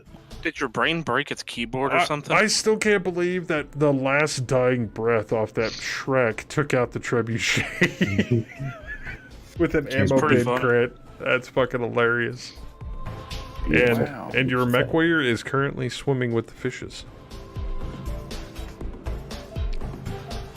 Save that shit, Jokers. Such a wonderful battle. I'm going to as soon as we get the physicals out of the way. I have to. I can attack the bridge. But we need that, so leave it there. Yeah, I know. I don't want to, even though it's broken. That was an interesting exchange.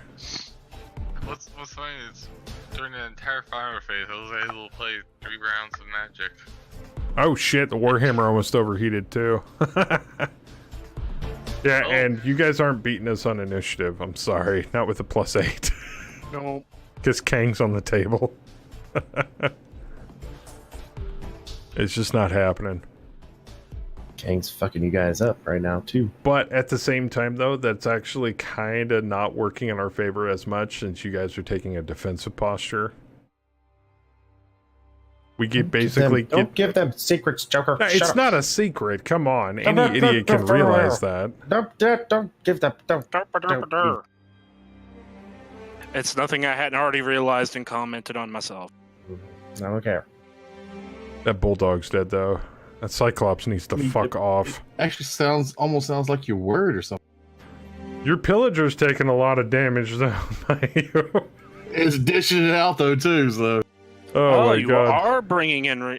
Oh no, it's just the freaking arrow. It's the Aerotech fighters. The Atlas went down. Which, by the way, and I'm not going to divulge this secret, but Saber found out something interesting with the Aerotech fighters and its movement, which is going to make it harder to hit. Unless he doesn't care that I tell them anyway.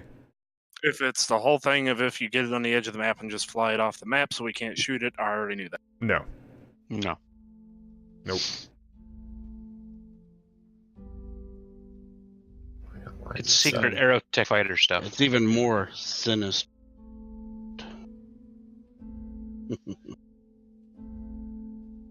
Alright, so is everything tradered?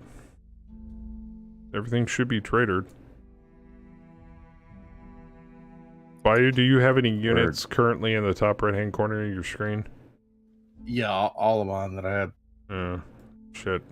I want to have to play through an entire new turn.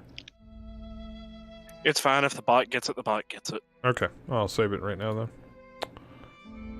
then. Save locally. Boop. And saving, and saving, and saving, and saved. Alright. All of you, get the hell out! No. Working as intended. Asshole. Sorry. But anyway, it's saved. Tune in next week for part 3. Actually, I don't even know if I don't want to hold the game next Saturday since it's so close to Christmas, unless everybody's going to be available. I'll be here. I'll be here. I think I'll be around. That should be fine. I can let you know closer to. Why don't we kind of play it by ear and we'll let everybody know in the mech lab. I have no life. Okay, well, Dollar's on board. But I just didn't want people to be like, oh, I got shit to do since it's so close to Christmas. I'll be like, well, okay. Has been warned. But we'll play it by ear. But like I said before, we're going on to part 3 next time. You can all blame Rev for the fact that this drop is taking forever. I'm gonna guess 5 parts it's gonna take us to finish. The question is, are you having fun with it though? Oh yeah, I'm loving shooting the shit out of that pillager and knocking it over. I wanted this to be an epic fight. I just didn't quite think about, yeah, the map's bigger, but I didn't quite factor in how much that river was going to slow you all down. I don't think it's so much the river that's slowing us down. It's the fact that you shot the bridge and stopped us from even crossing. Well, that was the whole point. Just the armor. All of you can use the bridge except if you weigh 100 tons. 80. No, we can't. none of the tanks can drive over it. It's all blocked. Yeah, You try to 'cause drive over it, it's just gray. I It's apparently bugged. fucked up on the bridge. Yeah, the bridge is level 1 and the terrain's level 0. That's okay. My tank still took out something before it died. Yep. We were kind of wondering. We're like, well, They're there still goes the Shrek, and then Kaz had that Hail Mary shot onto the trebuchet. I still can't believe he took it out. That was wild. But it's taken a few rounds to get into the battle, so I'm thinking maybe the map size was part of the problem. Maybe it isn't. I'm not entirely sure. It's more of just the map layout that's slowing us down. I think which it's is the partial. point.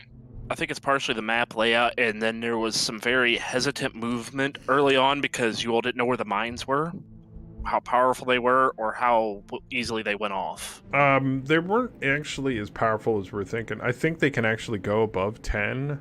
They go in increments of 5 because they do 5 points of I think you can damage. go up to 20. Yeah, something like I that. give 0 fucks about your mines right now. Um, Everything that walks over them just is like, whatever. What has been more pressing is the rapids. I actually looked it up. Rapids, it's a +1 movement point to go into, and it adds +2 to the PSR roll. Ooh. Yeah. Yeah. I thought it went under the torrent rules. No, torrent's worse than rapids. And there's also the thing about like the tanks can't go through the river at all. Yeah, we can't. Well, that's part of the reason why the river's there. I'm assuming is we had to kind of think outside the box with the tanks. So It's all right. No, we have there's enough a tanks. thing for the tanks, though. Like I said, I fucked up the bridge so they can't get across it. I didn't know I'd screwed it up when I made it. I didn't check it with tanks. I ran a light mech. No, across. for the penalty, since you did that, you guys have to now come out of your little fortress. no. Well, they have to try to get out. Wha- Some of them can't. But like I said, Rev is new to the map making scene, so he wasn't 100% sure. So that's fine. Shit happens. God knows we've all made mistakes during this campaign trying to get shit running correctly. And you also have always deployed the tanks on the right side. That's true. Well, kinda. But there's a reason why we Kinda can. deployed the assaults on the right side is because we knew that river was going to be a bitch to move a mech through. There was actually only one hex that you could have effectively deployed the tanks on the right side because of where the deployment zone is. Everything else, like, the only other places you could put it over there was either in the river or up on that hill, and once you're up on that hill, there's no way for a tank to get off of it because it's too high all the way. Yeah, tanks need a slight incline or decline to get up and down. Yeah, so there was really only one hex we could have put them in. No, that foothill to the bottom left-hand corner of the map, I was having a bitch of a time getting the LRM carrier over it. Well, yeah, it slowed them down so much, I was just ragging on them. It's like, great, Joker. That's all I was doing. Good I was job. like, see where my LRM carrier is? That's where yours should be. I'm working on it. One of the other things I was sitting there thinking about was if this kind of highlights the importance of having like a hover tank for situations like this, because they could have just completely ignored that river. Oh, yeah, of course. We need to get one of those. We need to get wherever that. What was that hover tank that the Uxa had jump jets? The Kanga. Oh, yeah, the We need to Kanga. get that. Yeah. Just for hilarity's sake. 100 bridges with 10,000 HP. But it's been interesting. It's been very interesting. I've been enjoying the map. I hope everybody's been enjoying the drop so far. I know it's a little time consuming, but it wouldn't be BattleTech if it didn't. So thank you everybody for coming out tonight. I do appreciate it. I'm gonna stay a little longer and do some shit. Most of the stuff that I do won't be this intensive. It's just, like I said, this was supposed to be the last fight, and I wanted it to be like a nasty knockdown, drag out, and very intense. Right. And if anybody else out there, if you've got like some side scenarios that you'd like to try to introduce to like an ATB contract, like in the middle of like auto-generated contracts, or you have an entire contract that you'd like to GM and run yourself through our campaign, please feel free to let me know. Rev's also apparently volunteering as map maker, as well as, I believe, Dowler on certain occasions. Just don't ask him to make any rivers with bridges. No, don't do that. I want to actually go on. I'm just going to make a ton of lava. Just lots of lava. Lava and fuel tanks. Shower map. That's what I want to see. Just like I want to see what that is like. Yeah, we haven't had any drops on like airless moons or anything. That would be kind of weird and wacky. I already got plans for it. Oh well, shit. There you go. And as ideas, if you guys have any ideas, look towards modern film, TV shows, even old scenarios from like BattleTech novels, books, TROs, anything that you want to borrow or kind of take and mold into something different, go for it. This is our campaign. I have some planned for. Think of Stalingrad. Yeah. This is our campaign. This is our MegaMek. This is our Mech HQ. We can do whatever the hell we want with it. This is all community run. I'm just the monkey with the microphone behind the keyboard. So I try to make your guys' shit work within the confines of what I know. I'm probably going to let the next campaigns just kind of be auto-generated before I try to pop another one up, since we're so close to Christmas. I hear there's some good campaigns in the Oregon Reach. I don't even know if the Oregon Reach actually exists in the current timeline, but some of you may have not noticed this, and I posted this in the Mech Lab like last week or something like that. Catalyst Game Labs is currently producing, or has produced and is waiting to print Housebook Arano. Nice, so they're accepting it into canon? Yes. It's going from apocryphal to canon, so all that stuff that happened in the BattleTech video game, it details everything post BattleTech campaign. So all that's going to be eventually become canon and an official house, and it's going to be awesome, and you'll be able to pick up your very own Housebook Rano soon. Very cool. Well, I got to bounce for a little bit. I'll be back. All right, man. So thank you guys. I'll be back shortly. Alrighty, bud. Thank you. Yeah. Yep. Have a good night. All right, guys. Take care, man. See you, man. But that's gonna do it for tonight's Fist of Taurus campaign. I would say join us next Saturday, but I don't honestly know if we're going to be continuing the campaign next Saturday or we're gonna wait until after Christmas. I will try to keep you guys updated. I'll try to send out a tweet sometime this week when we know better. Otherwise, I'll post the info on the wall to let you guys know what's going on. I don't want to surprise anybody to be like, I didn't know it was this Saturday. So keep your eyes peeled for that. I'll try to let everybody know ahead of time. Yeah, stay tuned on Twitter and Discord. There's a link to our Discord down below the video. You can just click on that. It'll send you right where you need to go. Or you can click on the link in chat. Or you can hit that follow button and Twitch will notify you when I go live on Saturday. And you'll find out then when I'm like, basically tell everybody what's going on. Tomorrow I'm not streaming. Join us next Tuesday. We'll be back then. Same bat time, same bat channel. I don't know what we're going to be playing.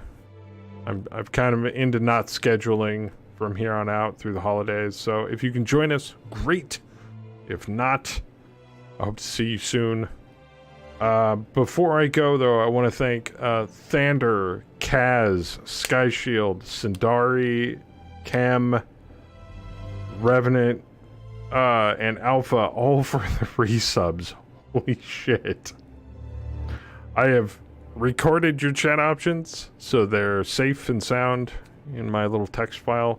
And also to Bishop Warrior for the follow. I do appreciate it. we should probably figure out if we're gonna raid somebody. Who's streaming currently? Let's find out. Ah, yes. Well, we're gonna get you guys back in some MWO action by going and raiding spare time, because why not? It's spare. Why wouldn't we? So, thank you guys for coming out again. Love all your faces. Thank you so much for your continued support. I hope to see you back here next time. But until then, God bless every single one of you. Be good to each other. And as always, keep it casual.